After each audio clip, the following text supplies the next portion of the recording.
the judge. No allegiance, not from us. We came for blood. We are the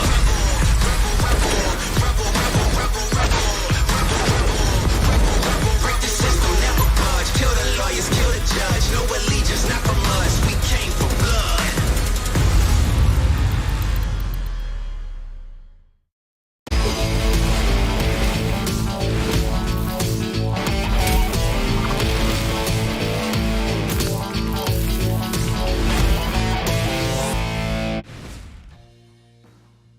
Hello everybody and welcome back to the WePlay Academy League. We're well into our group stage action as the season is well into its first week, and we continue with our best of ones with 5 matches for you to play today. I'm the Eternal J. I'm joined by Dwayne as per usual for today's proceedings. It's been a hectic start to the season. A lot of matches being played out. We're starting to get a bit of the lay of land for how things are working out in our group stage, mate. I really think today will be the day where we can start articulating who are going to be the strong teams and who are going to be the weaker teams. The sample size is growing, we're seeing more games, we're seeing more of these teams and some of the future superstars. Indeed, we're starting to get a decent idea as to who the players to watch out for will end up being. As of right now, we've also got the current standards of the groups and seeing who's currently the strongest teams. I guess for the most part, we are seeing the expected victors coming out on top in the past few days, Dwayne. So, you know, the likes of the Fnatic Risings and NAVI Juniors, Young Ninjas, obviously, taking their top spots in their respective groups. And as a result, I haven't seen too many surprises outside of a couple of hits and misses here in the best of one so far. I disagree with that slightly. I think Young Ninjas have actually surprised me with the way they've been able to put on the performances. You think back to the last season, wasn't that great from them. They've got some newer pieces into the lineup. They've made quite a lot of changes to the starting 5. So because of that, the idea that you come back in, new season, new fresh attitude, and 3 wins on the board already, they're pumped with that. Well, they're an established name, certainly in the Academy League, and a squad that definitely you have to look out for as any sort of, in particular, like high regard for their own side of things. So, of course, we will get to see a lot of teams over the course of the day. Again, 5 best of ones to play out over today. And we will start things off with our opening matchup, OG Academy versus MOUZ NXT. We will kick off the day. And a very interesting one, Dwayne, because we saw OG Academy have a bit of a bottle job yesterday. I'm not too much of a believer right now in this OG Academy team. They're currently 1 and 2 in the group stage standing, and against the Flames Ascent side yesterday, it felt to me like it probably should have got a bit more out of that game.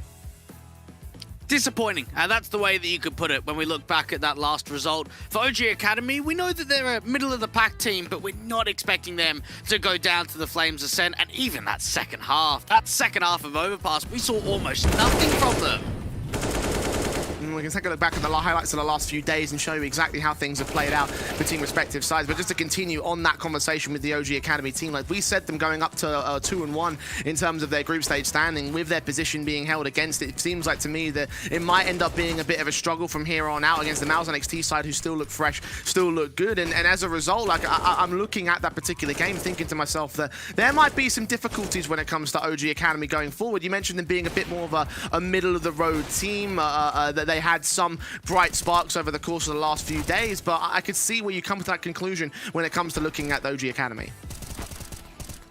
For MOUZ NXT, I don't know about looking good is maybe my attitude towards it. Again, the sample size is small for them. They've actually played one of the least amount of games out of the majority of teams in this group stage, in this competition. The one that we did see from them went quite the distance. It went to a hell of a lot of rounds, nearly 60 rounds in fact, in that overtime bonanza on Overpass against Flames Ascent. Now, they were always often on the back foot. Didn't show that in regulation, but for their sake, I think they would have liked to have had that game to be a little bit cleaner. Well, at least for OG Academy, they were able to beat Apex Rebels yesterday, so in their double-header day, it wasn't a complete bottle job and wasn't all the most difficulty in the world for their own right. For MOUZ NXT, you're right about talking about their position when it comes to that first matchup that they played. Only played 1 game thus far against Flames Ascent. That was a 28-26. So maybe the Danish team is something to be considered about here, considering that they're the common thread when it comes to weighing these two teams up. But when you take a look at those results, is there anything to glean from when it comes to this first matchup? I think we can look back at that and say, first time around, we saw the Flames having some difficulties on T side, and then we started seeing that they had a little bit more behind them. So knowing that both teams had some struggles against Flames Ascent probably puts them in a very similar boat against one another and should show us quite a cohesive kind of competitive game today. Indeed, I'm looking forward to how this one will play out. Again, a lot of excitement around these two teams in particular. I think OG Academy are in the teething period spot, and I'm excited to see whether or not they end up holding their own position. But you're seeing the highlights from that matchup yesterday, Dwayne. What was the big disappointment for you about OG Academy? Like, why were you not as impressed with them against the Flames Ascent side, outside of them, of course, taking the loss? It felt as if they had a lot more chances to make it more competitive in the first half, I want to say. I mean, they had a 9-6 at the turn. They had a few rounds that came down to clutch situations, but in that second half, they just looked very flat. We didn't see a lot of opening potential coming through. I felt like they gave too much respect forward towards the young side of the Danes, when a lot of teams that have, I would say, more experience and have more strength when it comes to the starting five should be able to disrespect teams like that, but instead I think they gave them too much. And looking at their T-sides across the board against Fnatic Rising, against Apex Rebels, against Flames Ascent, it could be a crutch that OG Academy needs some work in that area. They will have an opportunity, of course, to turn it around here and now, but knowing the fact that they're 1 and 2, Dwayne, in the current group standing, is that going to apply any pressure to OG?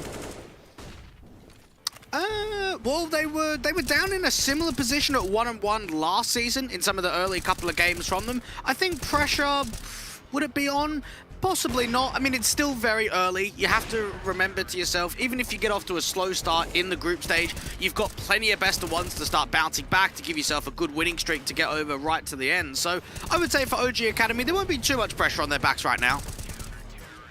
Certainly as the MOUZ NXT side, who have yet to truly start their season, only one result on their board. I'm excited to see how they'll play things out in this best of one. Could be the perfect opportunity for one of the best names in the Academy League to sort of pick up the slacks and start to regain their position as one of the dominant forces here. Do you think that they can do it this season? Probably not. This is a very similar boat to where Astralis talent is. They've had a very good repertoire in previous seasons. I think they've had very strong iterations of the lineup, but this is a brand new team. You've got Christian that's just joined the lineup, QQ that's on trial, Nexus that's on trial as well. We don't even know whether Adex, is he going to be trialing? Is he going to be standing in? Is he the 5th player?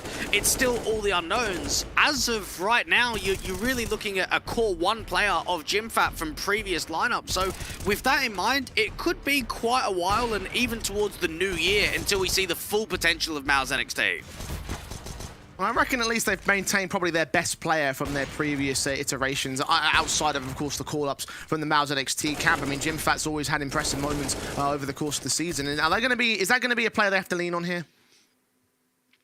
I believe so. GymFat was one of those guys that didn't necessarily need to be a star player, just knowing how much potential there was in the previous iterations. He's now had to fill that boat, though, and have to put himself into more of those star potential roles, a little bit more of a carrier of the team, and a player that we're going to watch out for to be very strong.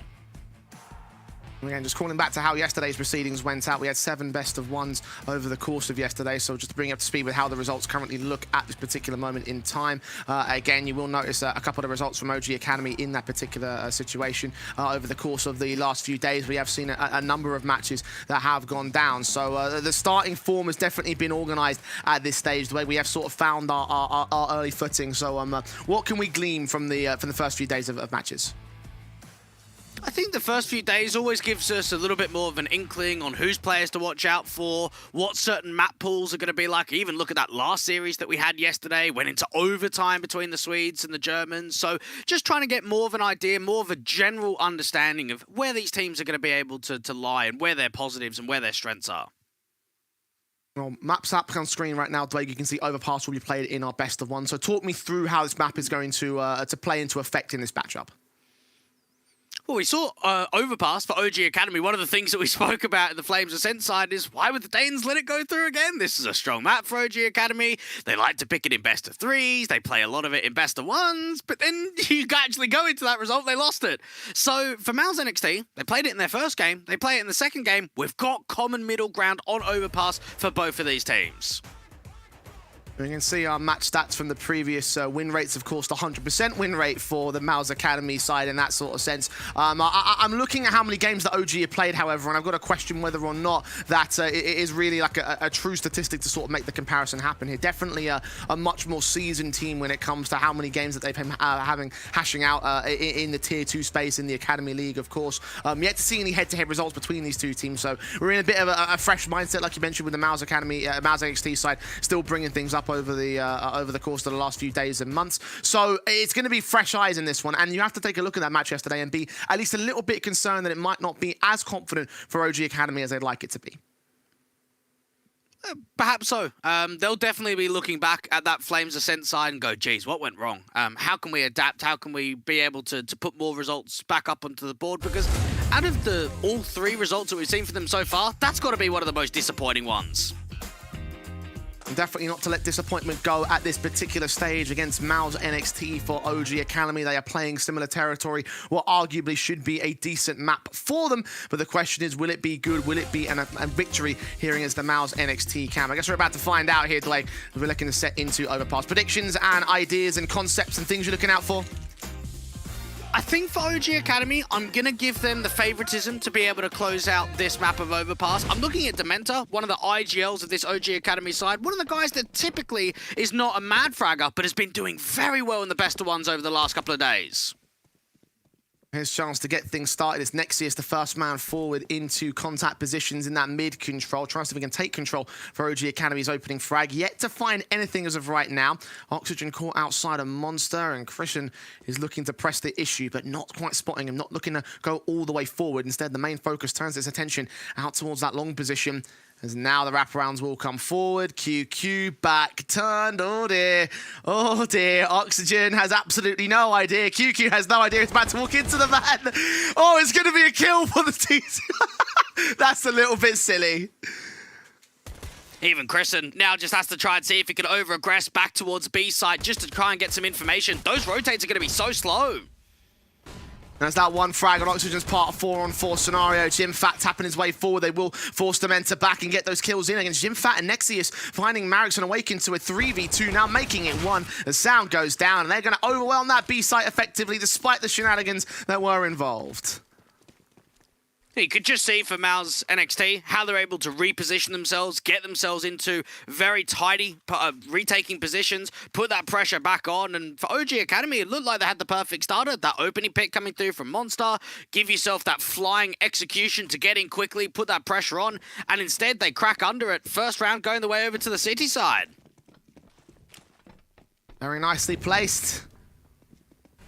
Getting a few more shenanigans than might have been expected there. The T-half in with the Tech 9s on the buyback.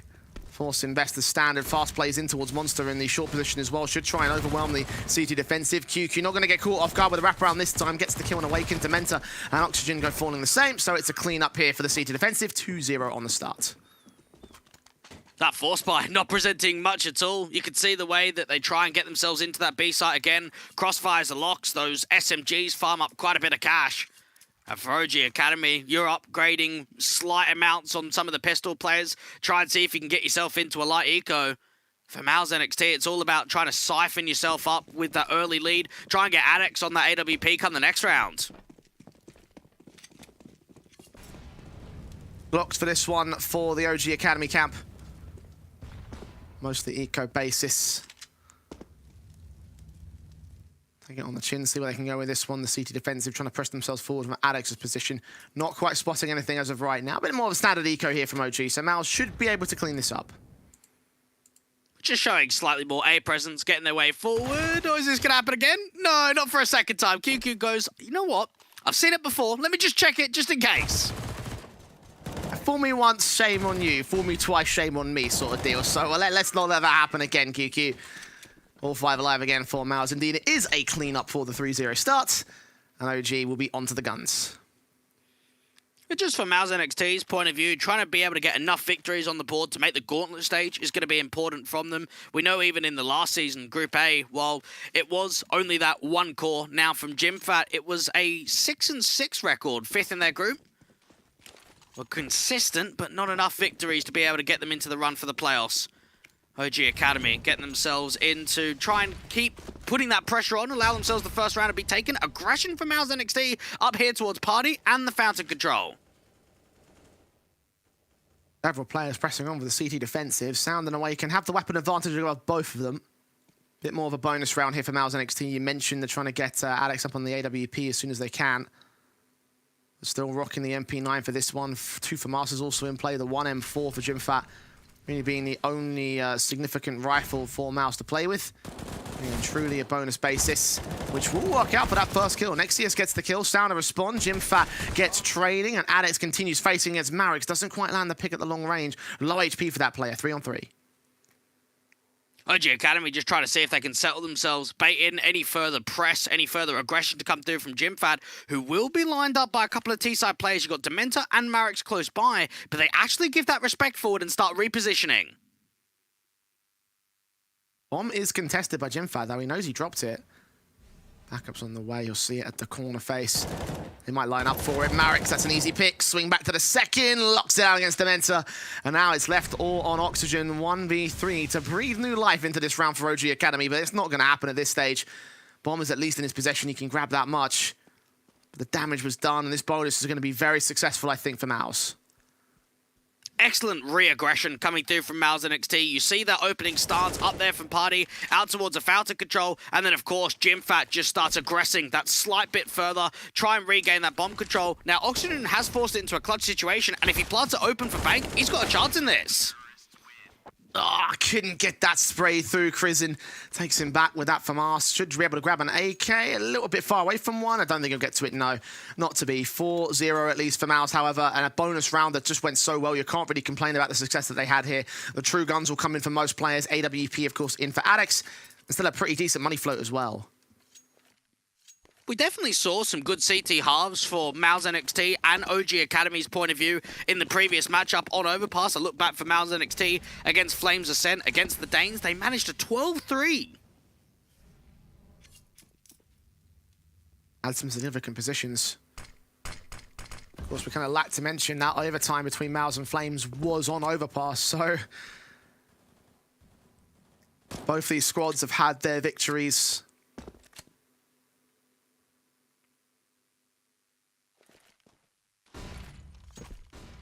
Get to see much in terms of the start of the map up itself. Of course, this bonus half investment round here for OG Academy. And the M4's the AWP peeking from Arsene back. Adex will try and drop away, and JimFat getting the kill on Dementor. At least Oxygen finds that one responsive. I don't think it will go much further than here, especially with the AWP posted and everybody else just dropping down. Just good crossfires being established there from MOUZ NXT. You can see JimFat is taking the majority of the rolls towards the A side. You've got Adex just behind him. So between those two guys, they'll definitely be key entities. I even look back to that overtime bonanza that we had for MOUZ NXT. We saw JimFat dropping 47 kills and 37 deaths. He had an incredible performance. The only player in that entire overtime that actually went positive for the MOUZ NXT side. Currently the top fragger on the board in this particular matchup. You're right to highlight him as a player to watch out for. You can see exactly why. This jump face in from Nexius watching over the wood wall. Crizin gets flashed off position, falling away on the M4's part. Not by too much though, leaning in towards that underpass position. Dementor, whole position of the angle, but not really see anything as of right now. OG Academy not bringing much pace out to the map control towards A, still hanging around from the park angle. Got JimFat with that boost up, Adex with the AWP looking out to long. OG Academy need a run boost or a flash over to try and bait this first AWP. There's the flash, no peek on it. Dementor catches Crizin in that mid and connector position. Jump face from Adex is trying to hold his angle. Eventually he's going to fall back. Dementor with another good challenge, but not quite good enough for the frag. Nexius trades it to a 4v4, and OG start the rotation back. Oxygen, you'd imagine, going to be a part of the main brunt of that offensive hold, trying to see if he can get himself that entry, that all-important kill to open up the B site. QQ stuck in rotation. It's only actually going to be one on B. That's Nexius by himself. A lot of presence in that connector in mid position. Nexius sees the two heads, smoke down to buy a better cover. Spotting Oxygen, trying to engage out the wide face, can't get it done. Advantage for OG now. Bomb will commit. Marix has been seen. I don't think they can swing to deny it. Those being watched all fronts. The AWP missing towards the short peak though. Awaken brings it into evens and will continue facing for JimFat's part. That's a double up. And now two left standing for OG. Sound just trying to keep his eyes up towards heaven. Time is starting to stall. JimFat putting more pressure down towards his short control, trying to see if they can bait that AWP out to the open. Oxygen's just wasting time, finally going down. Sound the last one left, and it's JimFat again, Jay. He has been an absolute monster in so many of these rounds. Leading to a 6-0 for MOUZ, thanks in most part due to his efforts. 13 kills deep. That is even more than double the rounds being played out for his part, so average is pretty high. OG Academy, average is pretty low in terms of their chances at the moment. 006 for Awaken, 4 kills, the top fragger for Oxygen. Haven't been given much of a look in by MOUZ. I think for Awaken, we've definitely seen the inconsistencies. He had a good game against Apex Rebels on Inferno, didn't have the best of games against Fnatic Rising, and of course in that series against Flames Ascent, we saw him very much missing. Chrisen, straight spam going through from that monster control, and that's the first player of Oxygen dead already. Not again for the MOUZ side. This time the pick's found by Chrisen to start. Looking for that double up through the monster smoke, but doesn't quite find the man. Just seeing those traces and blind firing onto the wrong angle. Not like it will matter though. Lean forward from Adex's AWP, will come up from long, try hold position, might catch the Mentor in the back if he overextends, which he doesn't look to do so. Flash around the corner, Adex is going to start working with this. Trigger discipline's going to be tough, and knowing you've got an AWP in this position, even multi-fragging might not be easy. One man spotted that sound down. Adex escapes into the park position. Marek's going to try and lean forward, 50 seconds. Smokes to suppress it, flashes at the ready as well. Trying to get away towards this long control, enabling that bomb to make its way into the A player. The AWP is just catching misdirection information, pressing in from the long control and everything. They'll see nothing at all. Must realize there's got to be the A play here. Actually, wouldn't mind a heavy retaking setup coming through from MOUZ NXT. They've got all the information in the world that there's nothing out towards B. Play the double man advantage and wait for OG Academy to get aggressive towards Bank and Dumpster. And Fat, a corner away from seeing Awaken. Marix is also up there as well. Man spotted, Awaken gets the kill. Nexius there at a responsive. Marix is still focused on Dumpster though, expecting Alex to peek into it, and Alex gets the AWP shot instead. Dementa, 1 versus 3. MOUZ with the retake. Bomb's not even planted for him as well. It's back of Dice, so they hold to the defuse. QQ gets the kill, and that is a 7th in a row for MOUZ thus far.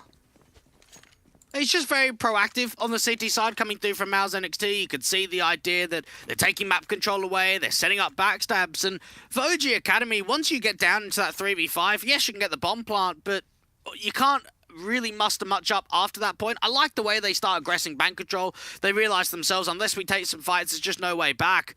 MOUZ NXT, though, putting a lot of hurt forward. And for OG Academy, we've seen a couple of bomb plants these last couple of rounds, so that's going to help with the money float. But they need rounds. They've got to start actually converting them into victories.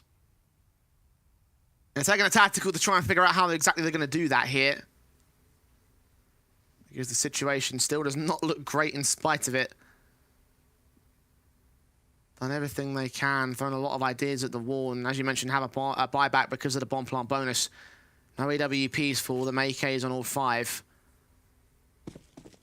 Bomb plants mean nothing if you can't turn the money into rounds. That's the key thing. Still winless here for OG. Into that mid position now. Underpass Alex's AWP. Does not see anything. Awaken is caught. That's a kill. The trade is quick. Dementa getting himself in that trading position. Chrisen even spotting more information down there towards the short pipe angle. Now, that was slightly more pacey there for OG Academy. Try and take a jewel in the early phase. Drop that AWP, so Adex won't be able to keep that. You can start seeing the way they get the front bathroom smoke down, show more A presence. But, Jay, everyone is regrouping outside of B. They are leaving A completely alone. Minute and 10.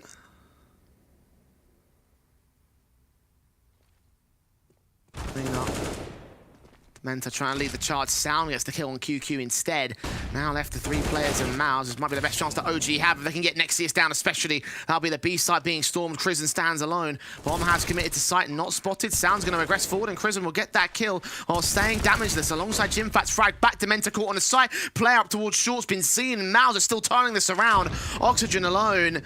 Nades up to his position, taking damage for it on the defuse. They tap it once, trying to force him out into the open here. Crossfires in position. Player's been seen. Jimfat does drop, however, 1-on-1. Flashes forward. Chrisen's caught off guard. Still swings with the AK. Desperate to get this pick. He's running out of time. Now needs to hold down the whole defuse here. Kit in play. Swing back from Oxygen will try and force him back. He actually hasn't got the kit and he will fall for it in the end. Oxygen gets the first round for OG. And that's an excellent clutch coming through from Oxygen. Just played very calmly, allows himself to reposition, and notice that the way that MOUZ NXT are trying to do it is, okay, one person get onto the bomb, the second player swing to the right-hand side of that pillar angle, and what ends up happening is that's when Oxygen is able to catch that timing, get out towards those short sandbags, isolate the diffuser, and as soon as that happens, you're just wasting so much time from that point onwards. OG Academy, though, not rewarded massively with the buyback because only one person survived after that.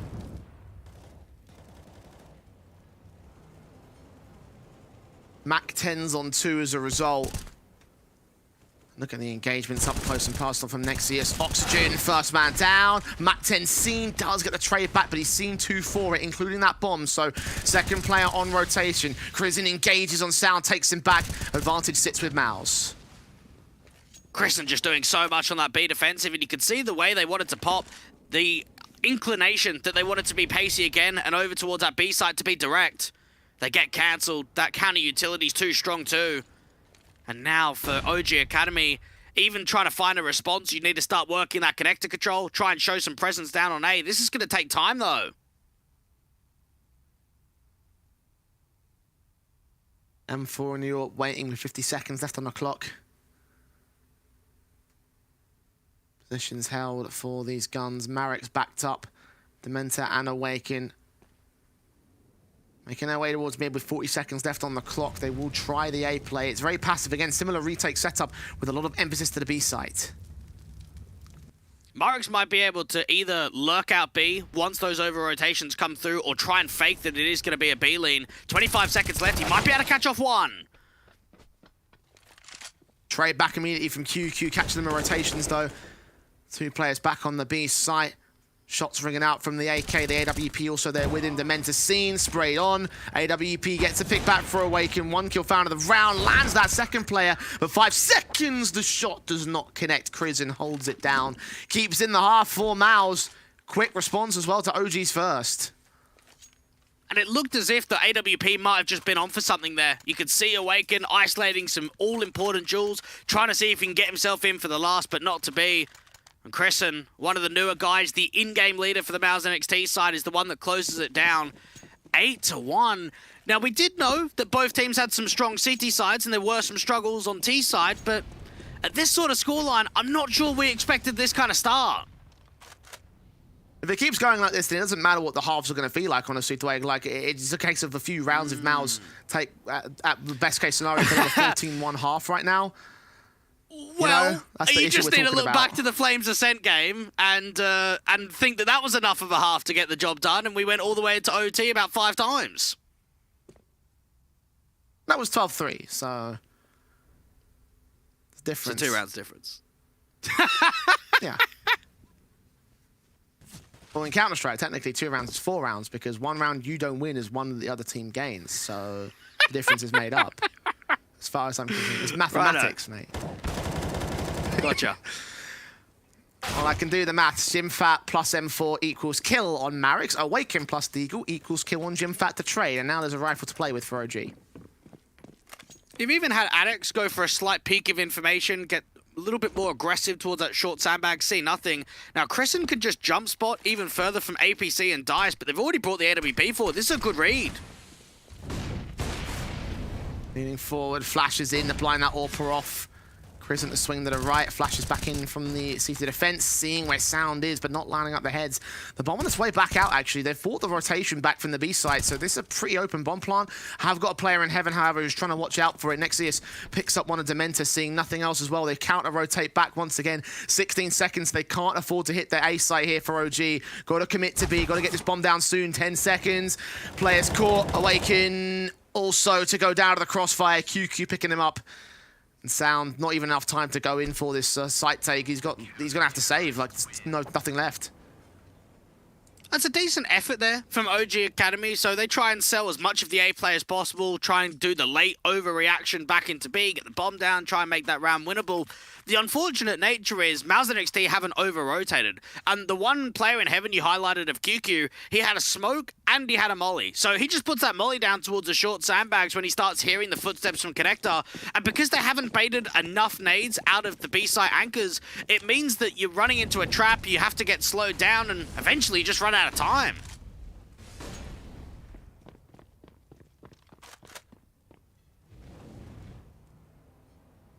Ops in for both teams. OG defaults have been pretty unsuccessful. All the opening kills have gone the way of MOUZ. All the trades have gone the way of MOUZ.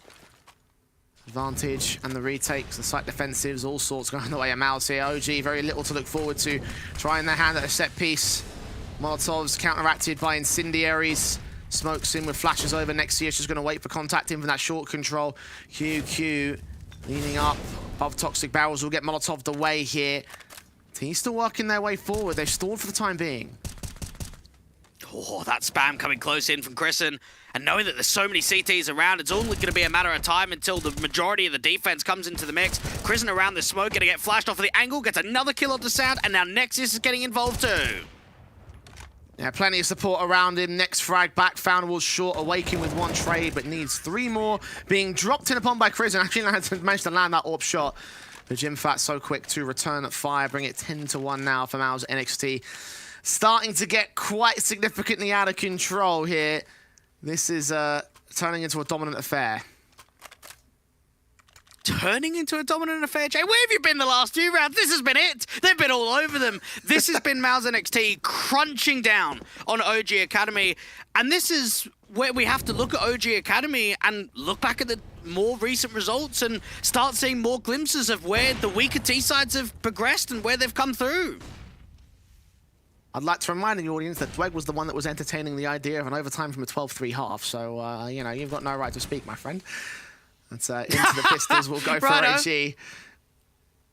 QQ sat in towards Monster. Flash in. Incendiary trying to block them off. Spray back. Gets the kill. Alongside Chrisen support the burst fire on towards Awaken. Nades will come through. Nexius is 2 kills of his own. Looking for the triple. QQ steals it. Not like it matters. 11-1. And this is just MOUZ NXT trying to cripple down as much as possible, not allow any opportunity. And even some of the players that we look at for this OG Academy side, you'd have to look at the roster that you got in front of you. You've got Murix, Oxygen, that could try and get you out of trouble. And it just doesn't feel like anyone's stepping up to the plate to open up a bomb site, to be able to crack themselves in, find a multi-frag, have that X-Factor potential.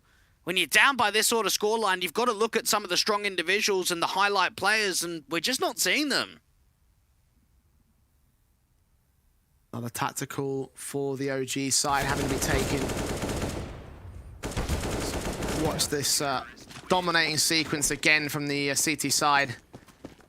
Easy control gain for him. And this is going to be a bit more of a commonality, I think, from here on out. AK set in against the guns. AWP for Adex already lands that kill for Sound. Opening man advantage. Once again, are we surprised about that one? Adex has been involved in a lot of those opening starters with the big green. Work that connector control. More B influence.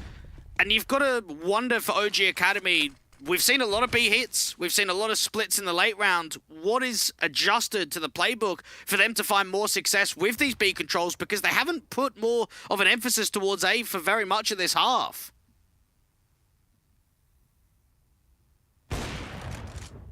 Set in for the shot for Adex. Next double up. Dementa dead. And it is a 5-on-3 for MOUZ at this stage. There is not much that can be done, I think, for OG, given how very one-sided these rounds have gotten.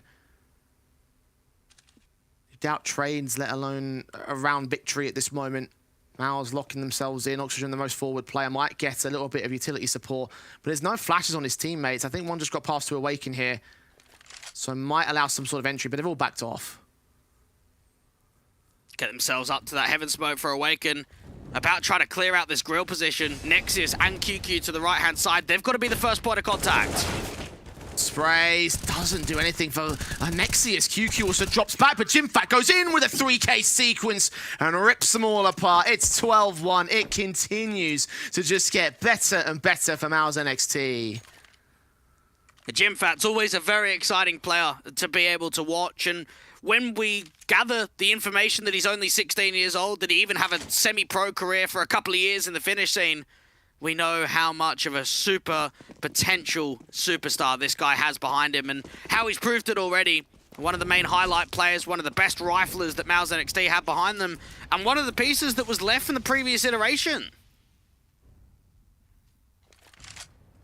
What a piece they retained as well. Everyone is doing a great job right now for MOUZ. You can just tell that from taking a look at the bottom frag of their side versus the top frag of the T side half. The numbers aren't everything, but when you have this much of an overwhelming fragging force in a matchup like this, then you just know they're in trouble. Adex, Jimfat, crossfire from the front and back of mid. Lane players cross towards site, might enable a bomb plant here, but you can see even past those smokes, damage is coming through. One kill is found by Oxygen to open up some breathing room on the site, but there's so many CTs around him. Re-smokes on, bomb plant will be attempted, taps back, nades through. He's not going to get a decent chance. Oxygen just knows to himself, the further I tap this and the more time I stall, the more opportunity we have of granting a pick. Try to push that Tech 9 into an aggressive stuck hold. You've got Adex towards the other side of Banana. Even that flash doesn't catch him at all. Murek's just gone out in the open.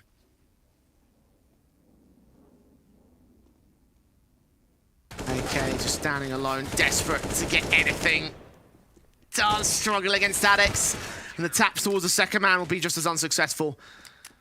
Going into the last round of the half, it is a 12-round lead for MOUZ NXT.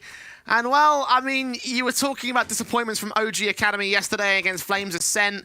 I can give them at least a little bit of credit up against a very unpredictable team, but knowing that Overpass was played in that one, they lost it quite badly. MOUZ, of course, coming into this matchup, could have been a similar story against Flames themselves. Talking about that common thread, it might just be a common map of thread here, because this is just looking absolutely dominant from them. I don't think there are any excuses. This is a map that gets played in best of threes, gets picked in best of threes, a map that has had a lot of history behind it for OG Academy.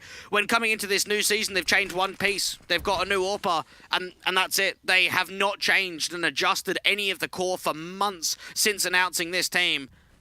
So the idea and the information that the T side has just been poor, very poor in 2 games in a row. We don't expect this from a team that should be at so much of a higher level than what we're seeing from them. MOUZ NXT just taking control of the situation. At least they've lost 2 picks in this round. Actually, 3 picks overall. Bomb could still be denied here by QQ, struggling to adjust. Gets Marix in the end. And the bomb is in the open here, but still a man disadvantage here for the retake. They've got to try and get a move on. Even Sound playing up from heaven. That bomb plant's open for him. Try and get into a good position, work off the rest of his team. Oxygen peeking out ever so slightly wide from the graffiti angle. Still not seeing anything. Not catching the CTs getting on the bomb just yet. There it is. QQ goes falling. Prison left alone. 1 on 3. Spray lines up on the first man. Looking towards heaven is the right call. The AWP also caught. Sound comes in just in time to land a headshot and at long last bring in a second round for OG Academy. Just look at the amount of purple there and you can see exactly how dominant this really was for MOUZ NXT. And the conversation could be that the struggles here for OG Academy are against the newer teams. And we can look at this and say, well, MOUZ NXT aren't a newer team. The iterations are very new. We haven't seen many months that they've been a part of this brand new team.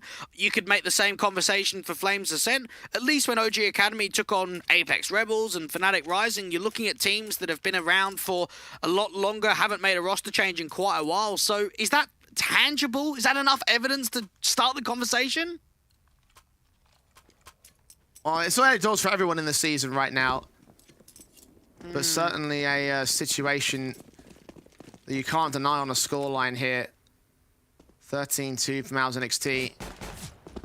It's been a great matchup for them. Only their second game thus far here in the season, but if this continues on like this, if they learn anything from that Flames Ascent matchup and applying it to these kind of games, it could still be their season to rule. Taps of the P250s for Jim Fat, leaning forward, Oxygen and Marix. They can wrap around against the man, get the kill, so that's a positive start for OG this time. And now you can start seeing the pace, execute out towards a monster pipe, try and get them into B quickly. They've spotted Sound up onto the boost, still down by 1 for MOUZ. One will get to the side. Crizin extends and gets 2 headshots for it. 4 on 3, advantage regained by MOUZ. Backstab from Oxygen, gets in towards short, combines with Dementa to get Alex. Crizin should get caught off, tagged up to 30 HP. And now faced in by the other CTs here. Dementa tapping his way on through. They're avoiding that short position. The bomb is down at default, and all 3 T-side players are pushed out towards CT spawn. NXT is caught. Oxygen now knows of one individual, but QQ gets it back on the defuse. Dementa's going to get up. Marix will play Overwatch. MOUZ are going to make their move in. Got to check Heaven. Got to check site. Taps through. There's a kill. Crizin suppressed, and now defended against. Got a swing. Kill for Marix will double up. Very awkward post plant there for MOUZ NXT, and ultimately cost them the pistol round. And Marix comes through massive. When you think about the success he's able to grant out of nowhere, comes through from Heaven, allows himself in that multi-frag. You could see the slight little angle down there on the pit control being abused, and then from that point onwards just wasting time. Now for MOUZ NXT, this is a very similar scoreline to what we saw in that first game against Flames Ascent of the 12-3 at the half. And we knew that it was a struggle to close it down. Had to close it in overtime. Didn't have many match points, unlike the Danes did. So for MOUZ, it's what was learned and what is going to be adapted from that series to what we're seeing today.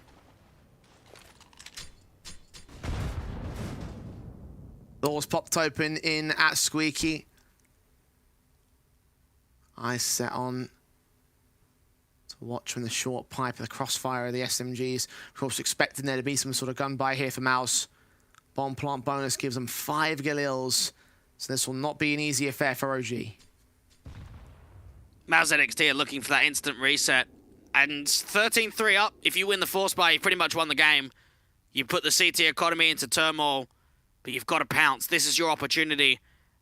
Another lurk from Jim Fat towards the A site around here at Party. Everybody else outside of Monster. So Jim Fat can try and sell the fake, show more presence, but it is going to be an end up on B.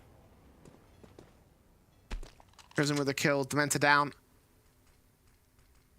Smokes up as Oxygen pushes in alongside Sound. Jim Fat making moves over. Scout jump face is going to get forced back. 30 seconds, and MOUZ are going to have to make the move in soon. The bomb's still up at Park. Start seeing if they can mimic an over-rotation. Even Sound and Oxygen are playing close to the monster wall on the right-hand side. Ajax and Co just going to try and see if they can sell the B fake, but Awaken, he's going to start rotating. This is perfect.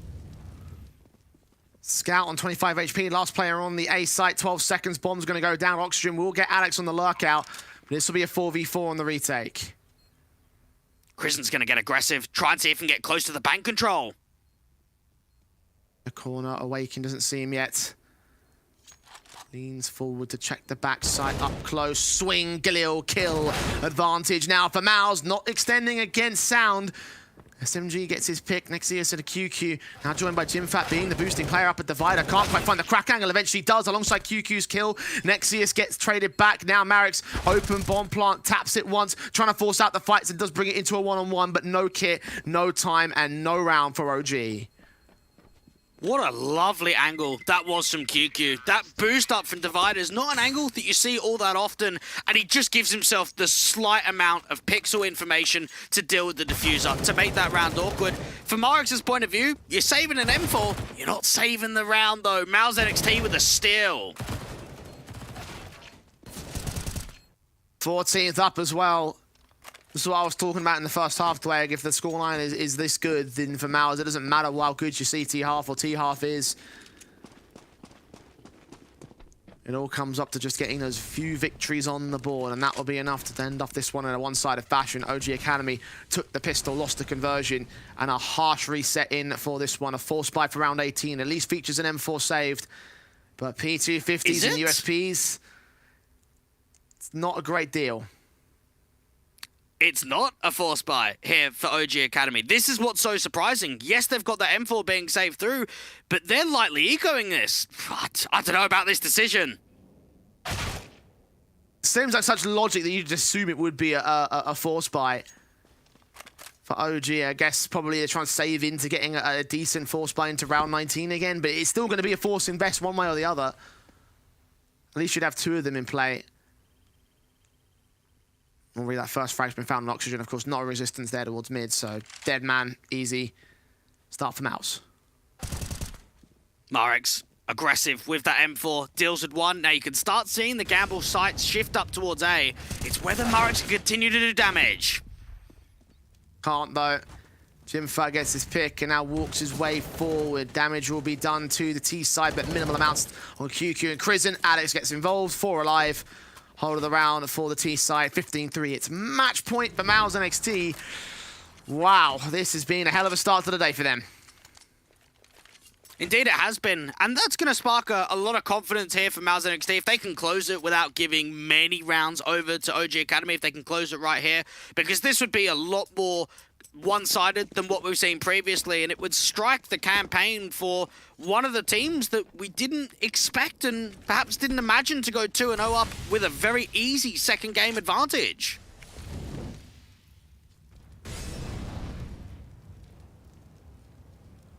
Default setting themselves in for MOUZ here. Very quiet and careful, considerate, knowing what they have to work with.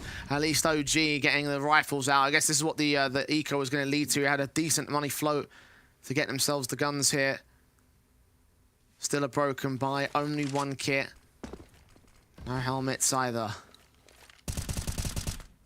MOUZ NXT just slowing down the default, showing a slightly more A presence this time around. Now you've got Marex in there towards the bathrooms on the left-hand side, more towards the long control. Crizzen being able to walk through, does get caught. 1 for OG. Important 1 for OG. Waking. Close to the divider, trying to see if he can wrap in against Adex next. Dementa thinks he might just be safe. Oh, timing, headshot. Gain immediately. Back is turned towards Awaken though, so Awaken keeps it at a 3-on-3. MOUZ NXT continue to try to look to isolate him. He's the only player out here on the A side going for the AK and barely evades QQ. Just getting caught on the timing. Jim Fat peek around the corner, deals with him. That opens up the A side, and now they can start to strike. You can see a little bit more tempo, more acceleration coming through from the site hit. And OG Academy, they have to be forced down onto the retake here. Now smoke's on from QQ, planting behind the truck, knows that they must be inbound here from Dumpster. Jim Fat has walked right past the Moxon with a kill, a double up, not quite the triple. Nexius knows he's on truck, turning out towards Bank, trying to deal with Oxygen, but the sprays are not good, and OG Academy will cling on for dear life. 1 out of 12 required for the comeback. Oxygen caught such a timing, aggressing through that dumpster smoke. I thought that the aggressive Bank player on the T-side perspective was going to spot him, but actually had the attention drawn away. And he's able to just find so much impact, get himself out towards truck, continue to do damage, and keep it as a survival, allow themselves at least another round to add to the tally. MOUZ NXT, that looked to be the closer.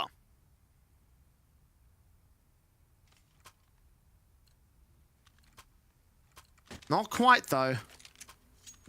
Was very close. Not to be in the end. So the guns, of course, from MOUZ NXT, as you mentioned, 1 plant bonus will enable them. Khalil's on 2, AK's on 3. AWP in for Awaken, though, so let's see what difference he can make. They're looking for some impact players, and you're always going to need that when you're down by this sort of deficit. Keep it strong, keep it heavy.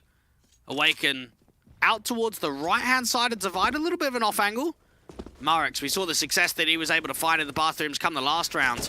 Now, Oxygen has aggressed forward towards short pipe, so good information that there's not much presence over to B. Spray through, Nexius catches the kill. Oxygen down and out through the connector doorway.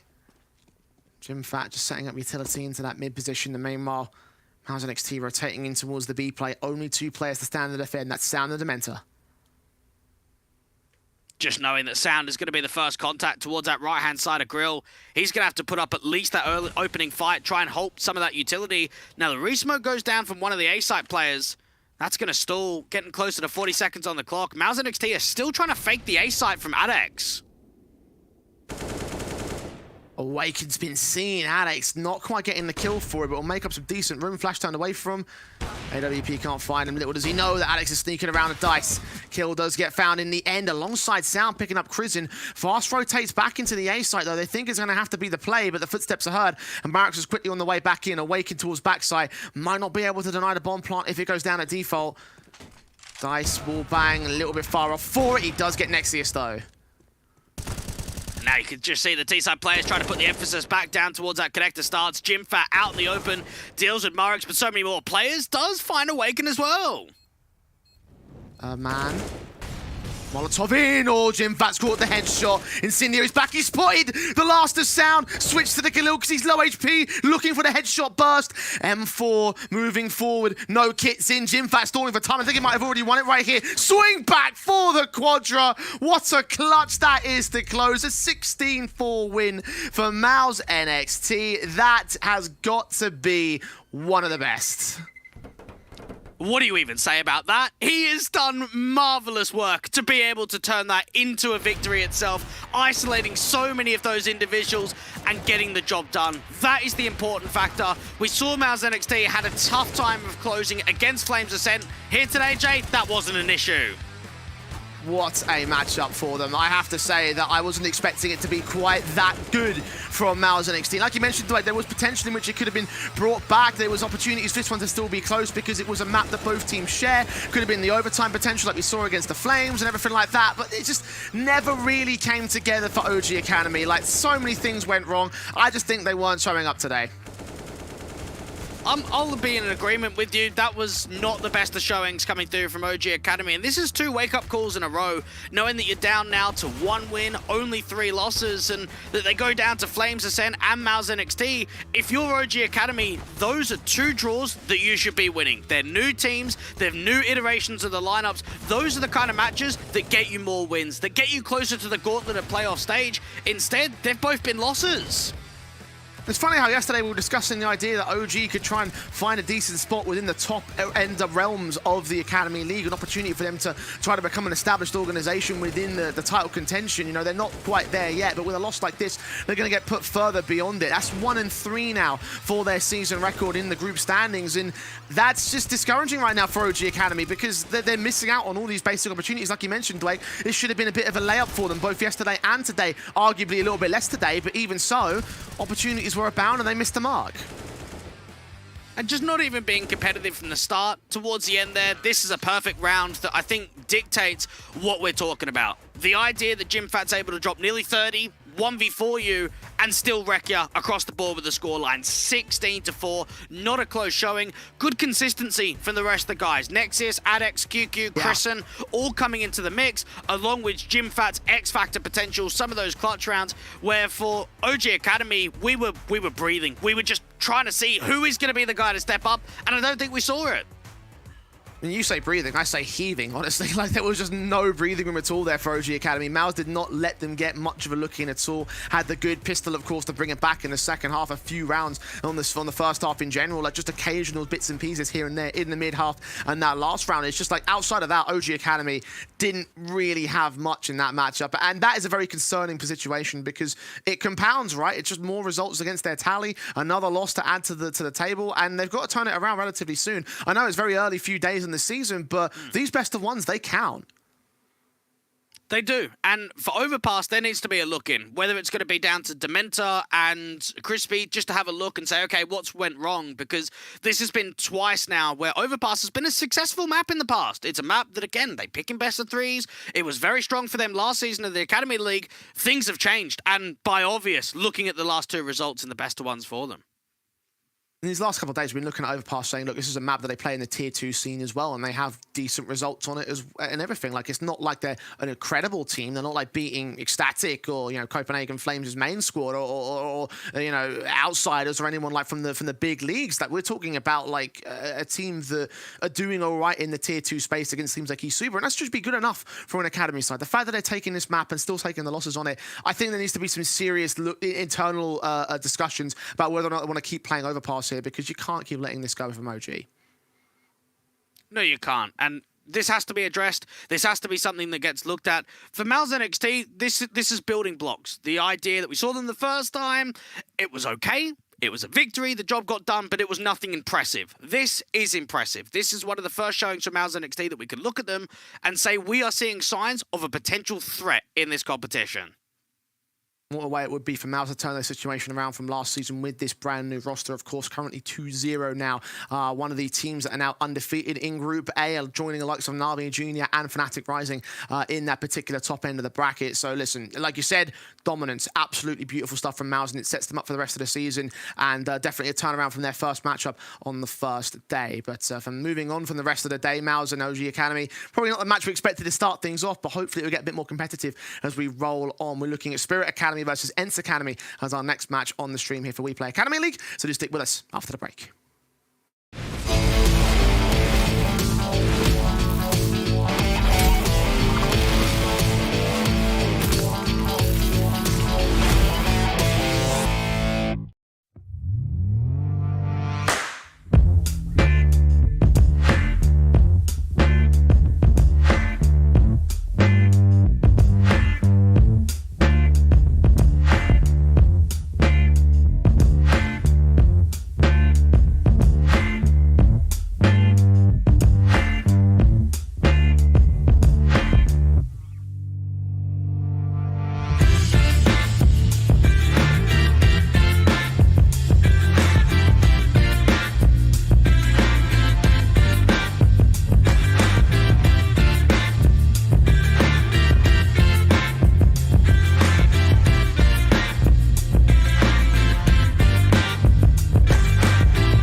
Very nice. Entry runway 7, hold 3.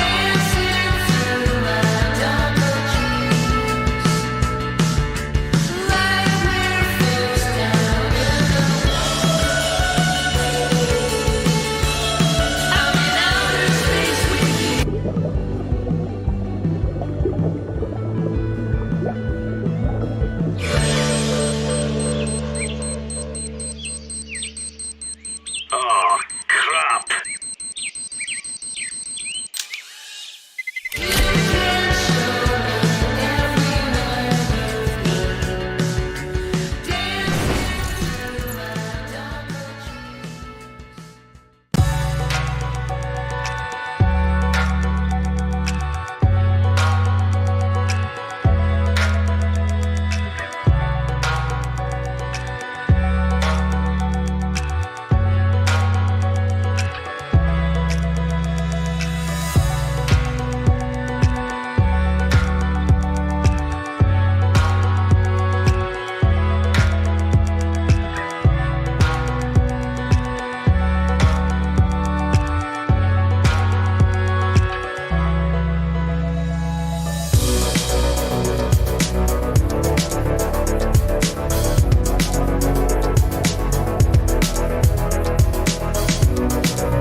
hold, thank you.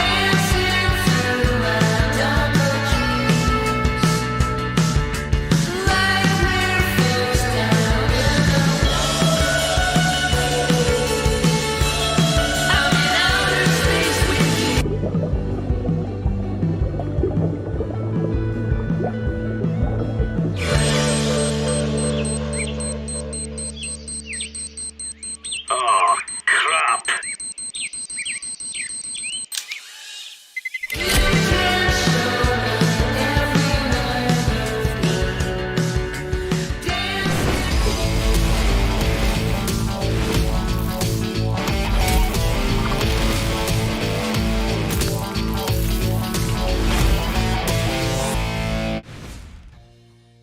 Welcome back to the Academy League. We're rolling on throughout the course of the day. Our second match between Spirit Academy and ENCE Academy will hopefully be a little bit more competitive than what we saw to open up the day, Dwayne. I'm really banking on the idea that this game will be at least a little bit more competitive, but not all people might look at this matchup and say that it's going to be quite as close.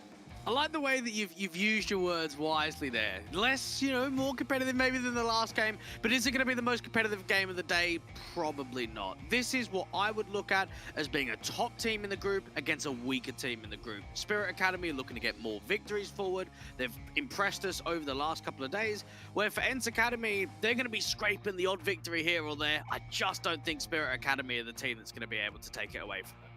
Yeah, 2-1 current record for Spirit Academy, 1-2 record for the ENCE Academy side. And that one victory was against MIBR, who we said the other day are definitely the team that you look at thinking that they're going to be the expected favourites in that particular matchup. So, of course, the victory would be expected for ENCE in that particular context. And you're right, Spirit just looking like an on-fire unit. They've carried on their form from the last season. And as a result, we're looking into this game thinking it's probably going to be theirs to rule. Over the course of time, we have seen some impressive moments from them, and we have sort of started to see the individuals that we want to look out for the most sort of step up to the plate. Obviously, Art Frost is the guy that stands out to me the most over the course of the last 2 days. He's been just an absolute monster for that Spirit Academy team.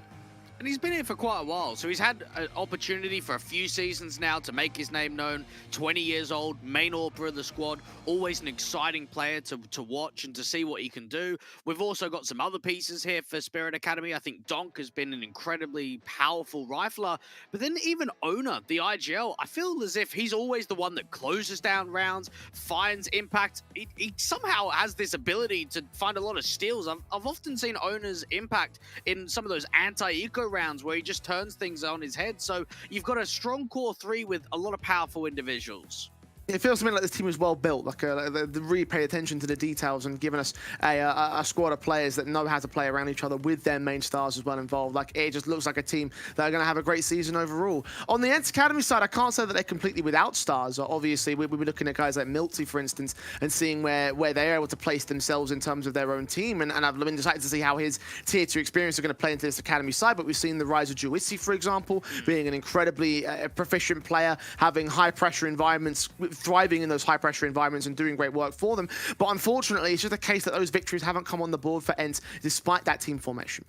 And it's very difficult to know you're going to get consistency and strong star players when you are a team that last season only came away with 2 victories. When you look at their run in the Assembly Summer LAN event, you don't even make the playoffs. Because they're a team that don't often make a lot of strong victories and a lot of wins on the board, it's going to be tough to kind of get a judgment on where they're going to sit. I think already I'm more impressed in the first few best of 3s I've seen for them than last season, so that has to be looked at as a positive note. On the bottom line is still going to be the victories there, and you saw them on the on the map victory on the map map pool that they have here. They haven't been playing a number of maps like Dust 2 and Inferno and Nuke versus, of course, Spirit, who have not only got a number of victories on those maps, but also been able to play pretty much all maps except for Ancient in the pool itself. And internationally speaking as well, they've gone to those tier 2 tournaments. They've done great things outside of Academy League, and then they just have a much more proficient basis to play from by comparison. So again, all signs point towards Spirit as a result, and you can just definitely see just by those numbers exactly where some of the key issues lie, I think, for ENCE. Context is important, though. You have to look at ENCE Academy and say, since the lineup has come together, they've played one best of 3 in entire HLTV. So because of that, we always know that the map pool is going to be slightly more restrictive, and it's always going to be certain directions rather than a wide spread like we've seen for other competitions and other teams. Well, at least they were able to keep it close against 0-0 Prospects a couple of days ago. I think it was yesterday's matchup where they had that 16-13 loss. Again, the victory against MIBR over on Mirage is the one victory that they have above them. Again, the expected victory for this ENCE side. So you can see how the tournament history has progressed between these two teams. Again, 3 matches played. Now's the breaking point to see whether ENCE can try and equalize, but we're not counting on that. We're not looking to this team and thinking, yes, this is going to be an opportunity for them to get this victory, and this will be their main opportunity to sort of turn their situation around, because Spirit favourites on all accounts. And they're going to be a top team in the group. And I think for ENCE Academy, we have seen that they've kept it tight. Their game against Young Ninjas, the game against Prospects, we know that they can keep it competitive, they can keep it a challenge. So that's what I'm hoping to see again from the Finns today, that they could just keep it close. Well, map bans coming up on screen, Dwayne. Again, we were talking a moment ago about ENCE's map pool, 3 maps that they've yet to play in the last few months. So I have to ask about that Dust 2, that Inferno, that Nuke. Are those going to be the main sort of exploitation points there for Spirit? I think a lot of the time we do see Mirage from them. Even Overpass was a map that's been grantly being pushed through into the pool. Their Mirage against MIBR Academy was one of the most successful best of ones that they've had so far. So you think for their sake, they'll probably just try and keep it in. Well, Inferno and Dust 2 are taken away by the ENCE side, so they're not going to try and exploit it too hard and allow those opportunities to come through for them. They get rid of Vertigo as well, rather than that Nuke, which again is a map they haven't got results on. So again, one opportunity that they could lean towards for the Spirit Academy side. Why Vertigo, though? I think for Vertigo, they not a map where it was successful against Young Ninjas, so they probably just want to try and pin it aside. The one concern here for ENCE Academy is that you haven't banned out Nuke, and that's been an incredibly strong map. We saw the victory against Astralis Talent, we saw the victory against Prospects, and it was convincing. So for Spirit Academy, I think they lean that direction. We won't be seeing another Overpass or a Mirage. Nuke most certainly seems like that's where Spirit Academy could lean into. I mean, you're taking a look at the other maps in the pool, and it doesn't feel like to me that we've got any like major options. I think this is a great punish pick for them. I think the big concern would be the risk factor of potentially leaning into a map you haven't seen yet from the ENCE Academy side, at least when it comes to tangible results. So that's always something to consider when it comes to this kind of level, and they will lean towards Nuke in the end anyway. So not a massive problem, but just something to note, something to throw out there. Again, I don't think that's going to be a massive concern. I think for Spirit Academy, they could just work on their own game plan, execute themselves. This is a map that's been very successful in Academy League seasons for them. And for ENCE, they have played it a couple of times locally. They had a 25-23 victory against Conqueror and had a decimating loss against Team Bob in the Alyssa Open Season 3 event. So not the best of track record for the Finns. So with Nuke coming through, opportunity to show what they can do here in the Academy League. Very low level matches there from the ENCE Academy team. So yeah, not encouraging to say the least for their position for this map up. We're looking towards Nuke as our match being played. And I have to say that just there's no real reason for me to really like concur with the idea that they'd have anything against this Spirit Academy team. Like, yes, Nuke could be a curveball. It could be something that you look at and say, yeah, well, maybe might not be as prepared and it might pull out some surprises, but low level track record doesn't look great. So the fact that doesn't track great means that in Academy League, we're probably looking at a victory here for Spirit. For Spirit Academy, they were going to get the leg up in the majority of the veto process, depending on whichever direction that it went down. The idea that you have Nuke, this is going to be a map that they can consistently put into the map pool here in the group stage. Again, we've seen them play it twice out of their 2 best of 3s, and the 2 times they've played it has been the 2 victories that they found. Yeah, I've got opportunities to start leaning towards it and just continue on with this particular victory streak here from the Spirit side. I mean, for me, I'd sort of look to them, and I think that they're just going to be favourites on the firepower alone. So no matter what map up they picked in, they were going to walk in as favourites. In terms of win conditions and things that ENCE can try and take away from this series, what do you think is going to be the main goal for them? I think preparation is going to be important. They would know, okay, if we've got our 3 set bans, you get Vertigo in there, your Dust 2 in there, we might expect Nuke. We know that Spirit Academy enjoy playing it. So just being prepared, being able to have some strong protocols, getting more out of Juicy, Miltsy to try and see if he can provide assistance. Potty with that AWP has to be tangible. He's an individual that I don't think has shown us the consistency that they expect from him. So just being able to, above board, have a clean game and a competitive game.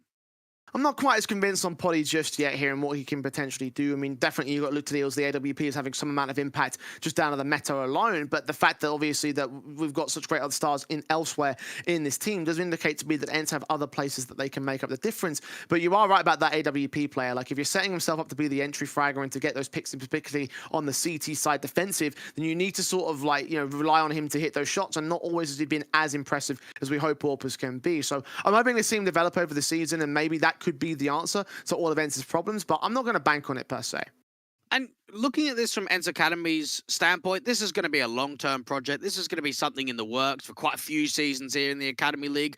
Try and bolster up, try and be similar to the Apex Rebels, where you have one season, you've set yourself a guideline, you now want to go to the next. They got 2 wins last time around in Season 5. They've already managed their first.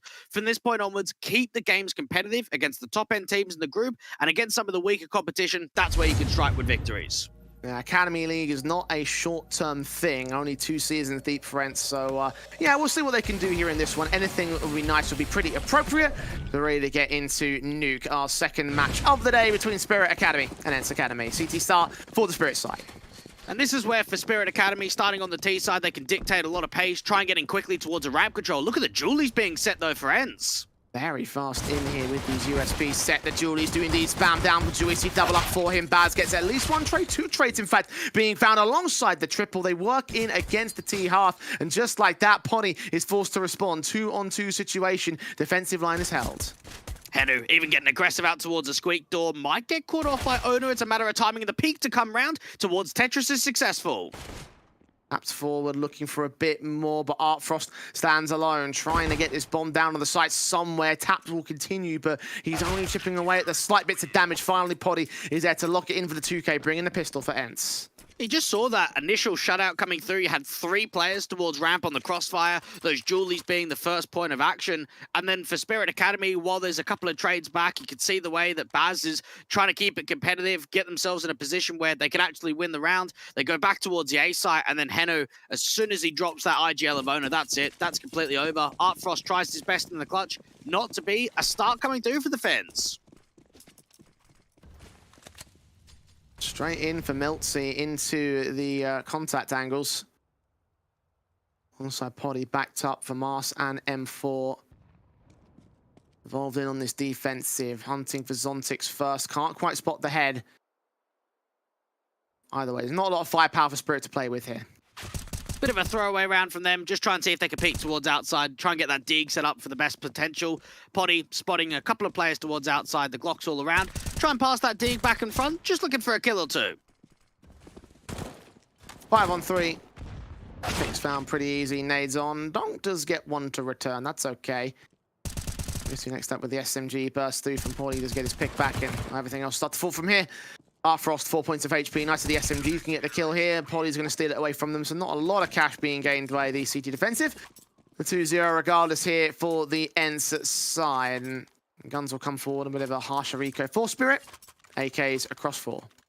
And we know that for ENCE Academy, they've been getting stronger and showing us more as we get on throughout the rest of the season. We saw their first game against Young Ninjas, single digits. Against Prospects, they were able, even being on the back foot, to end up being at a 13-16 deficit, and then, of course, get their first victory on Mirage against the Brazilians. Try and see what they can muster up here on Nuke. Aggression towards outside, quick from Zontix to the back of T-Red. Wasting very little time getting themselves inserted here. Incendiary is doing their damage of the CT basis. Slow walks in downstairs into Secret. And just knowing that this could be a contact, allow Ona to watch up, allow that wraparound play to come through from Garage or Proddy. Baz still left towards lobby. Try and be that lurk, see if you can counter any of the aggression that's going to be taken. Spirit Academy bringing 4 players down to lower. Server's going to be the first point of contact to allow the information to flow. Jump face from Server. Incendiary is down against the Molotovs to suppress from Spirit. Still slow walks in, trying to go set up for all the B here. Now making a bit of noise, so they'll pick up the paces and they'll have the information to play with for ENCE. Even Potty's out towards the open. Server has to try and act immediately with a first kill out here towards decontamination. Deny that bomb from going down. Smokes and flashes. Server with a kill. Baz with a responsive towards Juicy. 4-on-4. Offensive hold, Potty will rotate back. They'll drop in. A slight gap generated in that door for Zontix to exploit. So that's another kill found. Advantage sits with Spirit for the time being. Oh, Baz towards outside, even catches off Miltsy. Excellent patience there coming through from Spirit Academy. Just working that default forward, allowing ENCE to get caught in the open. And while it was a man advantage, that's been turned around quickly. Larry's been on several players here for the T side, though. Zontix is forced to get a kill back onto Potty, but Henu still has a decent opportunity to get some frags on the board, unable to do more than a double. Zontix takes him back and holds on to control for the first round for Spirit as rifles gained. And one element of this Spirit Academy side that's still a little bit unknown has got to be Baz, the 19-year-old that's only been playing with the team for a small portion of time. He's been, I wouldn't say the standout entity or a star player by any stretch, but you can see the way that he's able to catch players sleeping off guard. He can find his impact on the T side in some of those lurk angles, and in that round right there, he was the winning element to find the first. Early setback on the ENCE Academy side means it's pistols pulled in for MILTZ and Poddy. M4s on 2 SMGs, of course, are part of the force buy overall here for the ENCE side. Still, limitations have been found. And knowing that the buy isn't great here for ENCE Academy, this is where they've got to be slightly more in the risk factor, try and search for some information, perhaps even gamble stack towards an upper hit. Juicy towards the top of Heart is seeing some of that util come through. Now with the smokes outside, it's just Zontix on a walk lurk.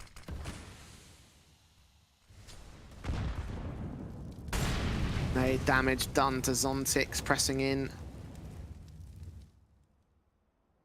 60 seconds left. The lean up here for the T side. Flash their way forward and trying to make their way downstairs into the B site. Unless Sierra can engage against him, the M4's trying to wait for them to make their move cross past out the entrance. Spirit are not going to give him what he wants though. Finally, Donk in with an engagement, gets the pick. And that's the M4 being dropped so quickly. Can now start initiating down towards that lower site. Diggle finds nothing. I think this round's over already. Yeah. Juissy's going to have to try and multi-frag out here towards the double doors, try and waste the time and deny the bomb for going down, but that's his only potential. Precisely what I was thinking as well. There's nothing that they can do about this. Smokes in and flashes out just in case there are players holding in the backside. That's not to be the case though. Bomb will commit, should get planted. There's one kill back for Zontix, so making it as expensive as he possibly can. Henu, one to fall. This one exit frag from Juicy will come through. It's not much for ENCE Academy. They'll be disappointed just being overwhelmed towards that ramp control server.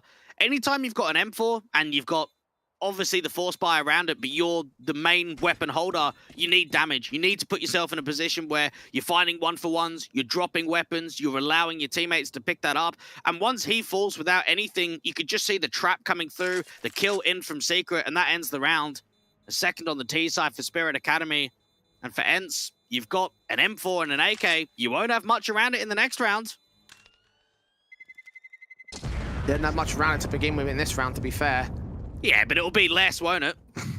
Oh, absolutely, certainly, but you know, just the situation that doesn't get much better here for the ENCE Academy side. 2 all on the board. Spirit successfully able to engage. Might have lost a pistol, but everything starts coming towards their favor as soon as those guns come forward. So eco around these rifles, not much being invested here. Yeah, we saw one of the games, actually the last group stage game last season for Spirit Academy featured Nuke in the best of one. It was against Fnatic Rising where they were able to get a 16-11 victory. 10 rounds on the T side against the team that won the entire competition. We've seen it in history. We've seen it in the last couple of days. Their T side could be proficient. Should be the T side taking the lead here, so expectations available for the time being. He's sent down towards the red box across. MILTZ is going to try and aggress forward for ENCE, try and put this M4 to decent effect. Finding Artfrost to kick things off. Poddy's Deagle also inserted into the line as MILTZ is going to fall. He might be the linchpin element to get the man advantage back. 3 players crossed, 1 man spotted. He's got his back turned towards Baz, and Donk will get the kill. Even Juicy down here at the low bomb site finds nothing. Oh, that doesn't look good to watch that. No, absolutely not. Not ideal, not great here from the ENCE side. Trades are still being found for server at least, as Basil dropped back out towards outside, and they're keeping 2 AKs in. I mean, considering they don't have much in play, they didn't have much of a buy to begin with, it kind of makes sense that they might just hold on to these guns at the safe call here. Well, it's been 3 rounds in a row where they've been able to maintain this sort of leverage. Now, the issue here is it's a lot of saving, and there's a lot of these rounds that while weapons are being brought forward into the next, they're not being utilized in the power to be able to turn a victory. Owner, Baz, the lurkers outside, just trying to see if they can spot the last couple of individuals, not to be. Spirit Academy up to 3, And for ENCE, this is where they've got to put the hurt down. Double AKs and a buy round. You have to respond quickly.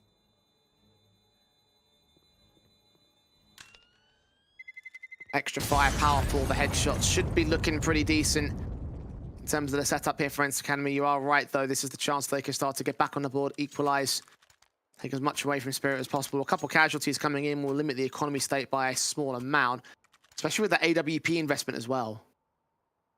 And you'd think here for Spirit Academy, we're probably not imagining a crazy amount of success from Art Frost on T side, other than just being consistent, holding down sight lines, allowing overpeaks to be presented. It's when he gets in that second half, that's when we know that he can be unleashed. Utility sent down, Henu. Top of the heart away from the Molotovs being thrown. Playing behind these smokes at the crack angles. Finding their way in towards the vent position as well. Baz might think about swinging towards the man. The body just dives down. Resmoke going on to the squeak door means that there can't be a walkout, there can't be a contact charge. Juicy on the off angle. As soon as he sees that pixel towards the left-hand side, he can adjust over. Spirit Academy aren't bringing much presence towards outside, so if Potty starts dipping up, he'll see almost nothing to the back of T-Red. Lots of the M4 looking the left and right. Still catching none of it. 60 seconds remaining. Owner sets the utility onto the outside into the default. The Spirit Academy aren't going to be able to commit with this. They're going to leave Zontix as the lurk once again. Could actually be a ramp charge to get down to that lower bomb site. Potty's going to readjust, get himself in, hold the crack angle. As soon as he sees contact, put that smoke down. This is M4. Backside held, incendiaries sent away from the CT and T sides. Juicy tries to hold position. Donk is going to combine with Zontix to get Henu back. Juicy with one kill and holds on to the second man as well. Baka was also arrived. Time pressure against Spirit, leaving suddenly Art Frost alone in the 1-on-3 situation. Caught off by Sivert in the back. That is 3-all. Indeed, they do apply the hurt for ENCE. You could just see there for Spirit, they just lacked that one entry from the AWP. You had Art Frost in towards the hut control, you had the explosion out of Squeak Door, and that AWPer missing changes the complexion of the round entirely. It allows a lot of time to be stalled, it allows the control to be driven towards that area of the map, and then even the rotation in from Heaven is very quick, coming up from the vent control too. You could see the way that ENCE were just able to swarm with players to put down a defensive. Round's gonna get rebought back for Spirit here. AKs on 3 individuals, 1 pistol out. I leave some limitations here for the T-side line. Poddy's AWP will land on the first. Zontix spotted to the edge of the smoke. Good start, picked up. Gaps abused. The T's will cross the Secret anyway. Now, this is a time where they've actually got mass players down here from Secret rather than just a single lurk. Even Miltsy from the vent control try and position himself out to double doors. Just jump face, try and see if he can catch info. And Baz, we know that he's been successful for cutting rotates down from upper. That's what he's got to try and achieve in this round. Very nice nade onto several individuals. Not a mass amount of damage being done, but to start. Art Frost, however, Incendiary is thrown against his position to try and block away from position here for the CT side. Server timing down towards Dark, got 1 player up at the rafters. Spirit catch him off with the door being opened up. Owner gets a kill immediately. Server caught off to the back side, and that's an advantage regained by Spirit. And this is where we're going to have to start getting our notebook out, Jay, and start pinning the amount of rounds where ENCE have had an opening man advantage, but not closing it down. That was a lovely stance down there at lower, and how quickly 2 entries changed the entire round on its head. Effective stuff for Spirit, and efficient as well. And it's just trying to hunt for exits. So I've got 1 man of Baz up on the top site. Might get overwhelmed by the rifles, the pistol, of course, with the lurk. Won't see anything at this stage and won't be able to catch any of these players, but again, for Spirit, the main focus is going to be the round gain to reclaim the lead above the ENCE Academy team. The rifle save for the CT should allow a buyback, I imagine. Yeah, you'd think so. You could have Potty dropping an M4, Juicy doing the same, so everybody else going to get a good buy around it. But this is where we have to look at the rounds and how they're being converted. The idea that ENCE Academy, the Finns are up 2-0, It's now been 4 out of the fast 5. This is where you can start putting a lot of pressure down, start really building up when it comes to the impact. And for the Spirit Academy side, the more rounds that they're able to win in this first half, the easier it's going to be to close this best of one. Hyvän. Harmikamat tänne halliin. Urapukka. Räjähtää halliin. Vaadin savutaan. Vinkku läpi. Joo, mennään roilla. Toinen vielä. Toinen 1 HP vinkku jäi. Ihan. Nois Jussi. Mä otan vanve. Mulla sua oikein Jussi. Joo, pidä mua oikein. Oikein steppaile. Mulla putkis vaan. Kopel steppaile. Varttelee pois. Haastan teräputka. Joo. Palta vingulla. Laittaa Ovi ja vaseen putkeen. Putkia 1. Purasen tuohon. En oo kopis. Rampelt voi periaatteessa Mä metään kopin sisälle. Mä savutin vingun. Savutin vingun. Mä jätän nyt Understanding much of that, Jay? Onko mä tuottaa hellistä? Heikko exitis pomminkaan. En tiedä mihin mennä. Sounds like they're well communicated though. Yeah, there is a lot of people getting involved in the action. Of course, the team speak reactions coming through from the Finns. Mulla on ramppi ja helli. Orrelle voi kiivetä tuolta pihakautta. Voit pelaa kopin sisältä, Timo. Joo. Alhaalla. Levitä saitille. Molemmat alas. Bossia. Nice. Saitille Kaalamuna. Tuu sinkult. VP. Avulla valoi sit siihen, kun just tuli. Plänääksä? Ei pläni. Nice. Otatko tuplabossi? That was a quick listen into their comms, as you mentioned there, Dwayne, the quick listen in the team speak there from the ENCE Academy. And I think the key thing right there is just to get an idea as to how they like communicate information about each other, because you could see how they had those lull moments, those silent positions where they're just listening out for sound cues and hunting for information. I kind of like that, actually. That's pretty cool. One insight that does give us is the idea that they're not communicating in English. One of the things that we've spoken about previously is that some of the officials, some of the practices, we know that ENCE Academy are going to be communicating in English to help out with the coach position and to help out with the entire structure overall. That time around, completely finish on Nuke. But ENCE, of course, is well communicated to bring us in to an even standing and try to decimate the economy state of Spirit Academy, of course. The Eagles in for 3 players. Tech 9 of 1 casualty already taken by the SMG. Quick rush forward from Joyce. Caught him. Spirit playing around the defensive line at this moment. Even for Spirit Academy, just working towards outside. You've got Artfrost just trying to jiggle down, create an angle out here towards Garage. You've got Baz down at lower, so he might be able to come up and try and cut someone out towards Secret. I'm surprised how aggressive Server is with this orb when you compare the idea that they're up against an anti-eco. Working out for him, though. Not to get a kill, but obviously not to die himself. 4-1-5 versus 2 situation. Making it 1 now as he does engage against Zontix. Find a pick, so definitely making it successful. Baz, bomb outside in the open, has evaded the periphery of 1. I'm kind of surprised that Henry didn't see him there. Either way, he's got a little bit of breathing room. You see a headshot. AWP does fall. Some damage being done, but only onto 1. Now, this is something that we haven't entertained. Even though we haven't seen ENCE Academy playing a Nuke HLTV official, what's one of the best maps that the Finnish scene has always been known for? It's been Nuke. I think back to teams like Kova, teams like Harvu, teams like SJ, teams like Conqueror. Always been in the scene, a very proficient map of Nuke. So this could be more of an opportunity to see it in the fold for ENCE Academy if they don't mind leaving it open in best of 1 contexts. I mentioned before, we had to see this sort of map at this kind of level. We saw the stats earlier on from HLTV. You were talking about the Finnish scene and the national stuff they've been doing over there, not been all that great. The CT side is hanging in there, though, and that's my big concern. Sometimes hanging in there on Nuke isn't quite enough. For ENCE Academy, this is one of these swing rounds. Try and keep that pressure down, not allow a bomb plant, try and get a foothold on the economy. Potty with one of those single orbs. We, of course, saw the double orb sequence back in that anti-eco round where Server was holding it. Aggressive approach and map control being taken. More pressure being applied to lobby now. Ooh, awkward position there from Potty and his teammates. Joyce and Server are going to go down thanks to the damage being done. At least Henu will be able to double up and take back control of the situation. For ENCE owner, however, turning it to a 2 versus 2. So a little something being gained out of this. But footsteps being heard by Potty, so he'll call back information knowing that they're on their way towards outside. Probably towards Secret. If he gets this kill and he drops the bomb, however, and that might be a bigger pickup for the CT side.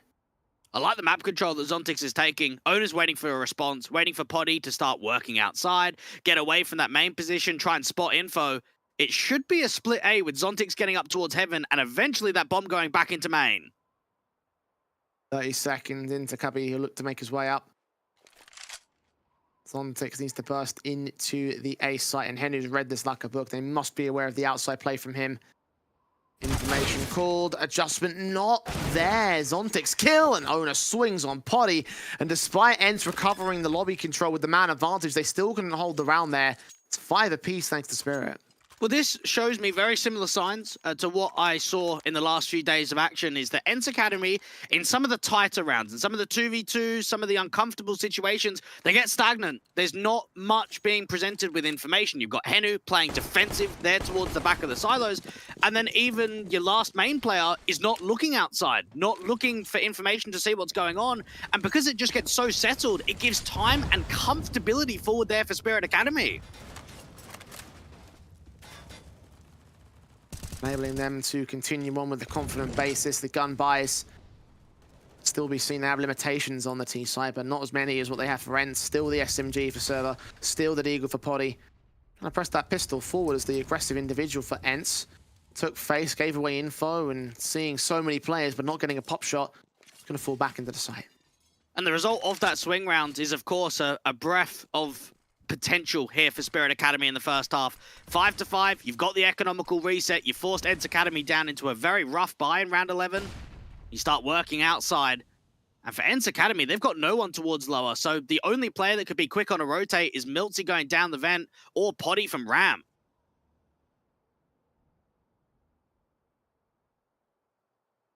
They'll slow down and quiet towards outside. Poddy is now seen 2. On the bomb. ENCE Academy to adjust against it. And in the locker rooms is where Poddy's going to sit back, trying to see if he can bait them forward. The window's already popped open. And he's been detected by Zontix. Perfect tap. 30 seconds on the clock. It's going to be back to a split A. There's a lot of players on A right now. This is looking promising.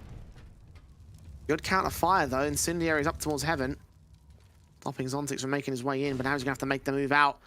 3 players on the site, defensive, crossfires locked, 15 seconds. Spirit have let this time around extremely low. They're going to make that move in right now.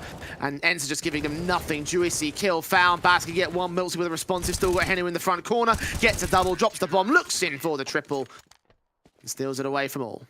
And that's just a lack of information there for Spirit Academy and running the clock slightly too low. You can see the way that that is a gamble stack towards A. There is a lot of individuals to hold out that A defense. You've got Henu playing in the corner of Tetris. You've got another teammate out there towards a closed vent corner, one in heaven and one towards the backside. Anytime you're working an A split with 20-odd seconds left on the clock and 4 CT defenders, it's going to be nearly impossible to turn that round in your favor. ENCE.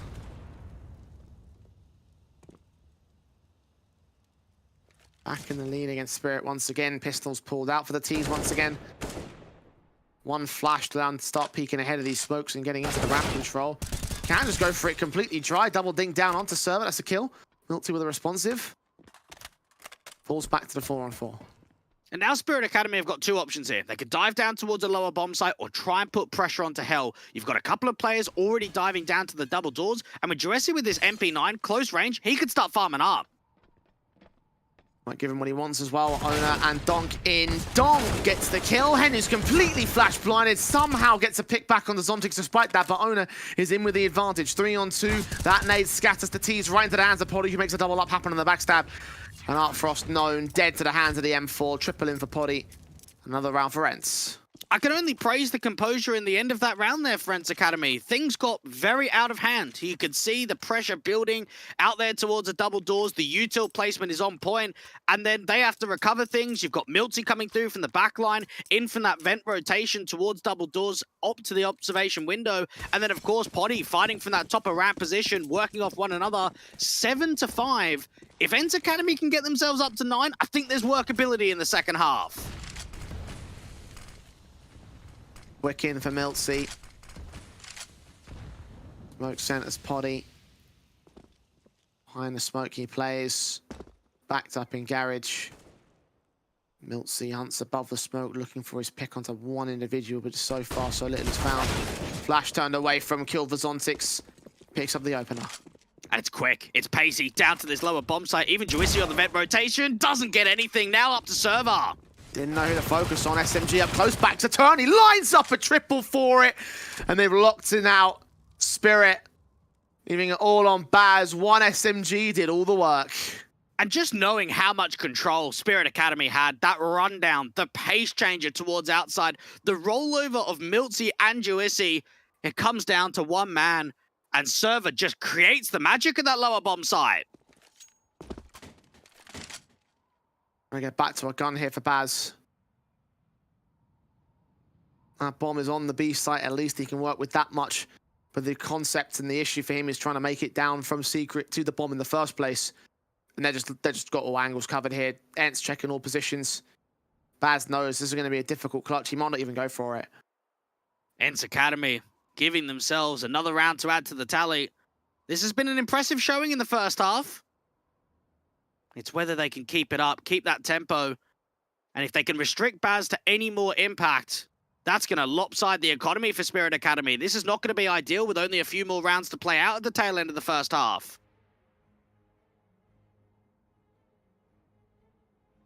Be the half gain for ENCE at least. Control established in 3 AKs as bonus weapons. Firepower springing into action here for the CT side. Spirit, that 1 AK save leaves $100 for Baz. But not a lot of buy potential around it here, especially in the penultimate round of the half here. Might be a case for tactical to figure things out, and that's what they'll do. So for Spirit Academy, they can take this round very lightly, not have much surrounding the AK, and move forward into round 15 where everyone can get a rifle on the table. Maybe Baz goes down to SMG, Galil, just to try to siphon things up. But for ENCE Academy, they've got themselves in a driving position, and this is one of the first times I would say that Spirit Academy have shown signs of weakness and they've actually been tested. Spread on this was from server, of course. One man in the right place makes all the difference. Sometimes these rounds might come down to just that here for ENCE Academy. Leading the charge for the time being on their CT half, looking to gain these next 2 rounds and make it 10-5 at the turn. Be pretty much the best thing that we could hope for in the ideal scenario for ENCE. Fast players in from Spirit, though, setting up those flashes for Baz. We'll try and get them in towards the A play. The upper side will be taken. P250 first thing in. M4 gets overwhelmed. MILTZ and Juicy combined with the incendiaries and the sprays down. Henry doesn't even get anything out of the top of the heart. Bit unfortunate considering it looked like it was right on for his kill. 4 AK staying in for ENCE, though, picking up another one off the Spirit camp. I don't understand why the AK is the one setting up the util there. Surely, if you're going to crack yourself into an upper hit, you want the AK to be the second player in, the third player in, instantly there for the trades, create that impact, and instead, he throws the flash over the top, and he's like the last player to get in there. There's nothing that the AK can find at all. Especially since you can pass utility back and forth now. It makes no sense to do that. Pop in for Zontix takes it down. Juicy has a bigger sequence towards the inside, though. Triple up, Donk trades it. Response from Server, 1-on-3 for Zontix, and this round was over in a flash. Some of these multi-kills have proved to be incredibly effective for ENCE Academy. We've seen it with Server, now we're seeing it with Juicy. And Zontix to outside, trying to see if he can grant any more. 10-5 at the turn of the half. This is promising. I'm liking what I'm seeing. It was a good tactical first half coming through from ENCE. They're going to be very proud of themselves of what they achieved there. And this is a bit more what we were talking about, right? Juicy having his great moments, MILTZ, maybe dropping off a little bit, but Poddy is the man of the moment here for the ENCE side. Top fragging on the board for his team, top fragging in the server, even surpassing Zontix at 16 kills. He's done really well to bolster that AWP's position, and we were saying earlier, right, he might be the answer to all of ENCE's problems if he can enable himself. And knowing that Zontix is the highest fragging player for Spirit Academy right now is question marked to what we know previously. In the last 3 months, it's Artfrost at number 1, Donk at number 2, Oda at number 3. So far this season, it's Artfrost at 1, Oda at 2, Donk at 3. So one of the guys that doesn't even come through in the top 3 category at ratings and kills and impact is the one that's leading the charge by quite a distance. Pistol round for the second half.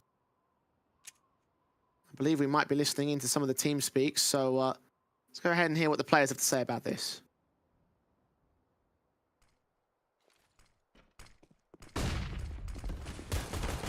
Apparently not. Quick into the execution. Donk and Miltsy. Выпрыгнули. Да, и там. Не зовите. У нас с улицы может быть тип. Бомбу убили. Будка тип. Дефолт будка. Дефолт Будка убил. будка. Заближки. Будка. Ближки Ближки и будка. Ближка будка. Двери двое. Два двери.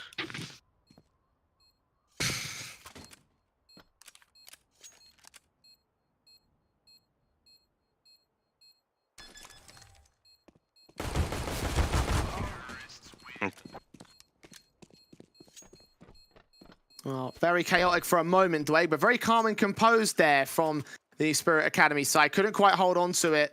ENCE take the pistol, and that's a very important round.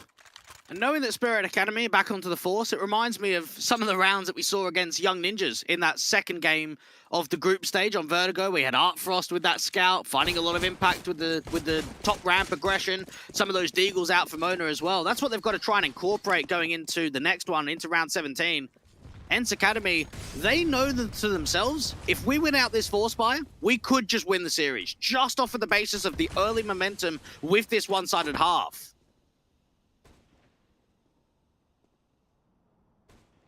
MAC-10s and Galils versus the Force-up pistol, Scout and SMG. Of course, ENCE did win out the rounds. They'll take control of the buy status. Shots on, connecting some damage on the server. Deagle up close for Donk. Juicy trades it right back. Doubles in against Donk and Baz. The responsives hold control for ENCE. They have the site once again. These executions towards upper site have been extremely effective. Zontix, unless a kill gets presented quickly, I think this just has to be a save call. Counter utility going down towards main and to the top of heaven. Yeah, that's going to call it now. As soon as that molly comes through, there's nothing that you can do against it. There's just too much. Even Poddy should be able to hunt a couple of players down. That MAC-10 gets away with one frag. All the difference that could make, because it depends on how many weapons are going to be brought forward into the next round. Artfresh drops 2. That's an incredible hunt coming through from Poddy. Maybe even Ona to full burst at long range. Gets picked up in the end. Lovely stuff there, friends. Not a single player alive for Spirit Academy, and this could be the start of their victory row. 12-5. 7 to the goods. And the idea that they're this close towards it with only pistols up against them for the 13th, it sets ENCE Academy up for the victory here. And this is where we have to look back at the last season and so, yeah, they did go 5th in their group. They did only get 2 wins, but there was a lot of close affairs. There was some overtimes, there was some 16-14 losses, there was some 13-16s. They kept a lot of their games competitive. So maybe there's more to actually look at than just the 2 wins that they put on the board.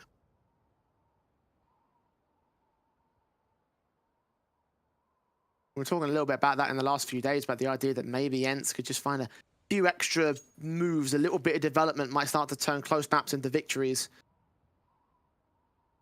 That little extra push to get past the finish line. Certainly it's looking good here on Nuke. Miltsy picks up the first, Ona down. Even ramp is going to be a bait. Poddy has got to be able to relay this information over and cancel. They can't aggress ramp in this stance. Engagement shot, Zontix backed away with a flashbang, 5-7 of Baz, turns it in alongside Artfrost, USP shots. These pistols are actually doing decent work. Jurissi forced to maintain the 3-on-3. MAC-10 into the site alongside Henu, a third man of Miltsy making his way out from secret. Players at Heaven have been spotted. And the smoke will keep him away. This is just a time stalling contest now. 1-for-1 trade once again. Now they're going to buy anyway, so throw yourself at it, see what gets presented on the retake. Done damage already, have to force the buy on 3 individuals, and the money's not great for some of those guys. Artfrost in with the 5-7, Jurissi and Henu. Waiting for their action, Galils facing in from the CT side, spotting nothing. Dive down, Artfrost will be known. MAC-10 spray back on the bomb, they'll go. The MAC-10 swings for the frags. Nothing will get gained for that retake, but it doesn't matter. Again, 3 casualties is the best you can do here for Spirit. They didn't have much in the first place, so now the guns can come through in full force for the T side. And this is where, for Spirit Academy, we've got to see more from Artfrost. We've got to see more from Donk. We've got to get a good, strong calling style from Ona. Now, we've seen a couple of comebacks at this sort of degree, this sort of round differential, but it's tough. It's incredibly tough when you're down by this margin. And for ENCE Academy, they have shown us everything that we're looking for. This has been one of the most proficient contests that we've seen from them the entire best of one series of the group so far. M4 in for Donk, doubles up. Nice effective lockout there towards the Squeak door, and instant this rush is put away by Spirit Academy. ENCE trying their hand at going forward to this one. AWP fires back. The bomb's in the opens. This round is a done and done deal. Bit of a bonus basis here for ENCE, I guess you could say, but they put so much in the investment into this round. That's okay. They tried something and it didn't work. They go in quick, they go in for the A-pop, and one thing that we did see from Spirit Academy was some lockouts from Baz's point of view to the backside of the silos. Anytime he was being hit in the last couple of best of ones. A lot of players alive. ENCE Academy don't have much to work with. This is Spirit Academy responding in kindly with the opening rifle.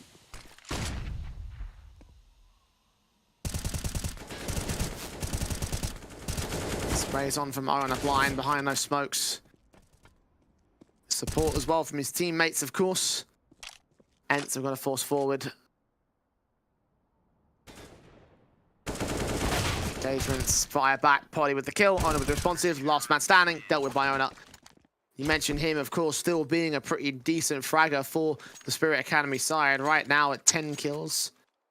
Still kind of mid-table, tied up with Baz, and definitely behind the likes of Donk and Zontix, but even so, like when you got Donk lining up kills like that, you don't need to be a main man in that sense for Ona. 6th for Spirit Academy. ENCE down to the force invest. Kind of like a half buy, actually. It looks like the AKs were going to come through as they're going to full force into it, but apparently not. Try and get as much out of this round as possible. The Spirit Academy need to look at Artfrost and how he's going to be able to respond. One of the highest rated players we have in this entire Academy League.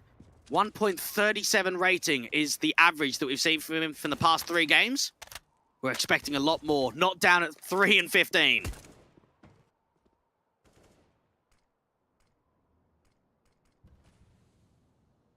AK and the Deagle. Top of the red box here for the boost, just looking into the garage entrance and towards the outside as well. Artfrost AWPs in, the damage has been done to Donk and Juicy in this early part of this round. Press on the outside, try and look to secret. They've got a single flash to work with, so some util to try and get themselves over. Artfrost just holding down the crack. That could be information relayed over to Ona. Artfrost kill, Henry with a responsive, Artfrost doubling up. All those 2 AKs in play here for Server and Juicy. One of which has been dealt with out towards ramp, and the other one dealt with down in the bottom floor. So 1 on 4 now for MILTZ. Spirit Academy might lose 1, but this should not be a clutch doable for him. MILTZ missed that opportunity onto Baz.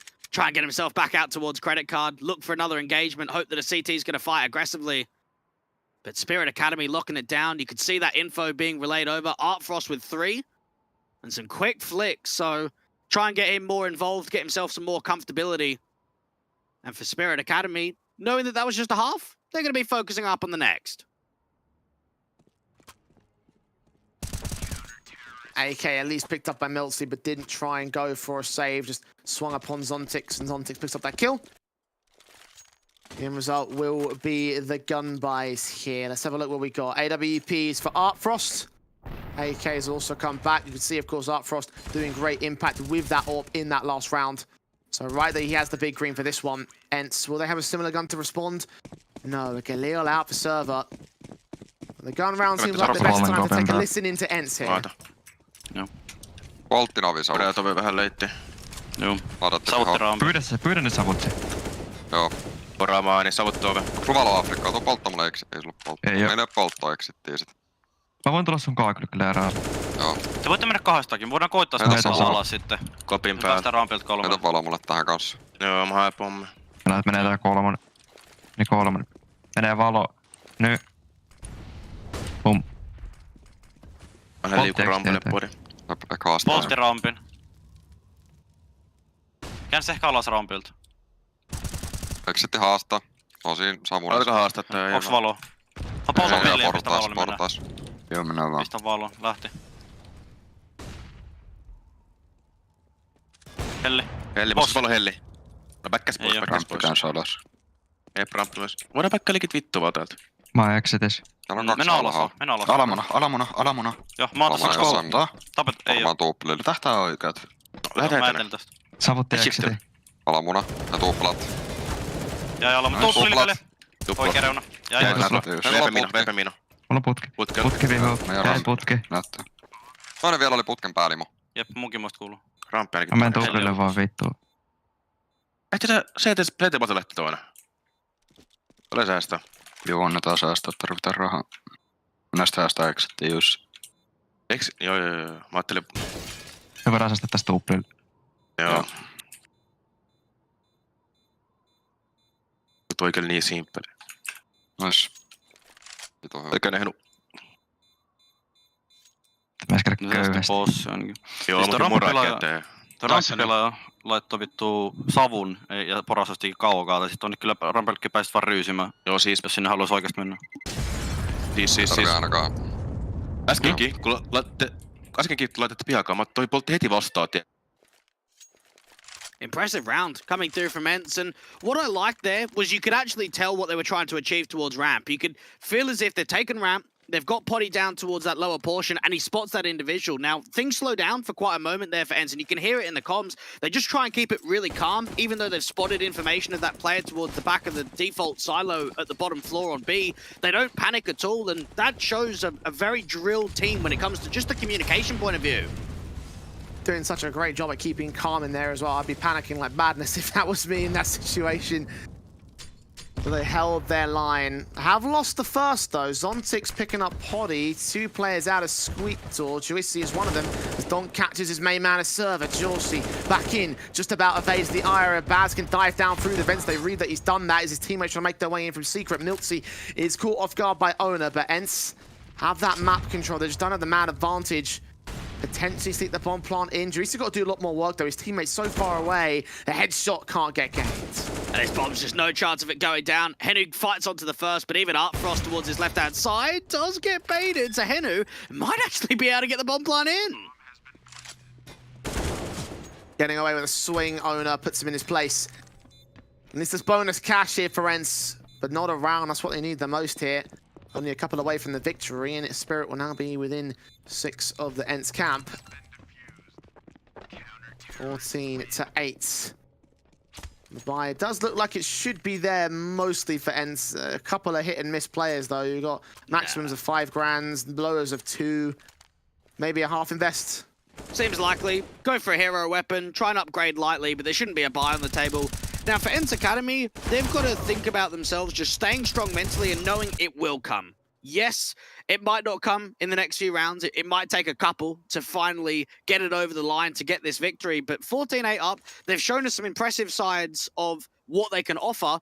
It's now just about closing. And yeah, you might give Spirit Academy another 4, another 5, but they've still got so much control and so much momentum off of the idea that there's so many rounds to play. There's so much time for us to get this job done. Again, 6 to the good. They will go in with the Tech 9s that equals the half invest for ENCE. Standard guns will be up for Spirit Academy boys. Artfrost. First shot, not quite being found. A bit more of a faster approach towards the outside control with the smokes coming in very early and charging their way up towards Secret. Very good nade on Poddy though. Owner adjusting, trying to catch server. Sees him. Doesn't find the kill though. Might get overwhelmed with the sheer numbers game and running out of ammo. That's all important. Poddy got a TK however, so it keeps it at 4-4. There's still a lurk down towards this ramp control, trying to see if they can catch the time and get Artfrost to rotate down to that lower bomb side. Doesn't happen, he holds his post, and they don't even know about Zontic, so sneaking in this bomb plant might be more difficult than what they expect. Spirit are gathering information, meanwhile on the upper site, in particular in lobby, they've now seen nothing at all of ENCE. And Molotov's thrown back by the ENCE camp. Plant down will be secured, Zontix will get his kill. 2 left here for ENCE, probably to fall down at this particular moment. Indeed, 11 HP there for Miltsy, so we weren't going to hold on. And Henu with a lot of work to do. Bomb is at least kind of open for him, so he can try and swing the denial. Tap on the defuse, Baz is going to get forced off of it, but Donk finds the angle, wrap around, get the kill in. So only a temporary measure there for the ENCE side. Spirit will still get the round, but hey, half by bomb plant there. For for ENCE, you can't be too happy when it comes to like economical management and things like, okay, you know, we took a couple of players out of play, we gave ourselves a cash injection, because you're up 14-9. What you're focusing on, even in those rounds, is presenting a steal and allowing yourself to have enough money on the table where it might turn into something. It might turn into your 15th. So their focus is, even on those eco rounds, try and see if we can maximize any steal potential.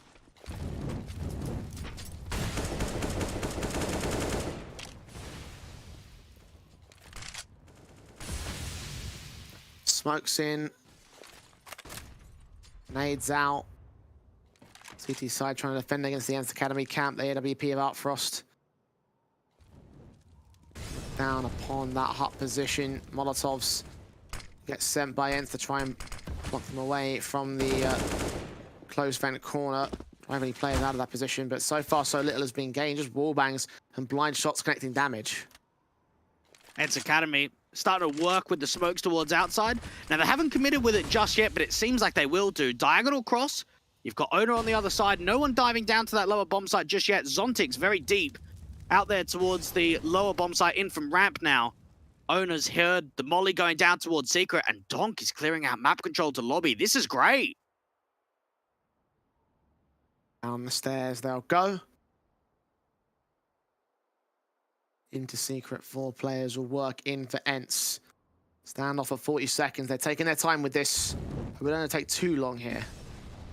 All about the committance. And for Zontix, trying to see if he can get the denial of the bomb. Now, he is aware that there could be an entrance coming through from the ramp control, so that might make it more tricky for him to defend off against the double doors and the single door attack. 20 seconds. Zontix holds position. Making their way forward. The flashes out. Bomb plant could be denied. Zontix doesn't opt to go for it, though. He's going to wait for his teammates and play the retake. Just try and get enough distraction around him. And ENCE Academy have still not cleared out this dark position. Zontix might just be here to set up the entire round for victory. AK's held. Engagements are found. Damage will be done in a slight amount. ENCE suppressed at this stage, down on 1 individual there for the T-side line. They come back with a couple of kills, and Spirit being locked out, it seems. Couple kills returned. Eventually, it will be ENCE taking match point. Being able just to get it over the line, Jay, that 1 extra round will just try and help themselves out. Give themselves that leverage of the closing opportunity. The Spirit Academy work their way in from the ramp control quite quickly, try and set Zontix up from that dark position. And you could just see the way that the collapse comes through, the quick trades off one another, the multi-frags up on the post plant. 1 more to go. Here's closing time.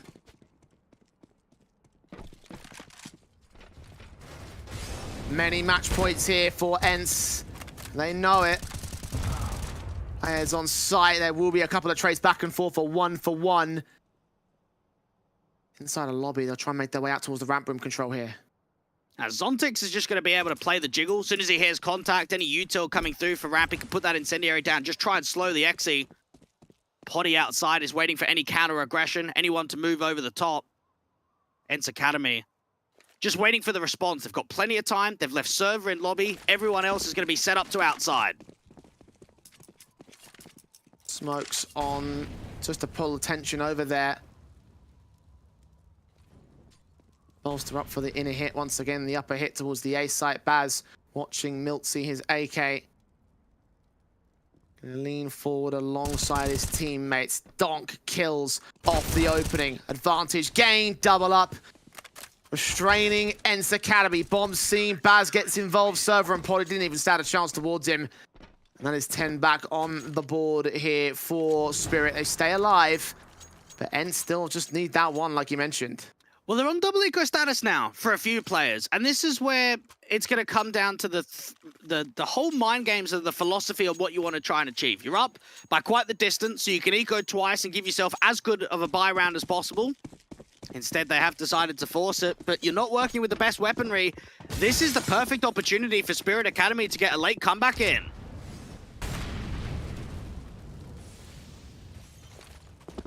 Utility suppression initially here from the CT side. ENCE playing that Tech 9 towards outside for Poddy. Op shot not connecting will force him away and does get killed off by Donk in the end. Advantage gained. Follow-up not quite there for them. Shot still for the wall bangs. They try and challenge the hell control. Zontix has it unlocked. Bombs out in the open. Henu does get two to respond. This is still a 3-on-2 for Spirit, though. This is workable. Both players off one another. Now, Spirit have got all the information of exactly where those two have repositioned to. You've got Baz deep in lobby. Henu waiting to see if anyone will come up from the secret control. Donk may just get caught by Server. No, not to be.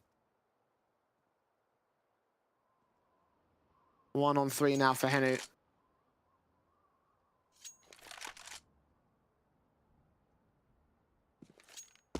Get rid of that AWP, looking at whole possession of something else in this round. There are weapons at his feet, the M4 in particular, picked up.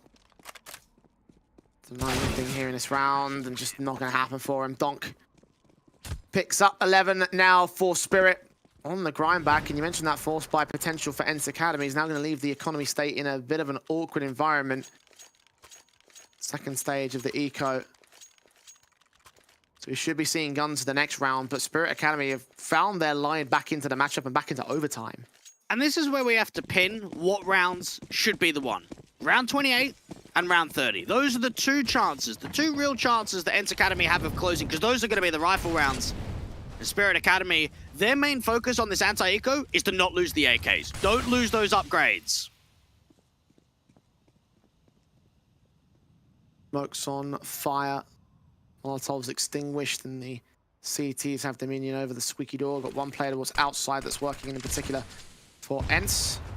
Suisi doing no damage to that HE. It was most in to pop open the doorway. Baz will swing on Henu. See that bomb, drop it alongside Artfrost support. 5-on-3, making it 2.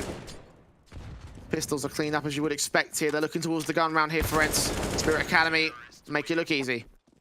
And ENCE know this is one of those chances. One of the ones that we were talking about. Round 28, what can they muster up? Now, we won't see an AWP, but we will see rifles. It should be AKs across the board. Maybe Server goes down to a Galil if he wants to get just an extra amount of util forward. Yes, that's what he decides to upgrade to.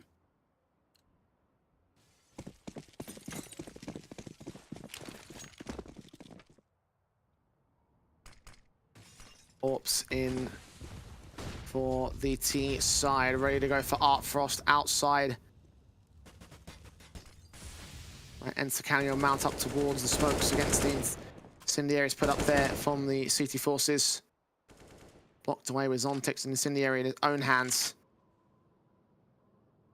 Smokes to put down the Miltzy's positions. We can make his way towards outside when ENCE want to go there. For now, passive control on the default. And we've seen Owner liking that control outside towards Secret. Get himself in, tucked towards the corner. Now you've got the smokes towards outside. He could put a smoke down to the molly, give himself a slight one-way. How does he react off the back of it? Actually dips off to play with the one-way. Molotov's landing in a smoke. Owner is going to get forced back. Back up there as well. Nice nades on 2. Damage being done towards Miltzy in particular. Henu caught a bit of that. Those players will make their way in towards the secret dive, and Owner's ready to receive them still. Get that incendiary down. Nice timing. And even Donk, he would be so happy if they start filtering up. If they come from the top of secret and over towards main, that's where he's ready. And even Baz has made the info play. That's the lurk and lobby dealt with.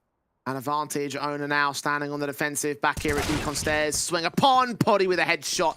That's important. 4-on-4. Player in a dark. Nades on the double doors. Shots in for Zontix. Connecting back towards Poddy's position. Advantage splits back to the favor of Spirit Academy. Smokes against the AWP with Molotovs to force him away from the other entrance. Donk on the backstab. Zontix still holds it. Dark gets a kill alongside Artfrost Orb. And it's 12 seconds for Server. Counteracted by that backstab. And Spirit are making their way back into the game. And this is where pressure is going to be getting to the young team of ENCE Academy. And that might be a slight odd thing to say when we're talking about an Academy League, but have a look at the track record that Spirit Academy have had. Their core 3 has been together for nearly a year now in comparison to a brand new lineup. And they're also a team that can go deep in this event. A team that you can look at as being threatening to get all the way to the playoffs and to try and see if they can take the whole thing. Just needed to be closed.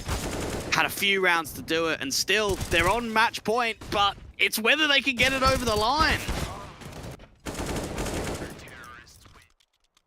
I just need that one good round to close, like you mentioned earlier.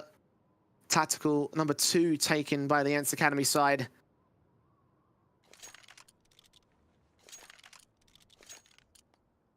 Need to figure it out from here, be it in this round or the next buy-up.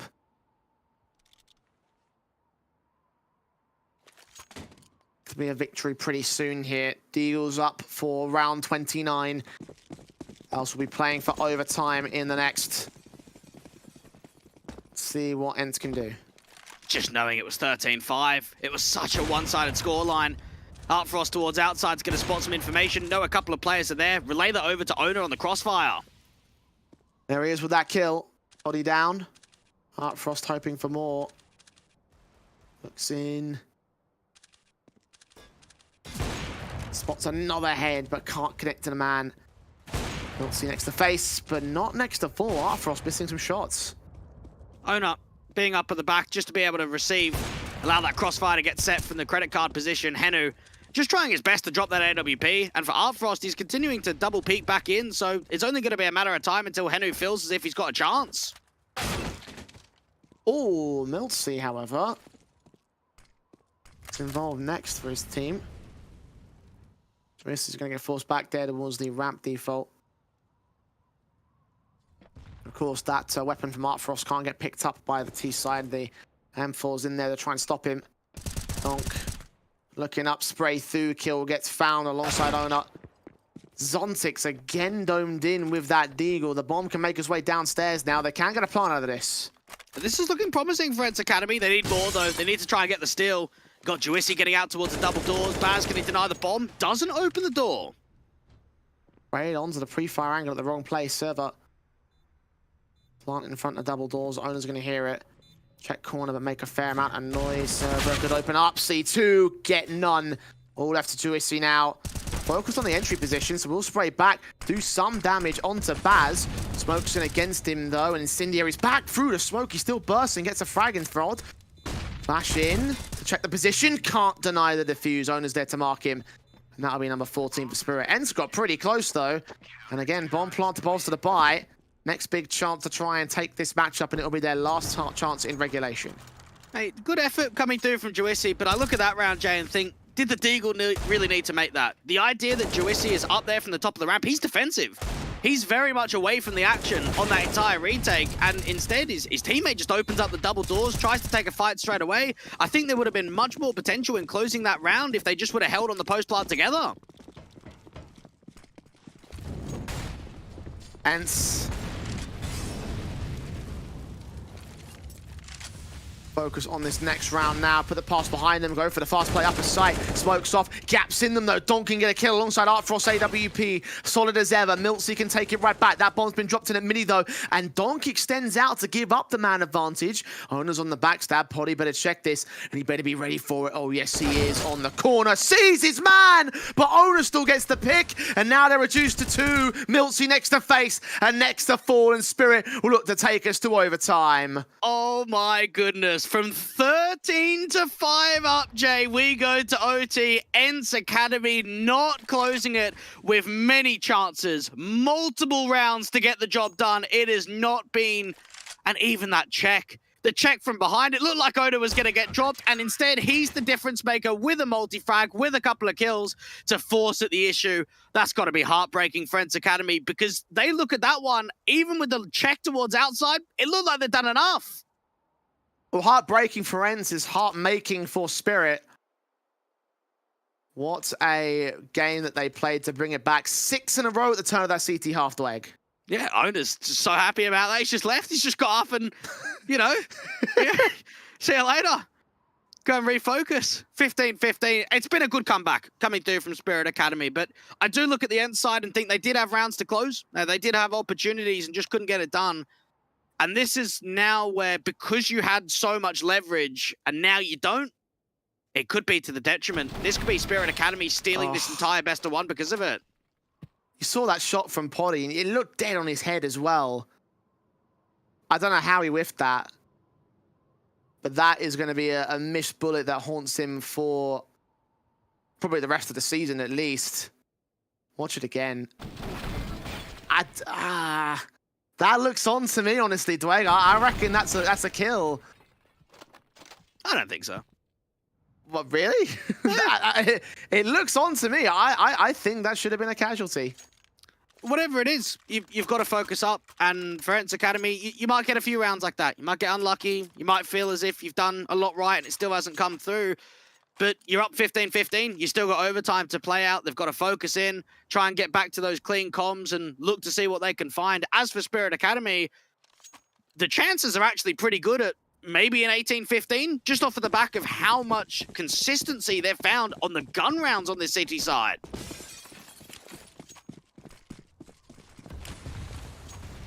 Overtime it will have to be. ENCE couldn't finish the job. Now they're going to have to go and play on for longer. Spirit know this. Vent dive in from 3 players on the T side. One man try to respond in from ramp control. You got Zontix with those nades. Can do some damage, chip away at the HP bars, but nothing that was thrown to suppress a kill or deny that bomb plant, which will come in now. Even MILTzy trying to just stall for time. Now, Spirit Academy can get themselves into a 5-on-5 retake. Plenty of nades for them to work with. Zontix isn't seeing anything presenting itself. ENCE Academy actually want to try and see if they can find a lurk towards the top side. That's exactly what Poddy can do. There's the start for ENCE. Spirit. Leaning in. MILTzy engages upon another kill. Backstab inbound against Owner. Should eventually find from Silver. 4 versus 2 now for ENCE, and time's just too far. Tick back for Spirit. Zontix will try to get on the bomb. Smokes will go down. But it's just far too late to get anything done here. We'll try to look for the exits. Stay in the site. And I think at 100 HP, Art Frost going to get away pretty nicely. Zontix somehow at low HP is still going to stay alive. And even an exit Craig tried to make it into a 2-on-2. But not around for Spirit Academy. And this is where I would look at that and say, classic overtime, right? We've seen ENCE Academy struggle to close it. We get into overtime, and it looks like one of the cleanest rounds from them yet. Poddy with the lurk towards topside is able to deal with the individual that was still hanging around of Baz, and then just the pressure that was applied there towards Secret was so successful.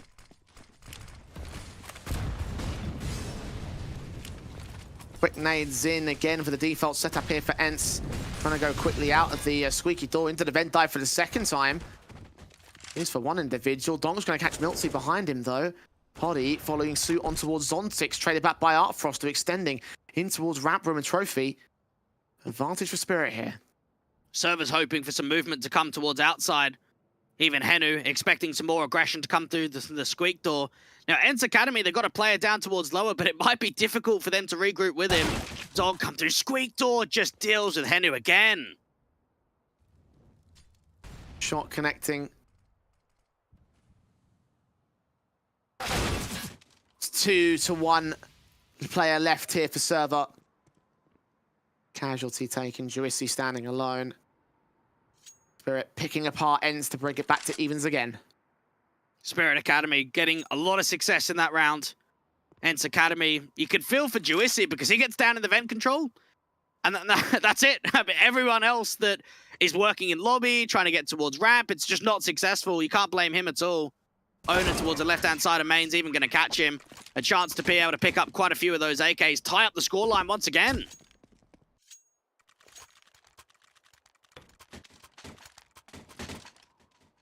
ENCE. Similar strategy 2 times in a row, not quite going to have the same effect on the second go around. Spirit Academy have their guns out to break. Only a couple of AKs were saved. That should be more than fine though. Rifles in for both sides of standard. AWP for Poddy. Quick nades in to engage. Owner backed up. MILTzy seen. Poddy, however, swings with that AWP, gets the pick back to start. Get themselves quickly down towards that lower bomb site. Juicy answering again. Dog does finally catch him, but even going down to the vent control, he might just miss the timing. Meanwhile, Server's been tagged to 8 HP. MILTzy's dead to Zontix. 3-on-3. Server going to need that backup to come in from Decon. The AWP scoping in. Can't see the man. Zontix fighting well against the pressure. Finds the angle through the doorway. P250 pulled down against Poddy. And he solo holds the B sites. Just does so much more. And even Dog ends it out from the single door. Now in that round I do feel for ENCE Academy, that's a 5-on-3, Jay. They have every advantage in the world. And then just that M4 display. Tiptoeing around, looking into double doors, back over to single. So much being granted from Zontix. I think Juicy started things off so well as well towards inside. This P250 kill was a little bit nuts, but that frag through the doorway is what got me the most about Zontix's sequence. Well placed with a low HP individual to fight in there. It's advantage Spirit going into the second half. ENCE side half, ENCE made a 10-5 advantage towards their favor in the first half when they had their CT side. 3 in a row would do them well. Zontix has been on good form, up to 31 kills now. Potty trying to work above those smokes outside, does catch off the AWP duel. And a second just above that smoke, Dom gets caught. MOUZ next to drop towards Zontix. Owner with a trade back, Henry with a responsive. Caught towards outside, he's low HP, but still deals in another. Baz in a 1-on-3, grabs that first. Bomb on his back, picked up, looking for the next individual, Juicy, and will do some significant damage, but not get the kill. Controlled chaos towards outside. You got Potty up there from heaven, striking with a couple of kills. Baz trying to fake that he's going down from ramp. Server out the open, falls back to a 1v1, but the kill just does not quite get granted. ENCE, it goes back and forth, but it goes successfully. 17 all as a result. A little bit awkward at time in that clutch there, that 1v3. The Baz, I mean, it was only another good bullet away from winning the fight back outside. At that point, that round becomes doable against Juicy. He's low HP himself. So ENCE, knowing what they gained, nade sent. Zontix holds. Henu, M4 to the outside. Poddy's AWP inside. Taps up. Smokes a press. Artfrost gets the opening kill. Just what they were looking for. That opening entry that might crack things forward. Try and see if they can build up a little bit of pace in this round. Try and get an explosion out of the squeak door. Get some util set up towards outside. ENCE Academy, they've got to start making some info plays. They're going to have to try and take back some of this lobby control or work towards outside. They've got to find some leverage. Smokes up. Molotov sent. Incendiaries to counteract here from ENCE. Donk trying to boost up a teammate, the AWP of Artfrost to look over him into ramp where he'll see absolutely nothing. Henu has caught an angle on Zontix, only take him to half HP. Meanwhile, MOUZ, here's the footsteps, will get driven back. Didn't even peek all the way around the corner, and it probably would have been to his demise with the AWP being held. Zontix is pulling more distraction away from Juicy. This is going to open up and allow the B-site hit to come through. 40 seconds. And then way in for Spirit. The bomb is on the site. He's going to get planted soon. Swinging from Dong does not go well. Henu finds the trade back. Artfrost with a response. 4-on-3 still for Spirit. Time to play with. They're hunting for more picks. MOUZ does catch Owner off guard, though. Artfrost leaning in close with the AWP. Rounds the corner. Meanwhile, Juicy gets a kill. Artfrost follows suit on MOUZ. 2-on-2. Both CTs inbound from Decon. Baz gets the first. Runs right in the server with a swing. 1-on-1 instead. AWP v AK. 100 HP versus 22. The AWP's got to hit that first shot. Doors open up. Shots ring out. Server with a spray. And Artfrost just trying to bait him in. Trying to force him to go for a peek back. AWP is watching. Flashes are evaded. Out of the periphery of the AWP still. The swing for match point. This next shot might mean everything. Molotov sent as it doesn't force Artfrost out position. Instead, he holds his nerve and holds the frag for match point for Spirit.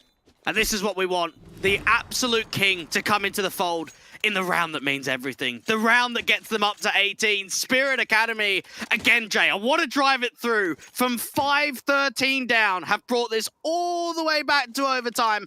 And now they can close it. Now they're one round away from making the whole game be successful again.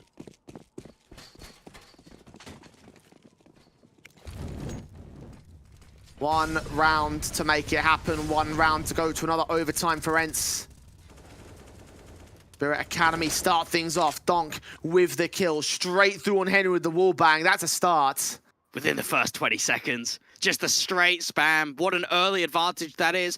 Now, Server's taken the meanwhile approach to get aggressive into Trophy, play behind the util. You've even got the AWP holding a slightly aggressive line towards Squeak Door from Potty too. Push forward. ENCE need to win a fight, but they're not getting it. Zontix getting MOUZ next. Incendiary thrown from Juicy will keep the player at bay. Baz spots the backstabber. 2 left for ENCE Academy. I think this one's about to get wrapped up here, Dweg. Potty and Juicy Trying to find the sneaky beaky angles. The AWP will be pressuring in from both sides. Baz needs to fall here. And he does get picked up. That's one pick. Can't land the second. Potty just trying his absolute best to get more impact out of this one. Going back into the hut control, he gets denied. And now Juissi, we've praised him. We know how solid he can be, but 1v4's too far. 19-17 in for Spirit Academy. Heartbreak and turmoil there for ENCE Academy, because that was theirs. That was theirs, but instead it's been stolen and taken away by the favorites in the end. Zontix posted up a hell of a performance towards the end there. What a result from him, and what a hold he had over on that CT side for Spirit Academy specifically. But you're right, Dwayne. ENCE had a 10-5 half, were able to extend it to, I think, 13-5 at one point. Had match point for a very long time. Spirit still brought in the comeback, and ENCE just struggled to close. Another close loss for them. And it's expected that Spirit would take this victory, but ENCE were on the precipice of a brilliant steal there. They'll be disappointed in themselves, and they'll look back at this series and say, geez, that should never have happened. We put ourselves in too strong of a position to let it slip, and this is where the conversation goes back to the last season. 5 out of the 10 games they played in group stage went down to at least 28 rounds. We're talking the late game, the overtimes, but not coming through as victories, and I think that's where they've been hit the hardest, is closing. And that might be a concerning factor if they can't quite close things out against Spirit and other teams in the future. Then it just shows to me that it won't have any main progress involved. We're talking about the idea that it's trying to move up the table, go from mid-position, 5th place in the best of ones to being able to contend a top 4 or top 3 slot if possible, because they have the talents to do so, right? We saw it proven in this matchup alone, but just that team element is missing from them, I think. And just knowing that they've had to work so hard for this series, this could have been the perfect upset for their campaign. Knowing that this was a game that, on paper, they shouldn't have had a chance in. They didn't think that ENCE Academy were going to be able to find much success at all against one of the best teams in the group, one of the best teams in the competition, and they find themselves up by quite a margin, just can't close it when it matters most. And that's going to be a major detriment for them. Again, you can see some of the highlights, how far ENCE were able to escape into the lead. To think if a few more of these rounds had gone better for them, if they were able to win a few more out of them, the Spirit might not even been playing this overtime. He might be already playing our next match of the day, Blake. So again, just ENCE going from the one-sided stomp into the overtime loss. It's going to be a mental cripple right there. It is, and it's something that Whitey, the coach of this team, is going to have to try and relay some of the information forward, tell the guys that it's not completely over. We showed some good signs today. Let's just make sure that we can address some of the issues on closing and what we can do come the next game, because it's all about staying positive, staying mentally in the right position, and your chance will come. You'll just have to wait another day. Well, I don't know when that chance will really be seen as successful. They can take a look at some of the lesser teams in terms of the group stage and potentially hope that they can get with victories above them. But I'm a little bit disconcerted about what could happen here from here on out for the ENCE Academy team, because I thought to myself last a few days that there was an opportunity that they could build upon this. But they need to go back to the drawing board, and they need to figure out exactly what that missing piece is really going to be, because Spirit, they'll be successful, they'll be praising themselves, they'll be going up 3-1 in their group standings today, and it was a well-earned comeback for them. I saw even Artfrost was down to about 7 kills going into round 26, I believe it was. So knowing that he was so quiet for the majority of that entire game, it wasn't until the last handful of rounds, and even when we got into the overtime, where we saw some of the magic, some of the stuff that we've seen from him in previous games.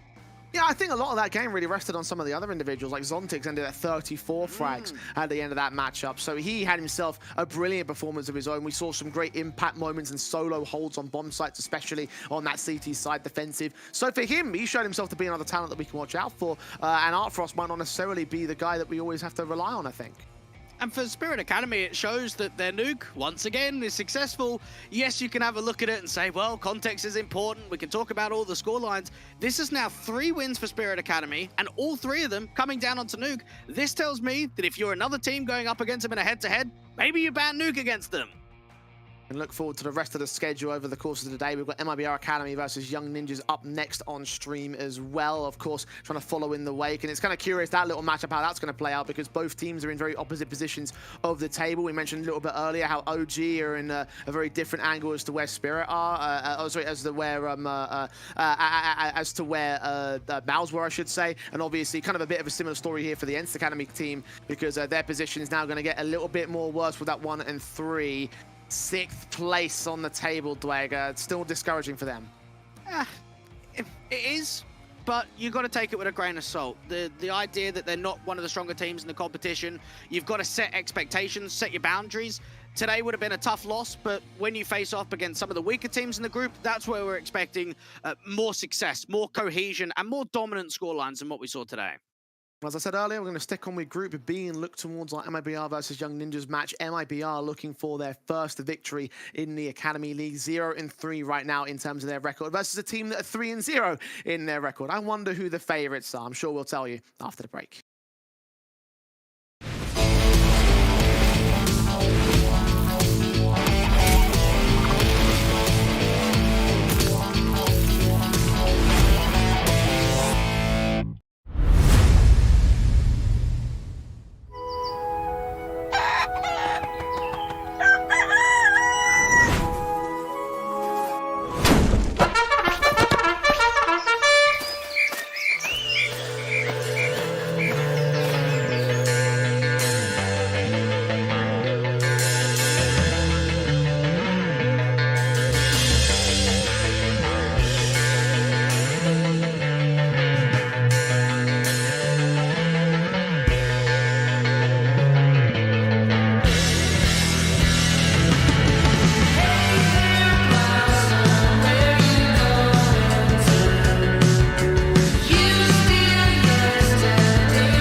midpoint of the WePlay Academy League for today. We're moving on to a matchup, well, from a matchup that should have been pretty close and indeed was close to a matchup that now should be a bit more one-sided. Again, top team of Group B versus bottom team of Group B, Young Ninjas versus MIBR Academy.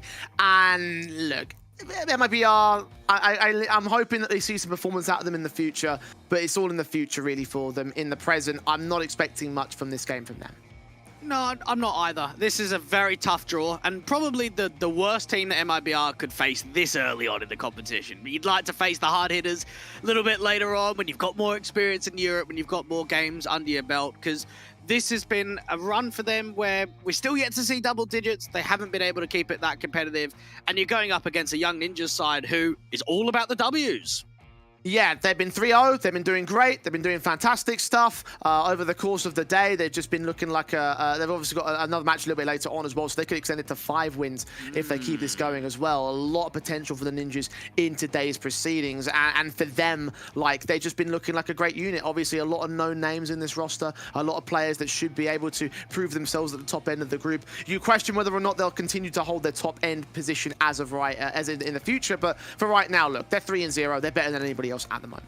I don't know if it's much of a debate if they keep at the top. I've been thoroughly impressed with what I've seen. They've already beaten some of the stronger teams. You think about the idea they took on Big Academy in their second game and then Spirit Academy in their third. That's already the 2 teams that we're looking at of being in that conversation. So knowing that Young Ninjas have already got victories over them, they've got a lot to prove and a lot to say about their win record.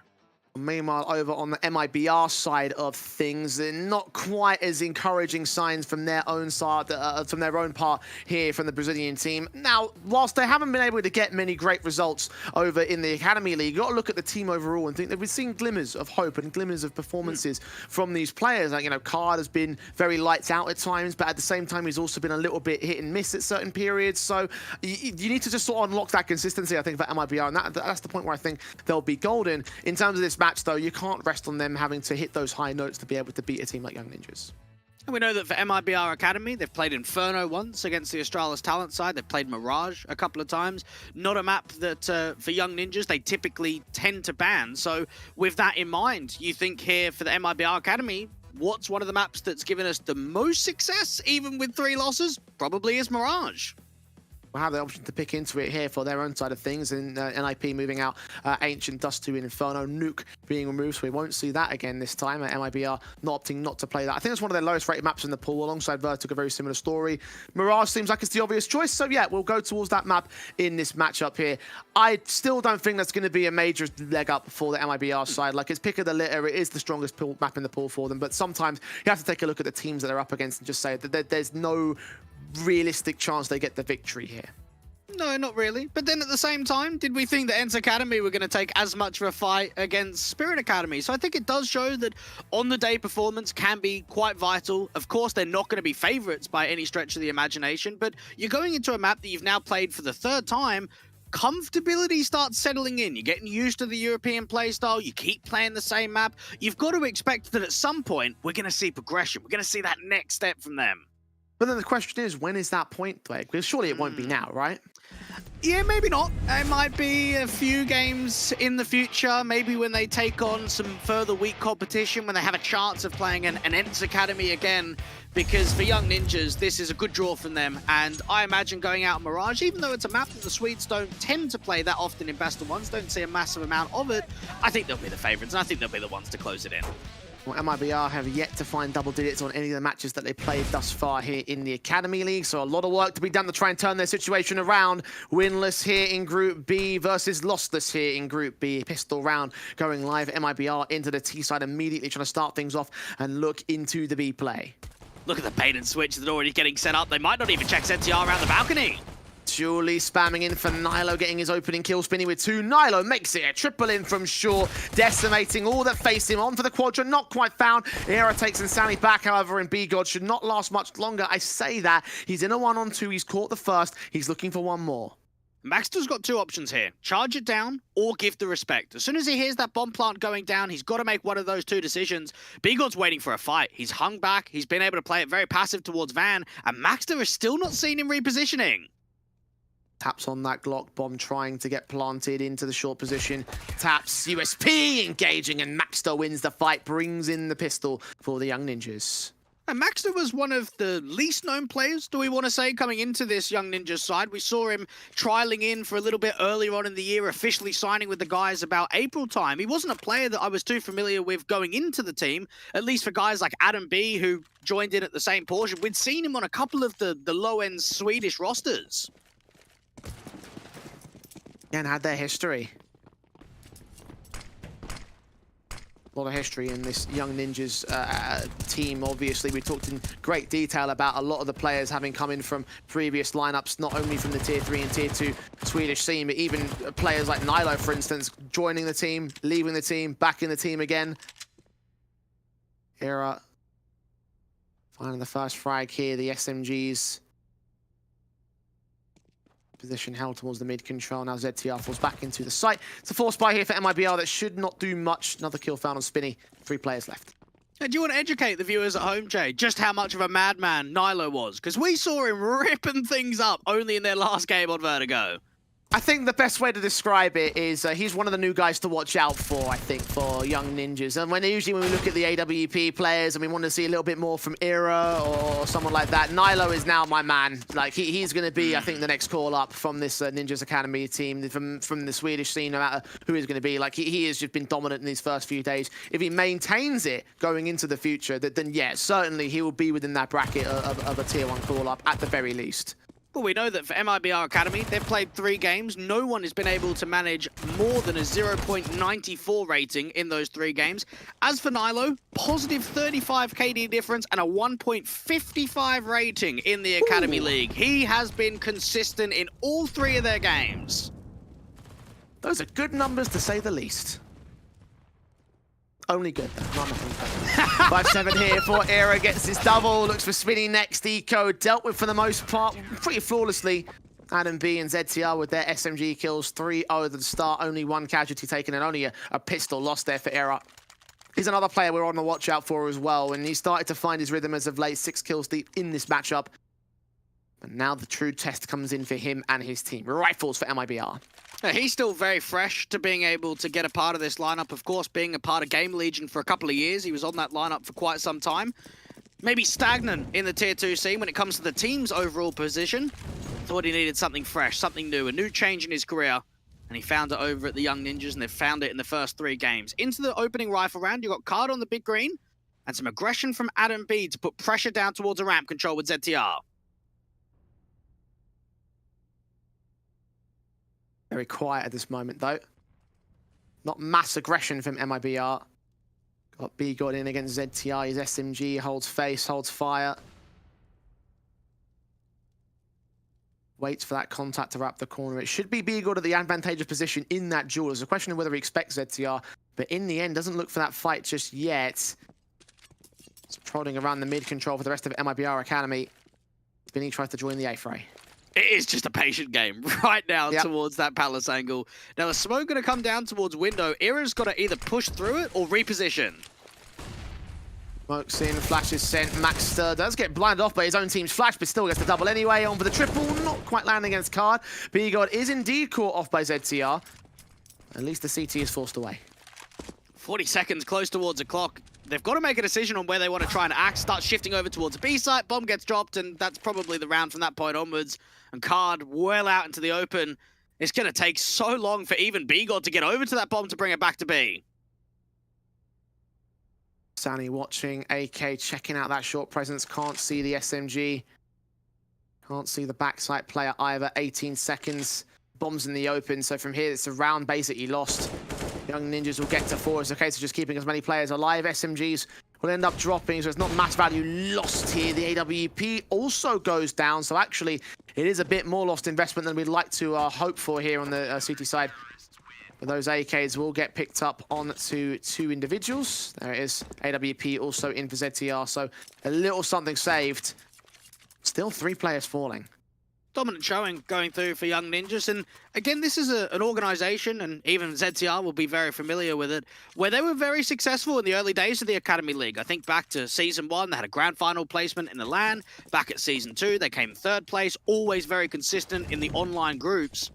It's been a while since they've had a deep run. It's been a few seasons since they've been up there with the very best, but already with 3 wins and trying to look to get your 4th, this is the road to be able to get to that position again.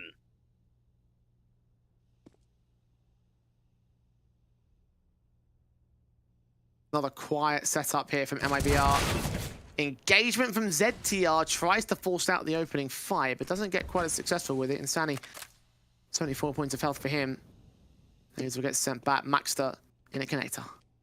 Even Card is waiting for a reface, try and see if there's a slight overpeak coming through from Con. Now, while that's happening, you've got Era pressed quite aggressively in the apartment, so trying to take some of that information away. Card looking for another pick into Con. The smoke goes down just in time before he can take the duel.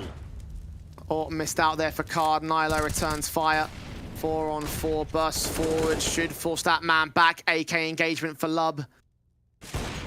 Shot on from Era brings it into a 3-on-3 though. Good repositioning, but look at Insani. He's been able to work up from the top of connector. Maxton might just spot him if he continues to over-aggress. If he tries to get down towards City Spawn. Backs turn, barely. Maxter doesn't even win the fight. That should have been a sitter there against Insani. And now he's engaging out towards Market. Era's been seen. And Insani is not going to give him what he wants. He's going to let Spinny walk forward into short alongside his teammate in from the apartments. Orb shot rings out. Era checks position, tagged up and gets dealt with by Insani. I can't believe he's got this impact. On for the triple, doesn't quite make it happen, but Adam B is in a 1-on-3. Got plenty of nades to work with too. Get the smoke, try and see if he can force B got out into the open. Swing towards that right-hand side, flash around the corner. Spray through, but B-God peeked a little bit early, got blinded the same. Adam swings, damage done, almost transferred back, doesn't get the kill, and B-God gets a second opportunity to win the round for MIBR. That was a bit scrappy, but they get their first round, and you do have to give them credit to that. I think Era knows better than that, to be honest, Jay. That was an obvious bait. The way that Insani gets there towards Market, and he's trying to toy him, but not peek all the way, that's only telling me that there's a setup towards short. There's some level of movement coming through from the apartment, and he just focused, has tunnel visions, rather than at least jiggling the other way to see what's going on. That was a great mimic and distraction to allow them to open up B.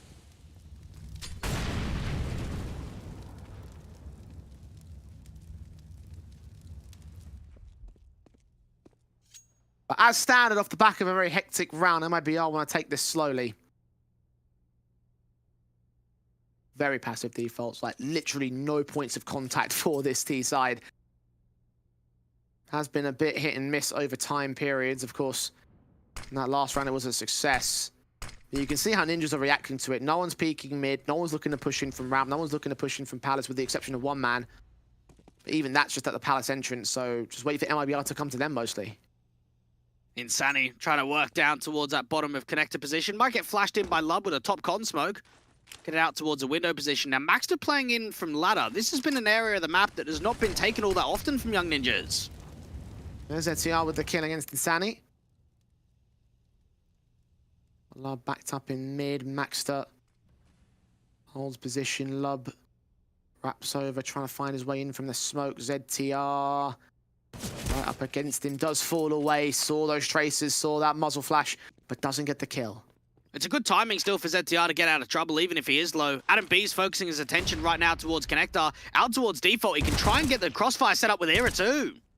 The shot onto B-God now. MIBR reduced to 20 seconds. Bomb's going to have to commit in from that mid control. You are seeing Love trying to peek back forward. Meanwhile, Adam's forced to reposition in from dark. Holds his nerve with Era's AWP providing Overwatch 10 seconds. And MIBR have not committed to the bomb site. They're going to get hunted, but forced away to save a 5th round for the Young Ninjas. And this is something that we can start getting more of a warrant, more of an idea on what the playstyle MIBR Academy are trying to bring to the table. Very slow on T side. We actually didn't get to see much of a T side against Big Academy in that opening game, unfortunately for them. The majority of the rounds, because there was only 6 that got played out, was just pistol, anti-eco, a couple of force buys, and 1 or 2 rifle rounds. So now starting to get a little bit more of a lock-in. Doesn't seem quick at all. Seems like very much by the book, try and slow the default, allow themselves to find mistakes in the offensive, but as of right now, for Young Ninjas, the info plays are working out well for them, and the prods for information are just coming through successfully with picks too.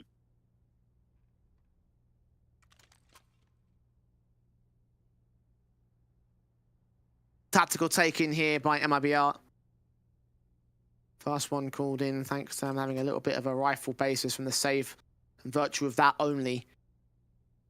Mac 10 brought in by Insanity. I imagine they'll force around it, and yes, another AK will come through, so...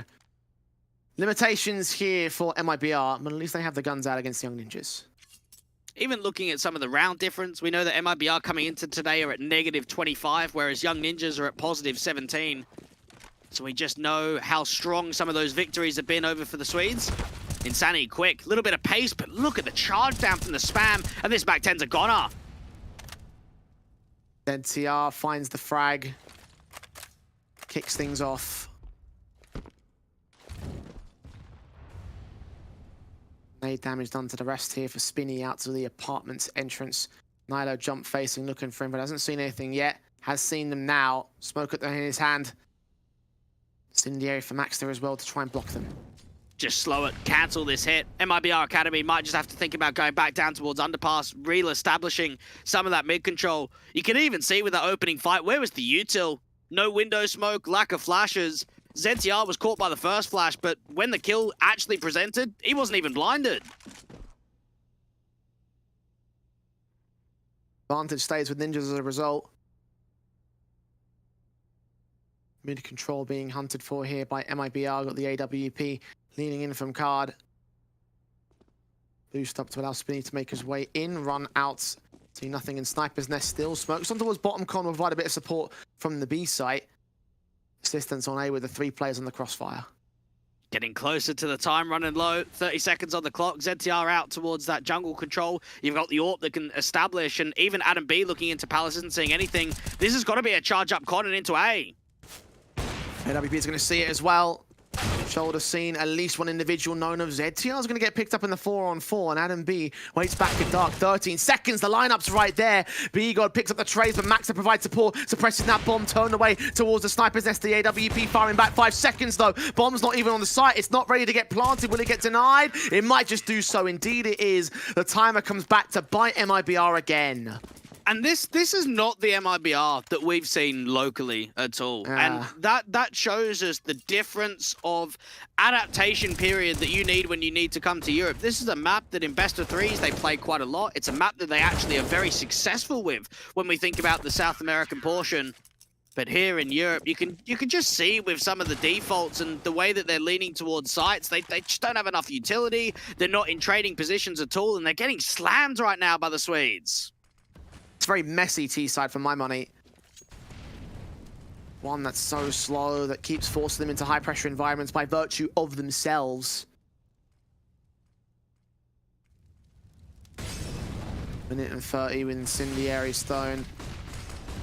Tech 9's coming out. Nilo in the smoke. AK diving away. Maxter engaged with a spray, gets his kill, starts things off. The pistols not allowed to make their way in. Burst through from Maxter. B-God trades back a 4-on-4 scenario. Smokes in. Looking on for contact. The bomb should commit here. Might be able to get planted with the situation being where it is, but Nilo getting more picks. Love finds another good frag back. Young Ninjas at the man disadvantage, in fact. This might not be quite as clean as the Ninjas would hoped for. Nilo continuing to face, but failing to get his kills. Finally, Adam B gets to. Card picked up. Bit more stressful for the Ninjas, but they get the round on the board.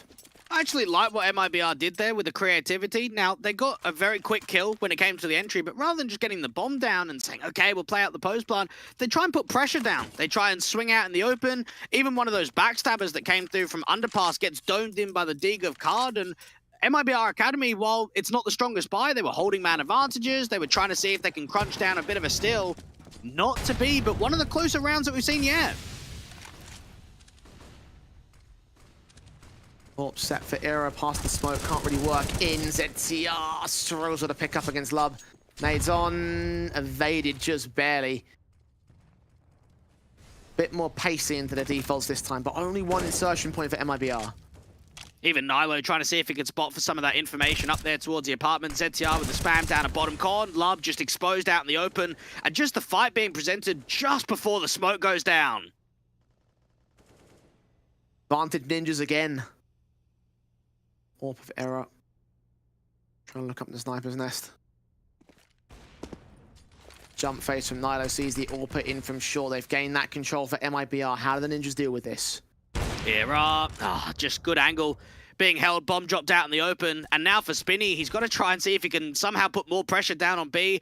B-God falls, and everything is just being picked apart in the default towards mid. Piece by piece, pick by pick, player by player. It should be the round for the Ninjas as a result of 5-on-2. Spinny trying to find something in the apartments, but I imagine that he's probably going down here. Oh, Card certainly is. AWP trying to stay alive against the M4. And ZT actually does get picked up and punished. But he's on 11 HP now for the AWP. 51 for Spinny, caught by Maxter. Last man standing. Versus 4. Bomb in the open as well, so we can't even pick that back up. Again, Ninjas, only a matter of time before they take it. Adam B keeping eyes locked, time being low, eventually going to fall. And just to kind of give an idea of what we saw from Card locally against what we're seeing in Europe, the last 3 months from him, he averages a 1.11 rating. So far this season in the Academy League, he's down at 0.93 with a +2 KD differential. And that's understandable. You always know that when you face higher end competition, it's going to be a struggle, but it's just perhaps knowing that MIBR had so much impact out of him locally, they expected it to come here in the Academy League.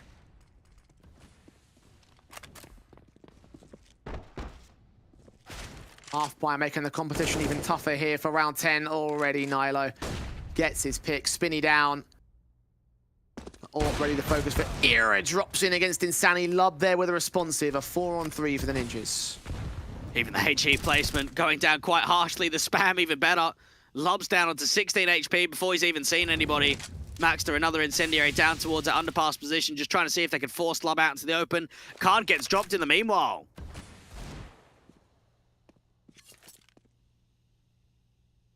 Eagles firing for B-God. Lub picked up. Ooh, B-God okay. does fire onto ZTR. That's good. Anything more? No, not to be. 3 players alive, so some damage was done, but nothing major, nothing that will deficit the economy of the CT side. Not like it was going to do any difference in the next follow-up anyway, because they got 10 grand on some players. Starting to look exactly how the first match of the day was looking here, Dwayne. I wonder if there will be a comeback from MIBR. This is a tough draw, and I think we addressed that enough in the pre-game to say this is one of the best teams in the competition, one of the best teams in the group, up against one of the weaker end squads who have come over here to the Academy League, try and gain that experience, try and keep it close with some of the lower end teams.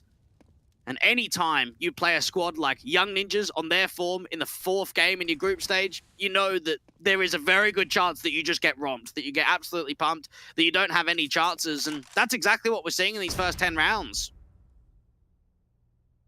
Well, we are going to have to force back to basics. Set piece looking like it's being set up here towards the A site. 2 players in the mid control. Could go for a connector split in. It's connector jungle and stairs that get smoked off with the CT smoke inbound a little bit later. Got 1 man on the site. Max's AK holding. Big gap there towards connector jungle, though. I just saw that. Maybe a little bit off from MIBR. It's all the ruse anyway. I'm not sure what they're trying to achieve with this. They had to go back towards getting the bomb in T-spawn, a double pump in for the A-split, and you've already got Era making such a big info play. He might be able to drop the bomb on the backstab. Yeah, the footsteps at least. Adam B focusing on that connector presence, though. Towards ramp, the flash is coming in. He gets himself towards dark. Has he repositioned? Era closing in the pincers. Maxter supported. Adam B will go down. Maxter will fall. The AWP up against the AWP of Card, who lands him at point blank. And there you go. A bit more for MIBR, a bit slow and just not quite in it here for Young Ninjas in this round.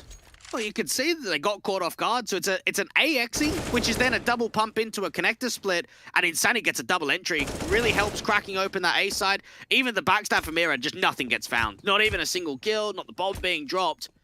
MIBR will be very happy about that one. And Insani, one of the guys that we've seen glimpses from, and I think that's been the whole story for MIBR, is we've seen some decent moments from Spinny, Card with that AWP, B-God as well, and then Insani too, but it's more so moments. We haven't quite seen that consistency. Maybe we need more of a sample size. Maybe we do need to see them in more best-of-ones. There's the opportunity to increase that sample size here, of course. Make a judgment call in the future few days and the future weeks of the Academy League here and now. Play with what we've got here. Second to the board of MIBR, of course. 7 to the good for the Ninjas at the moment. Last time they gained a round, MIBR got immediately responded to by the Ninjas side in a very confident fashion, so I imagine that's a possibility at this stage. They're back to the slow passiveness on the defaults, but Love does force out the opening kill, as does Card follow up. Orb the Orb Jewel goes the way of the T side. We see that Jewel being presented from Palace down there towards that jungle area. Now ZTR's focusing the attention back into Connector and Nilo's being mollied off. This is a perfect position for MIBR to be in. It's just whether they could actually muster up and close the round down with a 2-man advantage. Nilo in, flash in, spray through, kill up, Lub picked up, double in, triple found against Insanity, not quite locked out, and the kill gets found for the teams instead. 3-on-2 for MIBR, ZTR leans in, M4 trying to spot the player in the back of the pillars, eventually sees him, Insanity goes for the quick swing and the kill gets found. Adam B left alone in the round, and in for the 1v3, does pick up one. Is he going to go for this here? I'd actually like his chances just saving. Just knowing that money's not ideal, you can bring that AWP because Era obviously fell in that AWP duel. This is a much better call. I like this from Young Ninjas. Play it safe. There's just no point. Especially with the AWP in hand. With the M4, probably not. The big green, very valuable here to the CT side. So it'll be a third for MIBR. Very awkward start for them, of course, but now they've finally found a bit of a foothold in 2 rounds in a row, most crucially. Could still see a little bit more out of this first half at least. So bonuses, opportunities opening up. Now, Young Ninjas probably aren't going to buy here. The economy is not in an ideal position for them at all. Upgrade lightly, try and get some pistols around that big green. Get as much out of Era when it comes to contact. MIBR Academy. Now, we've always seen that the first halves from them have featured 5 or more rounds when I look back to the game against Big, against Astralis, and ENCE. So 3-9, we might see that key entity of 5 rounds again. Interesting to see 11 kills up on 3 different players right now for the Ninjas side. Era and Adam all being the main fragging forces of the Ninjas camp, but not quite able to do much with that. Only 1 AWP here for Era. Just pistols for everyone else. Just knowing that for MIBR Academy, slow it down, not run into the gamble stack. Try and see if they could search Card in for a pick towards jungle, out there to the top of stairs and that top connector angle. B-God waiting for any kind of aggression and a crunch down from A main. It is setting up for a split A right now.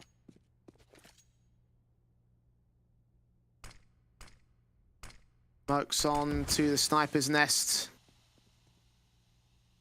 Blocking off vision for ZTR. Slow into the execution. Adam B is trying to see if he can find something up here in the ramp control. Doesn't do anything for it. B-God picks him up. Oh, they're just forced away here, aren't they? ZTR might even have to aggress this smoke, try and see if he can spam through, get a couple of good connections. Even the flash towards CT indicates they want to try and get that AWP duel down there from Card. Look back in towards jungle as ZTR starts to peer through. Aggressive play again towards CT spawn.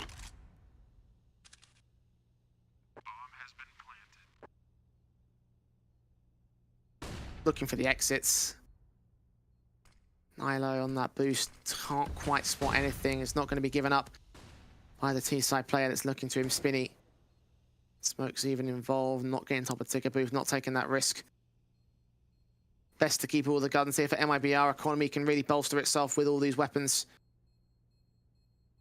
Don't go for any sort of hunt, there's no sense in doing so. The AWP, valuable to the CT side, still keep it. Not much else you're hunting for outside of that, though. So that's for the board of MIBR. Young Ninjas back to the bye. Now, even when you look at the Young Ninjas group stage so far, it's 3-0. It's been quite comfortable, but they have been tested in moments. And I think that's been something that we've addressed in all of their best of ones, was there's been moments here or there, maybe a round streak or a certain half where it hasn't been as clean, but they've always got the job done. Always towards the tail end of the game is where they've looked in complete control. So I'm not surprised that MIBR are putting up a decent fight here towards the tail end of the first half. Quick in for them to try and compound that confidence. That fight will lead to its first casualty to the favor of the Ninjas this time, though. Lub down, Insanity on the site. Bomb plant can be secured. Flashes will come over. The retake will be on, but the Ninjas have the advantage. Insanity trying to get over towards City spawn, trying to get a flash around the corner, peek out wide, not going to be successful. B-God trades back, flash forward, kill against him. The AWP does escape with one before his demise. And Spinny was trying to set up the backstab, but with all of his teammates falling, he's in the 1 versus 3. Best he can do is maybe look for an exit. The Ninjas aren't on the bomb here, though. Smokes will come down. Engaging now gets the info. ZTR swings for the kill, and we'll get it. Nilo being set up for so much damage out there towards that CT spawn position.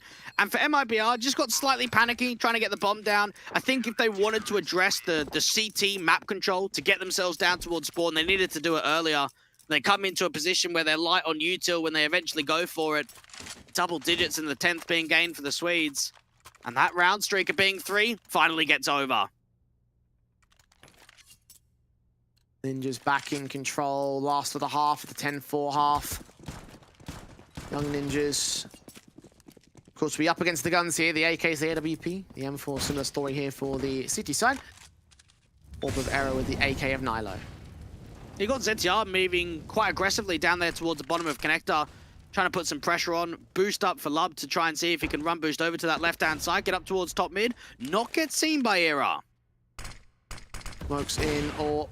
trying to watch out past Stack.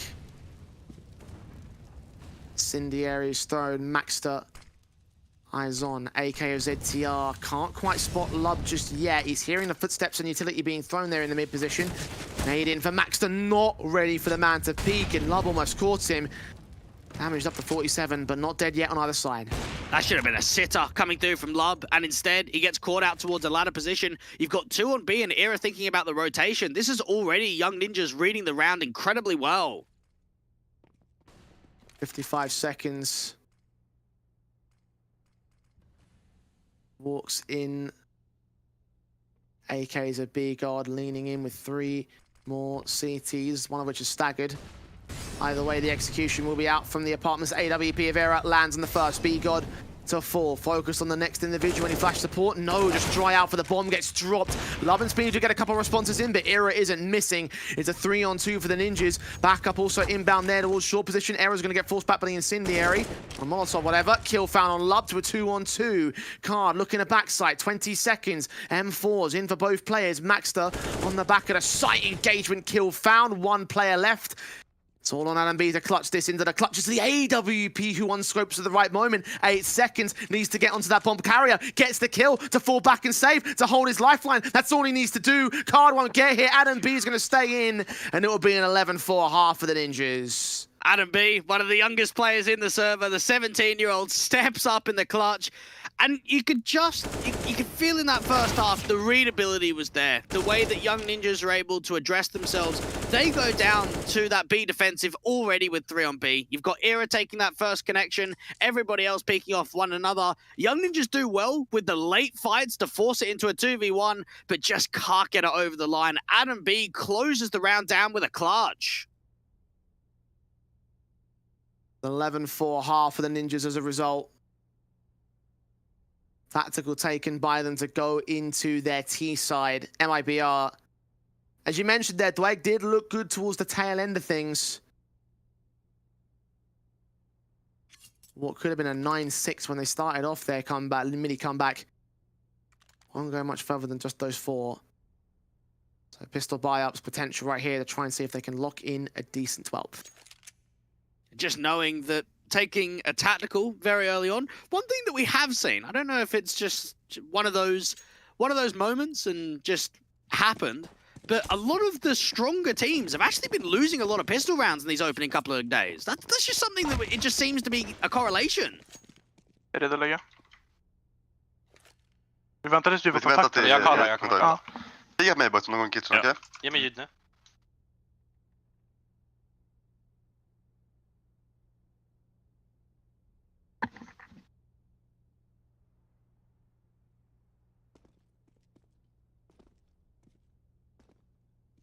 Jag steppade på B någonstans. En är uppgående på dog. Nice. Ni kan borde köra nu. Nej, jag lovar. Är det med flash?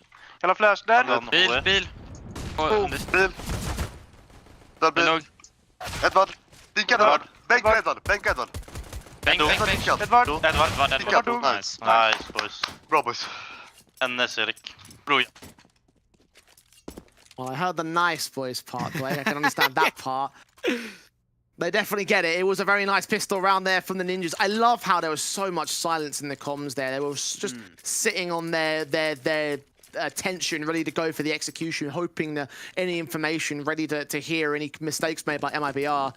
None were given to them, so they just full sense it, and that was a very confident pistol to kick off the half, mate. And knowing that the Force Buy is coming straight back in for MIBR Academy, you've got a couple of scouts on the upgrades, some pistols to work with too for the digs. A lot of emphasis towards mid, and that's going to put pressure onto bo1 because he's going to be the first line of defense out here from City Spawn. Smokes in for the Ninjas to press on. Molotov's also sent up to the top end of Palace. bo1 finds something here with his scout, 1 of 2 in play as part of this Force Invest. Maxter charges forward, Mac-10 in, taps on, bursts through, spray through alongside Am support. It's 2 kills for nothing. And now just continuing the pace forward, even getting a flash around the corner, spotting off one of those market players, a Spinny. MIBR Academy trying to see if they can be on the back foot, try and see if they can save. Even looking for exits. I don't think it's the right call. I think you just got to get out of there. Save the Kevlar. Forget the pistols. The armor's what you want for the next one. I mean, even then, the pistols could also aid in towards an eco in the next. The Ninjas might face some resistance in that respect, but the bottom line is the scoreline, and it will say 13-4.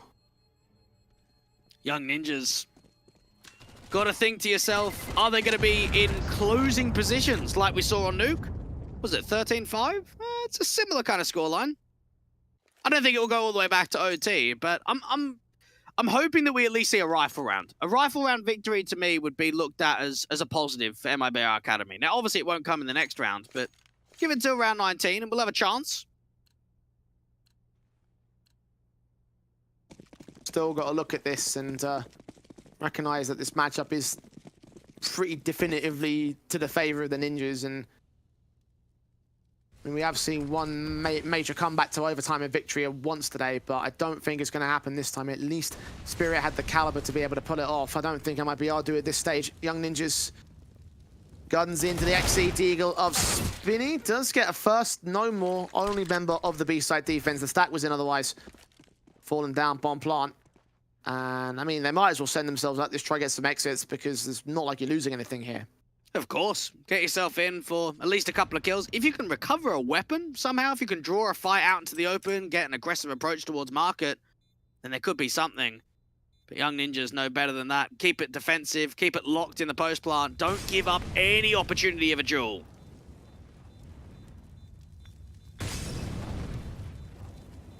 Molotov's back, Nilo.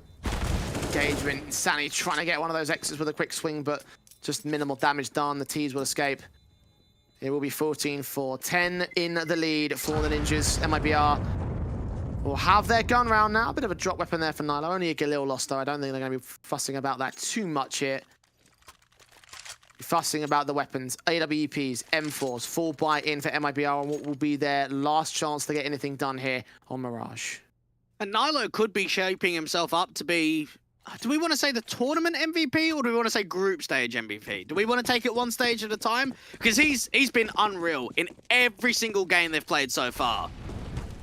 Well, tournament MVP if he continues it. I'll come back to that point actually, because Adam B is going to lead that charge straight in for the Ninjas, taking the fast pacing into this round and drawing first blood against bo1. Card can engage a miss smoke there towards Connector Jungle, leaves a big gap for Insanity to play with. Sprays on Max, of reducing them to 3 on the Ninjas side. Card might be low, but they're up by a man here for MIBR.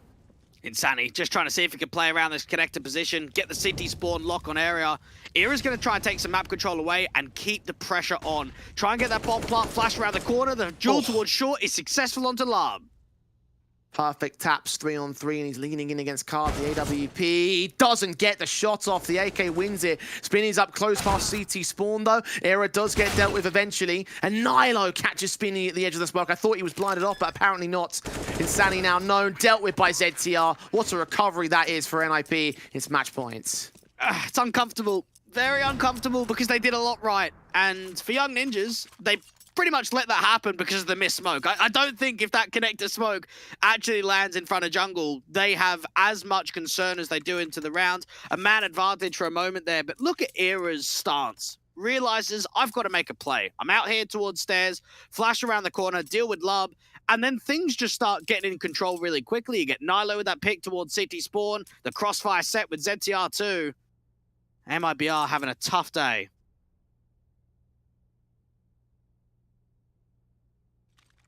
11 to make up for them. And it's a tough day for them, but at the same time, it's not like we can really expect any less, though, is it? We talked about this match being a very one-sided affair from the start. We said top team v bottom team right now in Group B, and well, we're definitely seeing a top team v bottom team performance from the Ninjas camp. Force buy will come back. MIBR to try and hold something. At least the recovery round will give them a little bit of positivity, and that's really the only thing we're looking for at this stage. I think 11 rounds to overtime is going to be a bit too much, and already the Ninjas storming the B site. Only one player to hold it. The Deagle of Spinny should get overwhelmed. That's got card in the backside. Both players actually do lead towards the favor of the Ninjas camp as they hold back. Card is on for the double, not quite the triple. Eventually they do overwhelm the site defensive. Nilo in from mid to cut off the last two, spray them down. 16-4 domination from NIP, but nothing out of the ordinary. Young Ninjas putting on another victory, and I think that's the main crutch here. For their sake, it doesn't matter what the scoreline is, doesn't matter how the game gets done, it's another win. Knowing that they're 4-0, that they haven't been tested in a massive portion so far, this is a threat, and one of the teams that we're expecting to top the entire group. Fantastic stuff once again from the Ninjas camp, going up to continue their undefeated streak. 4-0 now in Group B, so all positivity, all sunshine and rainbows for them. A cloudy day for MIBR, unfortunately, but it seems like they're having a lot of cloudy days as of recently. We come back to that conversation about when is it that we're going to see MIBR have their big level of performances, but I just don't feel like it's going to be in this group. I'm going to doubt it's going to be in this season, honestly, for their own right things. Like, it just doesn't feel like things have come together, and they're still trying to get used to this European style. With their first season in the Academy League and everything, it can be understandable and respected in that sense, but I'm having my doubts as to whether or not they'll pull up much more in this group, maybe. I'm with you. I'm waiting for the first time. I think you have to set expectations and set goals. And for me, the first goal would be getting to double digits. Before you even focus on the grand prize of winning a best of one and getting yourself started with the first victory, just getting to the double digits, keeping them more competitive. I think Mirage might be a map that we see more of, just off the basis that they play it a lot recently in the local scene. They've also played it quite a bit in the Academy League. So they might think to themselves, let's just try and play more Mirage and work on it. Let ourselves work on our map pool.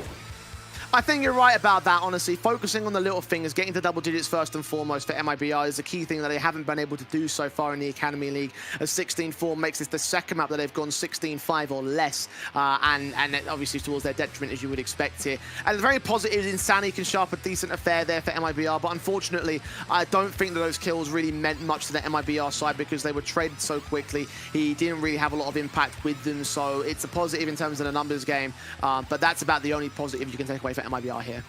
And I think for Young Ninjas, they're a very consistent team across the board. You've got Nilo that we always look at putting on good performances. Era on that big AWP as well. Adam B and ZTR to be able to apply the numbers, and then Maxter to help out here or there. You've got a lot of foundation, and I think that's what makes this team so lethal, so threatening, is that we can look above board, and there's not many weaknesses that we can point out and say, oh, they might lack here, they might lack there. No, we can't say that at the moment.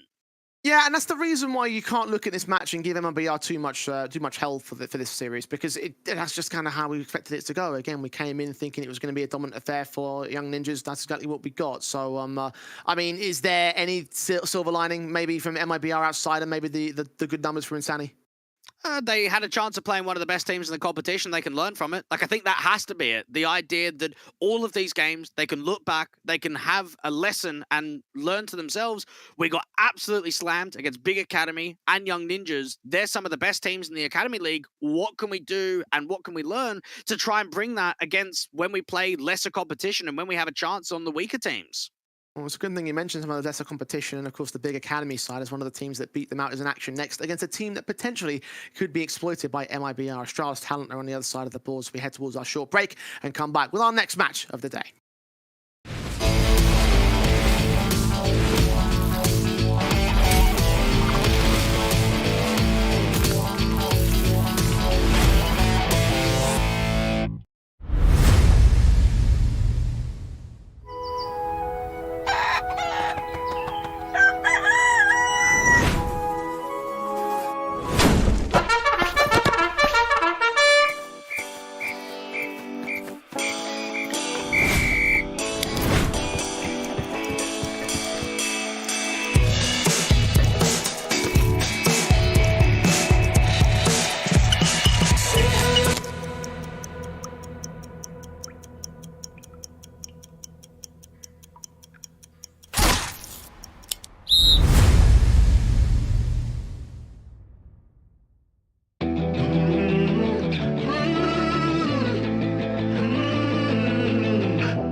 Welcome back to the WePlay Academy League. We're getting into our penultimate match of the day between Big Academy and Astralis Talent. A bit of a weird situation for Astralis Talent, elongating the wait between the last match in this one because they themselves are playing in other tournaments, particularly the Danish LAN event, NRF or something like that.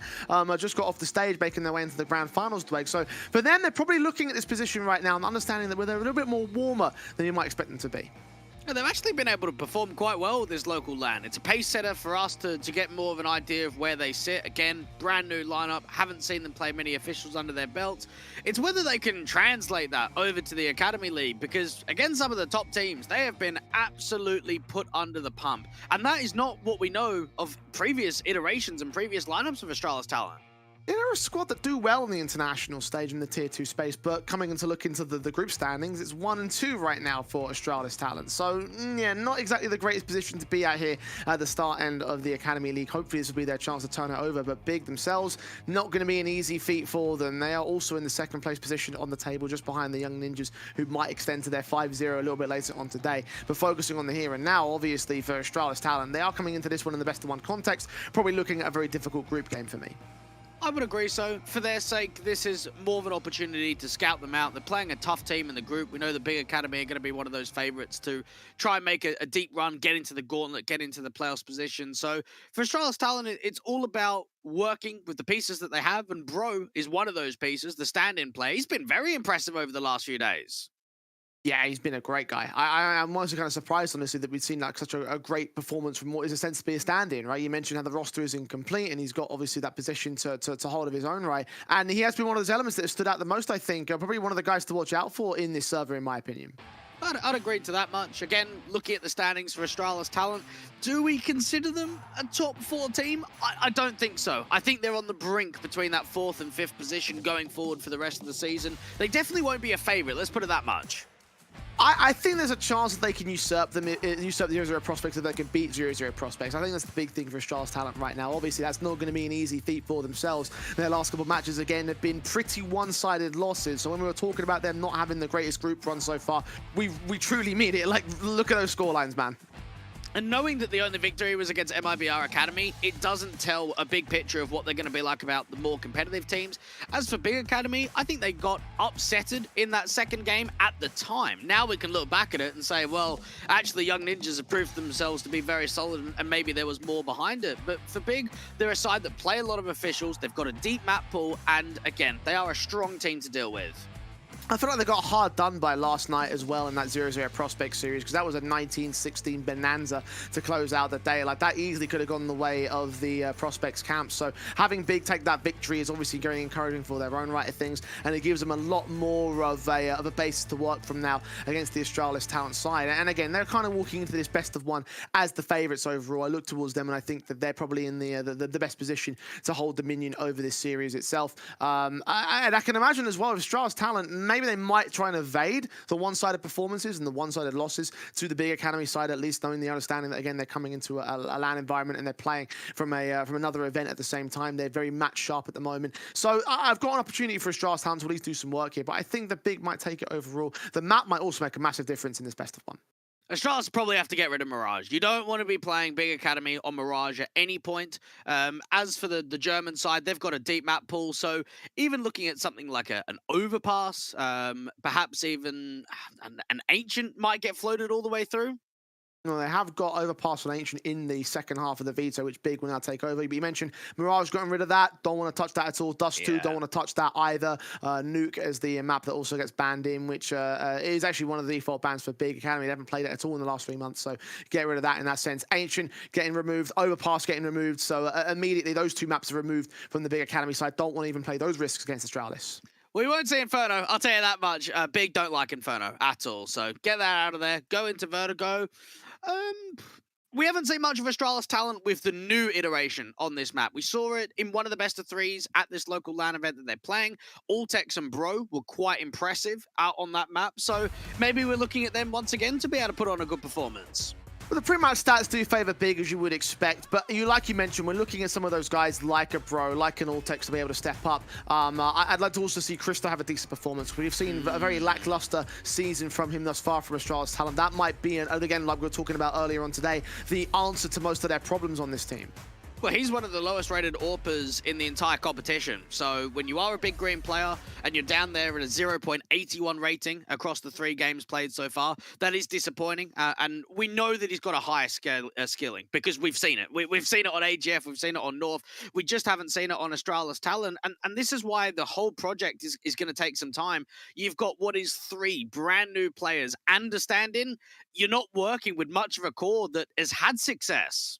And that's the reason why you can't look at a lot of these results and give it as a definitive advantage. I guess you can see that obviously Astralis have been doing well on the international stage, but now they've got to step up to the plate here in the Academy League, where the teams will have them red and B, and it's going to be their bread and butter for a lot of these Academy squads to be able to win this tournament. Big Academy are one of those teams in that example, and for their side of things, Hyped's the man to watch out for me. He's always impressive. We know even in that last game against Prospects, he dropped, 22 kills and 8 deaths in the first half. He was all over them on that CT side, even though it was only an 8-7.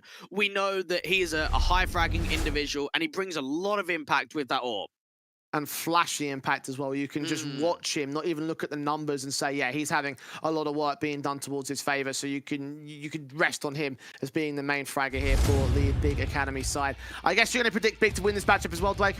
I am going to predict them. I think for Astralis Talent, if they can get to double digits, I'd be impressed. I can agree to that. I can attest to that. I think that the win conditions for them is going to be some of those lesser elements stepping up to the plate. And I think that, honestly, that double digits might still be on the table here for Astralis Talent. Again, they've been doing pretty well over in Denmark at the LAN, so now's their chance to step up and try to do some work here against Big. If they can carry that onto the online environment and into Academy League, the big matchup could go their way. Pistol rounds with Big on the T-side start. Info play coming through with the B stack. You've got a couple of individuals charging down, trying to see if they can get in behind. As for Christo's point of view, aggressive approach down towards a crane, drops the first player, gathers that information, and Big just have to continue to commit. Odds in initially down on the backstabs here for Astralis Talent. Patty about to see what's really going on. Tizzy in court, dead to rights. Perfect headshot on Process the same. And they're just reduced towards 2 players now for Big Academy. At least Guy can get 1 return, only 1 return. Bomb dropped. That is a lockout defensive with the backstab. Perfect. The pistol for Astralis Talent. Oh, we know that Patty is an individual that's one of the older guys in this entire Academy League season, being 24 since joining over to the Astralis Talent side. So maybe not the pathway that the majority of players have come through this organization, being with youth and being with unknown entities. He's been around in the Danish scene for quite a while, but an impressive player trying to join up in the lineup. And you could just see how flawless and clean those 2 picks were from him towards that bottom ramp.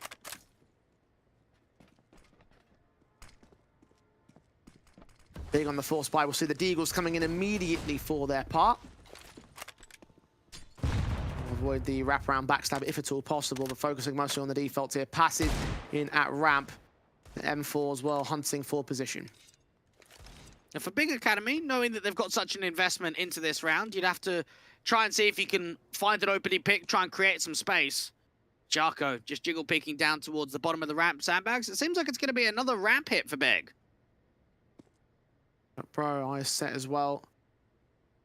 Jarko just jiggle baiting, trying to see if he can catch information, catch off the east side contact. Sees them, spams up. Damage done to Tizzy and next falling to Bro. Continuing to spray onto Process and Hyped. At least Aqua comes in with a Deagle shot for 1 pick back. A bit of map control gained. Try and get one of those cross smokes down towards the A site and see if they can crunch down. If they can deal with Bro, there is an opportunity of getting a bomb down. As smokes in, Patsy will do some damage, and Bro indeed does drop, so Plan will be secure. That's money being gained, and actually a man advantage that Big can play from. This is actually very promising coming through from Big. You've got the M4 now being picked up for 2. Astralis Talent in for the retake. Need to try and get a move on, and have got to try and get the smoke down onto the bomb specifically. Put it up close towards, I think they can just about get into the ninja spot. Fuse kits. Not resting for either one. Patty will get the kill eventually. Ultex will also be seen in the smoke kill lay. Get overwhelmed by Aqua in the end and double up for the man onto Patty to win the conversion force for Big. It just felt slightly flustered in that 2v3. They get the smoke down, but they're not quite getting onto the bomb. He's being swung out into the open. And for Bro, he was in an uncomfortable spot. He didn't have players on rotation quick enough, and he's stuck there out in the open, needs to try and drop a kill before falling, and doesn't happen.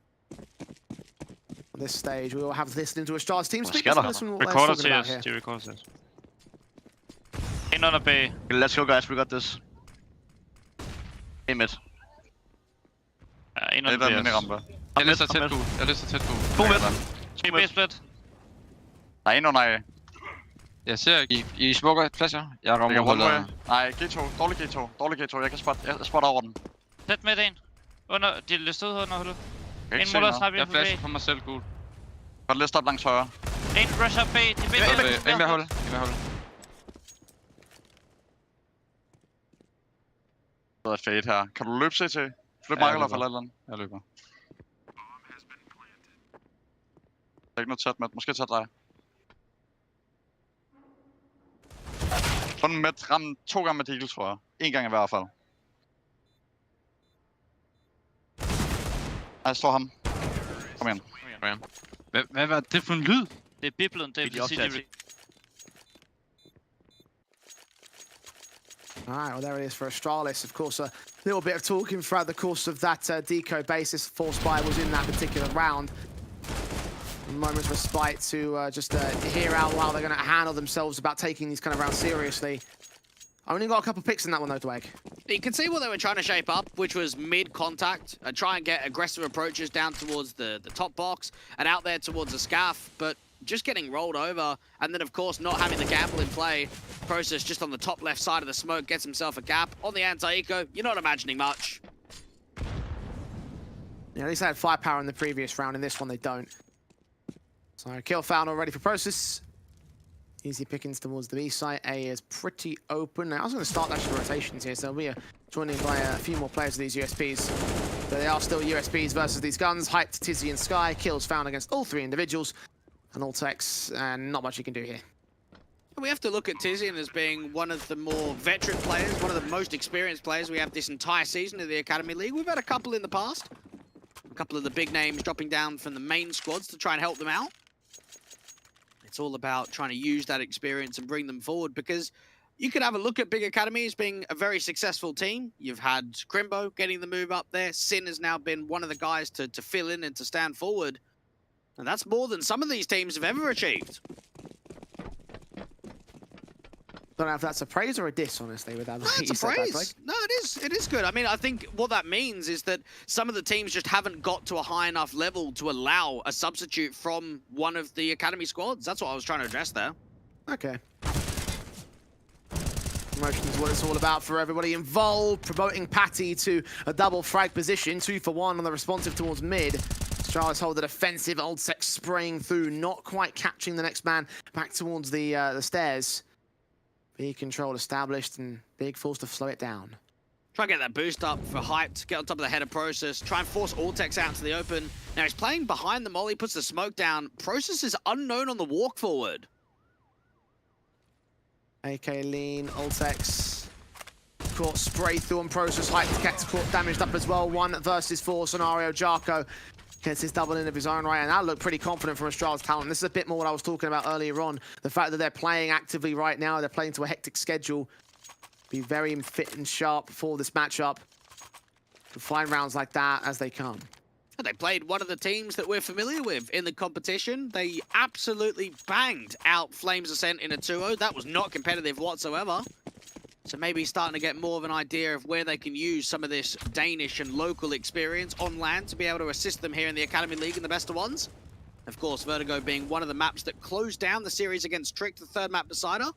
Went down 16-11. Bro and Ultex were some of the star players and the guys that put up the most impact. Crossfire in mid, going to mode through 2 players, making it look easy now here for Astralis. 3 on the trot with the kills. Leaving only Sky and Process as the 2 players that remain for Big, trying to rotate their way forward and push into the ramp angle. So surely should be suppressed, and indeed the sprays through from Bro actually do get returned to, but Sky won't last long. It's a 1-on-4 for Process. This has been 2 very dominant rounds in a row going the way of Astralis talent. Process just trying to keep it slightly more expensive. Spot out Jarko towards the top here of Alley. Big Academy might not even get presented with another frag in this round.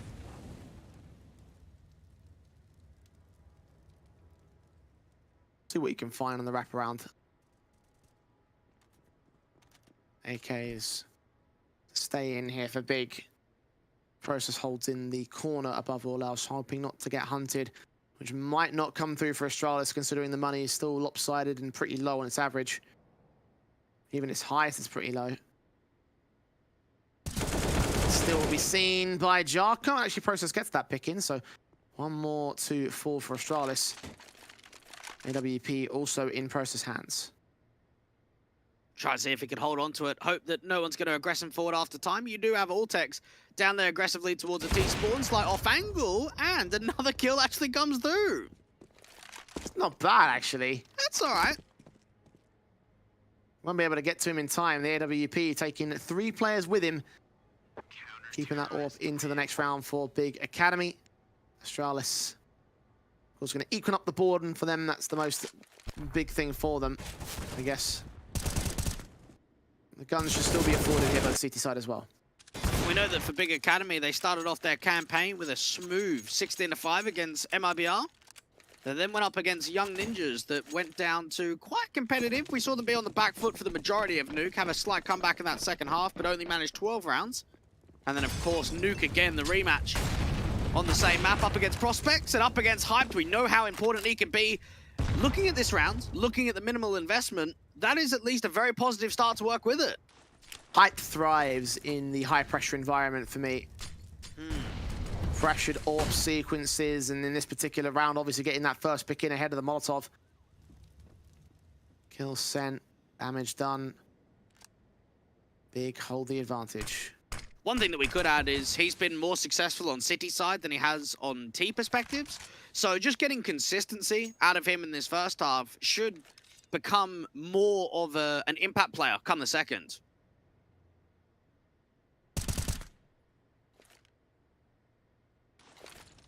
Very slow about these defaults here, Big. Quiet as anything here in the second minute of this round. Presto not seen the backside. AWP seen his head now. Flick doesn't even connect. Actually, Christo catches a much tighter angle, engages against the AWP, and from there the rest of the pistol should fall, including the bomb out on the backside. 1 on 4 here for Process. Did some pretty decent damage, but I think that gun fell off the building as well. So can't pick that back in, can't save it into the next round. Not like he'd want to, really. His money is pretty low. It would have been okay, though, if he had an opportunity of saving that AWP to hold it forward for another save round, because everyone would have bought around it. Would have helped out being better than the loss bonus. True. Knowing that he doesn't have that gun, you got to go in. You don't want to be saving just a dig. That's one of the weapons you can't save. And presses forward into the hands of Christo to get that pick in, a 4-3 scoreline. Astralis have the lead, and Big should be able to invest. They actually do bring out that AWP in the end. So, guns held. The Galil also in tow here for Process. Yeah, we saw a couple of vertigos against Apex Rebels in the last season for Big Academy with a 16-2 and a 16-5. Other than those two matchups, that's all that we saw in the group stage from them. We saw it a couple of times in the playoffs too. Map picks for both Fnatic Rising and Spirit Academy against them.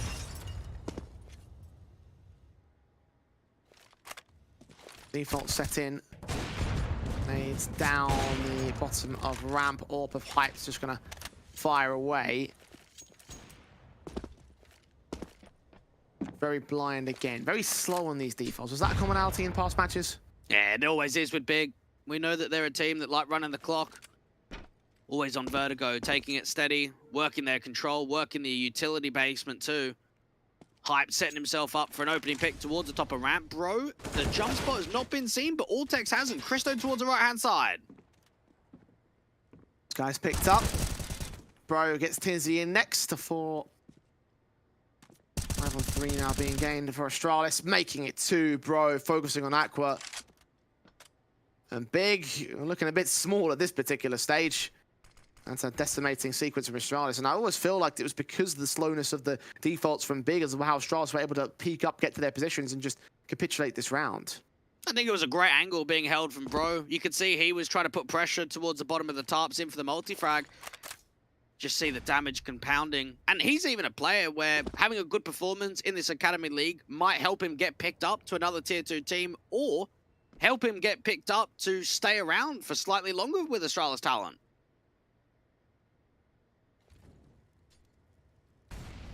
Big going to stick around in this round and just save another set of weapons, an AWP and an AK for them.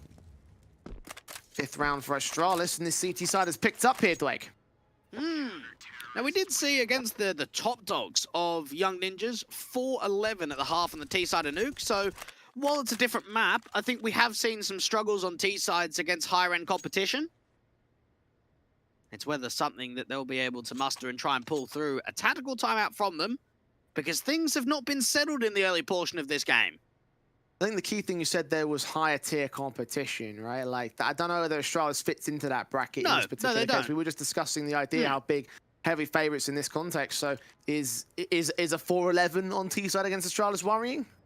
It would definitely be. That would not be a great position to be in at all. You'd have to press a lot further than that.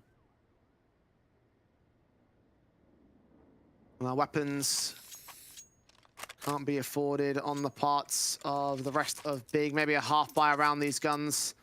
Money will stack to the max loss bonus in the next one. So yeah, there will be a little bit of util passed around between the players. The Eagles also brought down with a 3 that went down.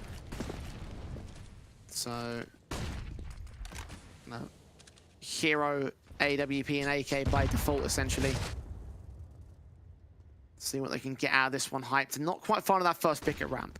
It'd been lovely to get a bomb plant, because that's actually been something that's been a struggle for the German side, is gaining site control and allowing yourself to be in post plants. Just getting that extra cash injection, that would help out the likes of Hyped and Process, just knowing that they saved in the previous round.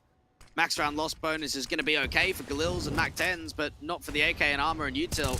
Jarko trying to spam down from that bottom of ramp position, still not getting a great tell of info on just how many players are here. Hype's AWP trying to prod, trying to look for CT side presence. Bro's going to get Molotov instead. That's actually a pretty decent kill. Gets found regardless. He makes it a double. Another multi-frag sequence from him. Christo next up to the challenge, and he'll get Process to respond. A 4-on-2 situation. Again, Astralis have just wrecked Big. That was an excellent sequence coming through from Bro, because as soon as he gets hurt in the molly, you think he's a goner. You think he's a dead man. And instead, he's still able to find impact before falling. Hyped. I mean, you could honestly try and save the AWP again. The issue is this time is Astralis Talon are going to get that idea that there could be another save call, so they want to put pressure onto him. Does catch Patty. They have money to afford the hunt here as well for Astralis. Oltec slowly wrapping in back from spawn. Hype thinking he might be on his way forward. Smokes down, thinking about going towards spawn. Oltex might just miss the mark here. Hype's going to escape the ire of the CT forces. But only just against Jarko. Gets away just in time. I think Astralis Talent know at that point, okay, let's just give up. It's not worth it. We've actually built up a very good economy float. Let's just not throw ourselves at this AWP. Big Academy on the buyback will be able to get mainly AKs. There will be a slight limitation for Process, but he'll be the only individual. 6-3. And when we consider what we've seen from Astralis Talent over the course of their last few games, I don't think we've been thoroughly impressed. This is a much more of a positive turn for them. I haven't been impressed with Christo himself, but he's currently the highest ADR percentage here on the Astralis Talent side. We're seeing some decent numbers posted up by him, as well as in general the team just looks fantastic. They are punishing Big for a very slow kind of style, stabilizing their own engagements and winning them out every single time they face. This looks like a much warmer Astralis Talent than what we've seen in the past. Flashes forward for Oltex to try and look for the engagements. Does not see the players past the stairs. It's Hype that picks up Jarko to kick things off, though. Zizzing in with the boost. Oltex has got no idea. That's just a catch of timing. Now the full-on rush going down towards the B site, and Patty just can't do anything, getting blocked off by all the util. It's a 5-on-3. Big going to return with confidence. Those 2 picks going their way this time. Patty was on his rotation towards the A support, and now will get left for dead here in the back of the B site. Sakwa is going to get picked up. Sky actually gets fragged on towards the 3 versus 3s. This might still be doable as Bro picks up another decent frag on Hype. Process responding on the center of the site. He gets his 2K, and now you got 1 man of Bro marked up by Tizian. Tried for the jump around from the scaffolding. Didn't quite make it work in this case. 4th round for Big. Excellent effort there coming through from Bro to just make that round somewhat doable. You got to consider the idea that they're working with a 2-man disadvantage, that Patty is siphoned off from the bomb site just with that util.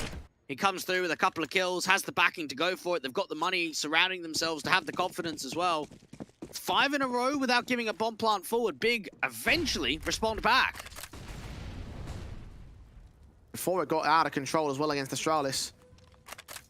Back in contention, hitting their 4th. Altex just catching the perfect vision on Tizian. Knew exactly what to look for down there. Spray through on the boost. Now, one of the teams in the Danish scene we've been talking about quite a bit recently is Masonic, and the way that a lot of those players got picked up to the new rebuild of Ecstatic. Ultex was actually a part of that Masonic team way back in the day. He moved over to Astralis Talent, and he's been there and been one of the OG players ever since. We've got players going back and forth between those two organizations in general. Danish scene's been in a bit of a shuffle. A lot of players playing with each other, figuring out their teams at this particular stage. Astralis figuring out their man advantage. They try to extend it on Jarko's part. The trades are good, at least for Big. Still a 4-on-3 for the Danes, though. I'm liking this continuous pressure towards the top of ramp. You can see the util placement coming through from Patty. You then have a slow walk aggression. Bro is low on HP, though. Sky gets his pick in. Patty with a responsive, trying to see if he can hold on. He's eventually hunted back by Aqua to a 2-on-2. Christo comes in from the alley position, gets hyped next, and Aqua's forced to deal with him next. Spray goes very awkwardly. Glock pulled out, can't quite win the fight as Christo turns in 7 for Astralis. Yeah, frustrating there from Aqua because both players are whiffing quite hard. But it ends up going the way of Astralis Talent. And I think just the protocol there for the Danes, they know that Bro is low, so he's the first player to take contact. You've then got Paddy playing around the crane angle, so you've got sort of a dual crossfire to focus the attention down. And then for Big Academy, they don't expect the third. They don't know about the next player up in line, which is Christo, who is the one that ends off the round. He's the one that's the most successful. Having a pretty decent game so far here, Christo. 11 kills deep. Not the man we look towards the most. Of course, Bro's having his impact. We mentioned him before. Christo was the guy I wanted to see step up. Sky stepping up at the moment. He's finding a lot of these great entries and return frags in from that ramp position. Doing well to dominate that angle. Patty, however, holds on to 2 more in mid, so it will turn to a 4-on-3 for Astralis. One rifle in the hands of Big could try and get utilized towards the B play.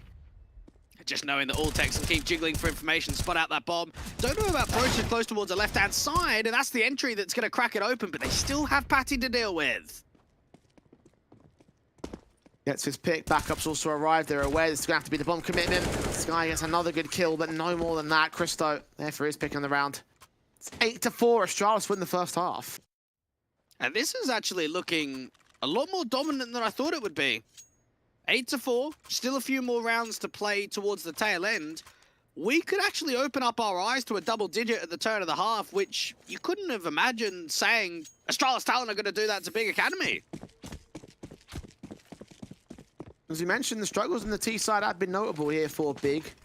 I don't think we were expecting them to be quite as bad as this, though. That's one way of putting it. Well, they've been outplayed by Astralis every single time I so like far. that. Like every single... Yeah, I like that. That's, you know, it's a little softer to take. Well, they have, of course, gone a bit more passive, but still Bro finds the opening frag, because Astralis have done pretty much every single round thus far. You could just see the controlled aggression, and it's always down there towards the bottom of ramp. It's a difficult fight. And how many times have we seen that for Big Academy, anytime they take ramp control, they're almost never getting the man advantage. They're always down by 1, they're gaining the map control, but they don't have the numbers game. And look at this controlled aggression again coming through from the mid portion. Aqua's just being spammed. He's a goner. Nothing he can do there. Another 5-on-3 for Astralis as a result.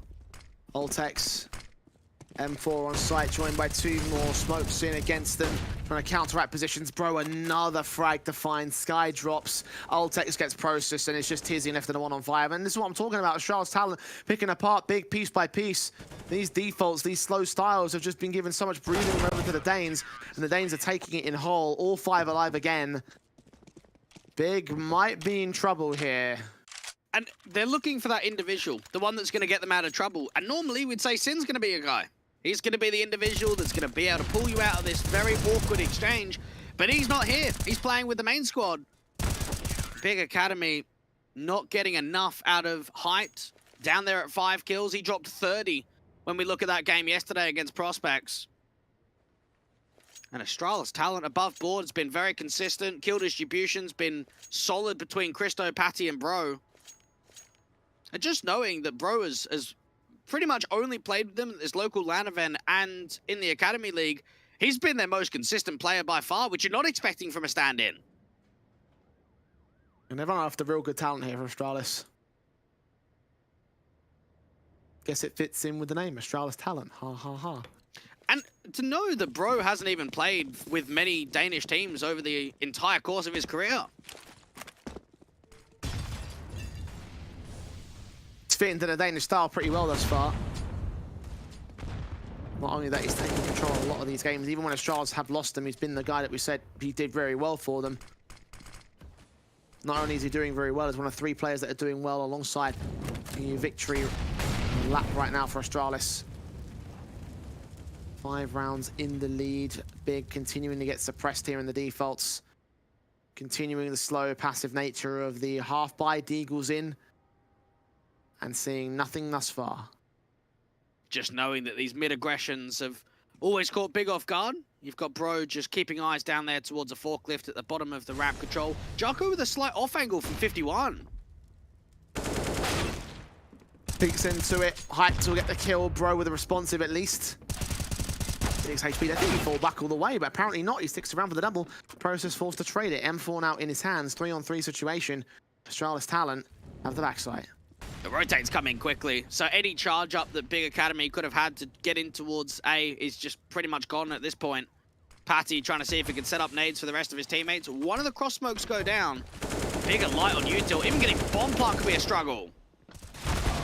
Hyped, fragged, Patty follows suit, and now Astralis are back in control. Even Christo through the smoke lands his headshot.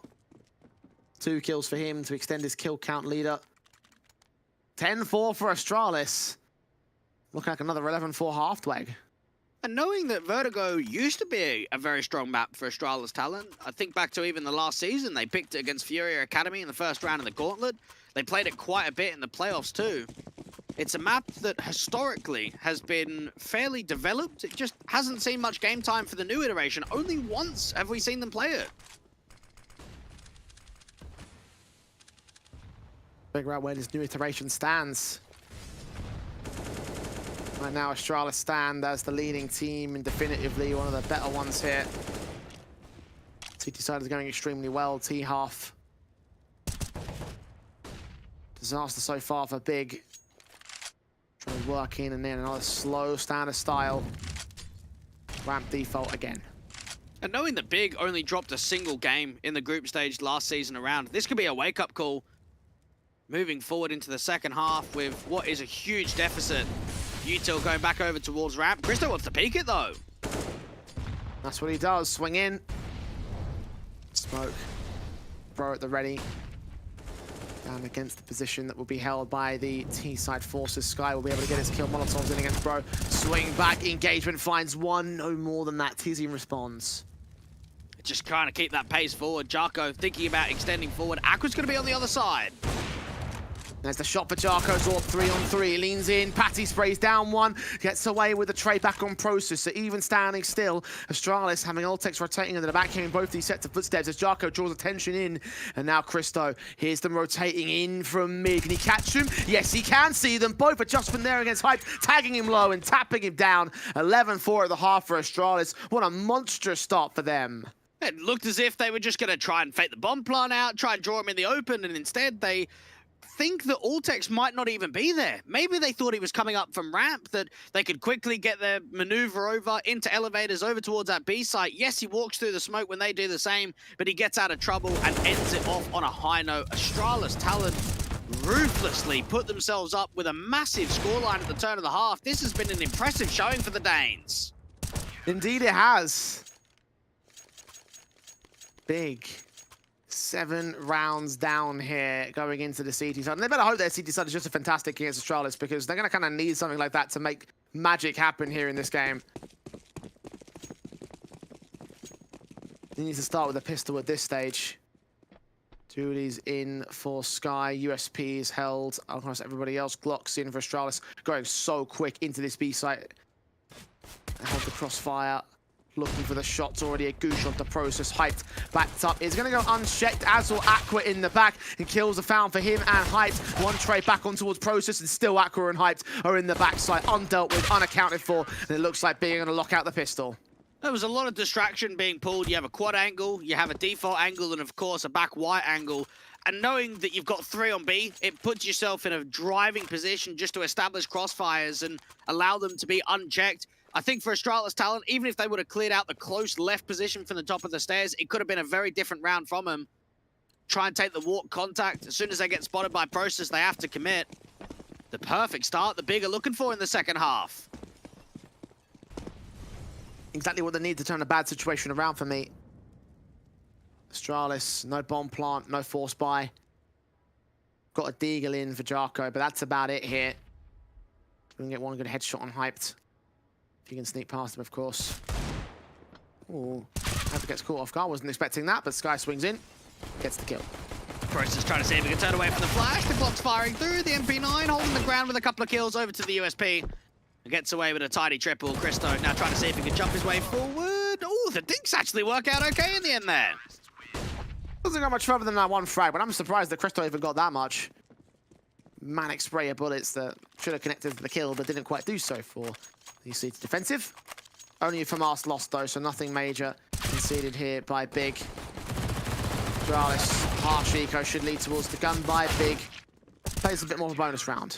And is there more of a conversation that Big are not going to be as deadly this season as what we've seen previously? I mean, they've topped their group 3 seasons in a row. We saw the loss against Young Ninjas and the overtime bonanza yesterday against Prospects. We didn't expect both of those affairs to go the way that they did. Well, on their own, I would have thought, it's a little bit of a hiccup. Sure, they lost that one matchup, but that would be about it. You know, Young Ninjas are still on hot form. They're still doing all right. The fact that they're struggling against Astralis now, combined with those 2 results, might have some question marks to ask about Big Academy at this moment. Sky, no questions to ask about him, though. He's been very consistent with opening up these rounds. I like the way that Ortex is super aggressive, trying to catch a timing, smoke out the open, that's it. That's opened up the B site with a double entry, and just when success gets granted at ramp, it's disappointment over at B. SMG of Tizian trying to swing in, but out in the open, gets caught by Bro. Orp and M4 left in play for Big, and Hyped can get Bro back, but now the crap around rotations here for Patty will cut them off from saving their weapons. Sky's a dead man, and Hyped in a 1-on-3. What a round from Ortex again. Hype trying to do his best to hold on to the big green, bring that AWP into the next, because they know economy is not ideal. But it's just the way of the flash assist. They get the opening kill ramp, you think about settling, and then Ortex just does that. Just absolutely steamrolls you on B. Might even get the kill onto Hyped as well for his triple. Hyped is expecting a rotation back in from that connector position. May not be ready for the cubby corner at the right-hand side. Does look back into ramp just in case they're coming in from mid. Either side will get away with the exits. No one will be reduced. Yorp stays in for Big. Astralis. Fantastic round again from them.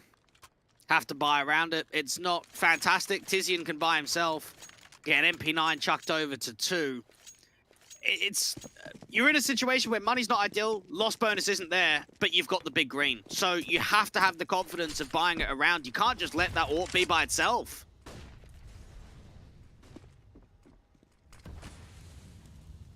SMG still on 2 players to the big side. Astralis, no AWP, but 5 AKs out, so they have no major limitations in that respect.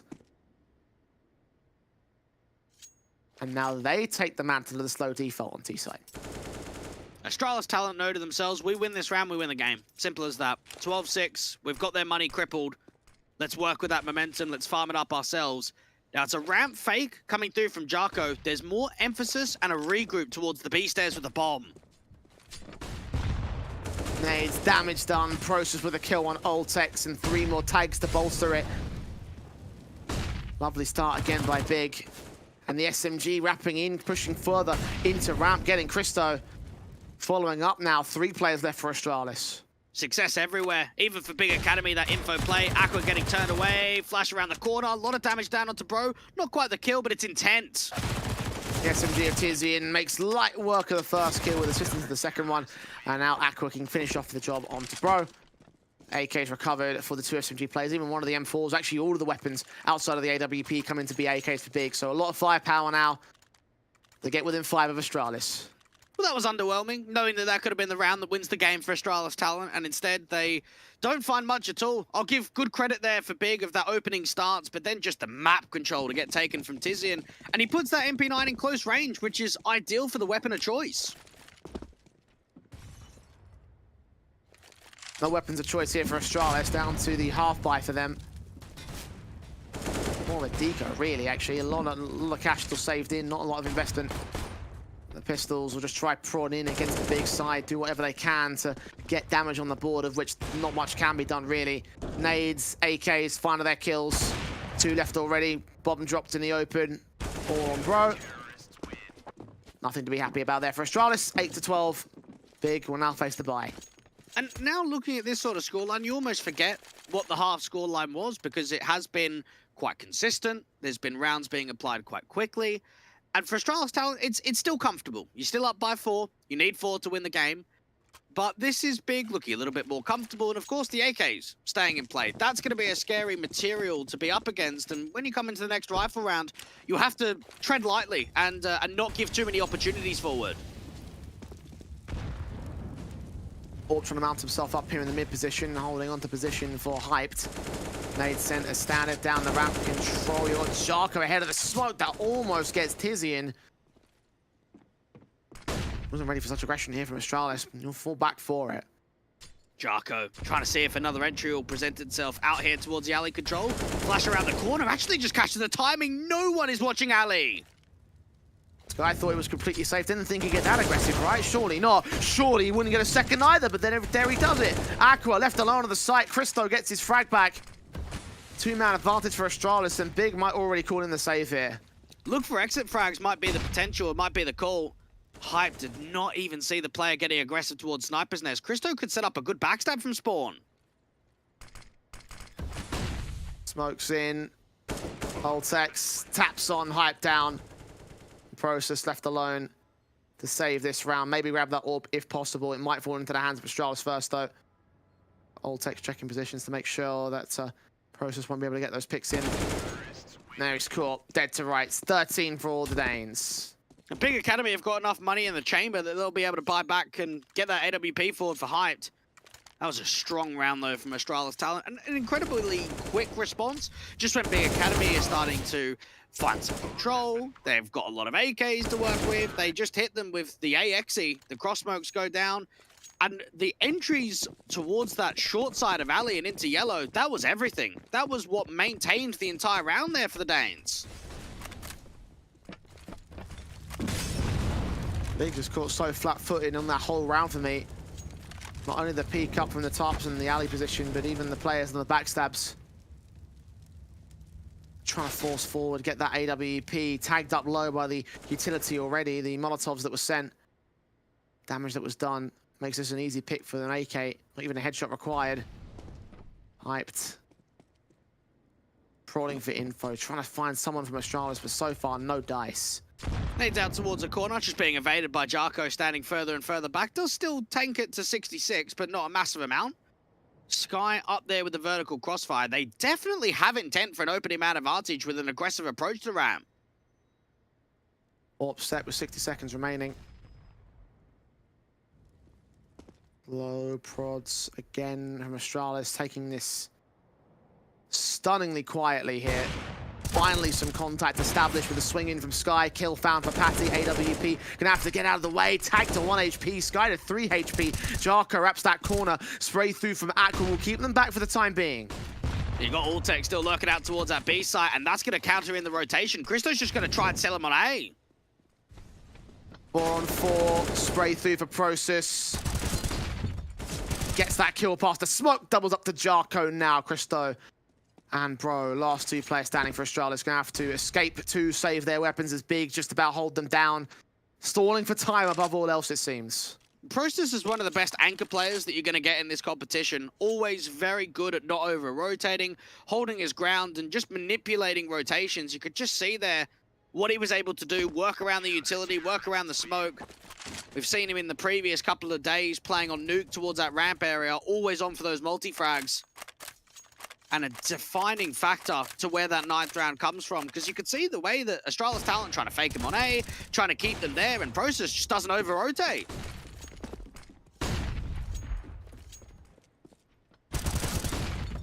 Astralis can't quite seem to find that rhythm that like springboards them into victory here.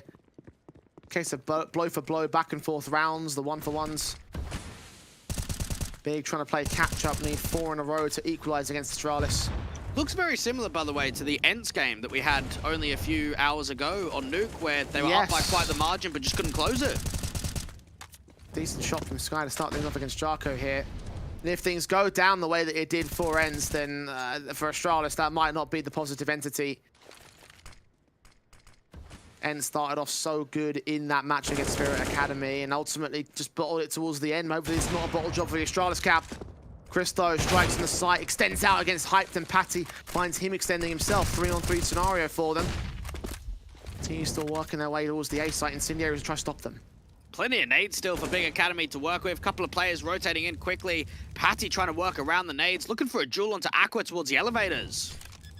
Pokes it in the way. Finally, Aqua drops Process with a responsive bomb.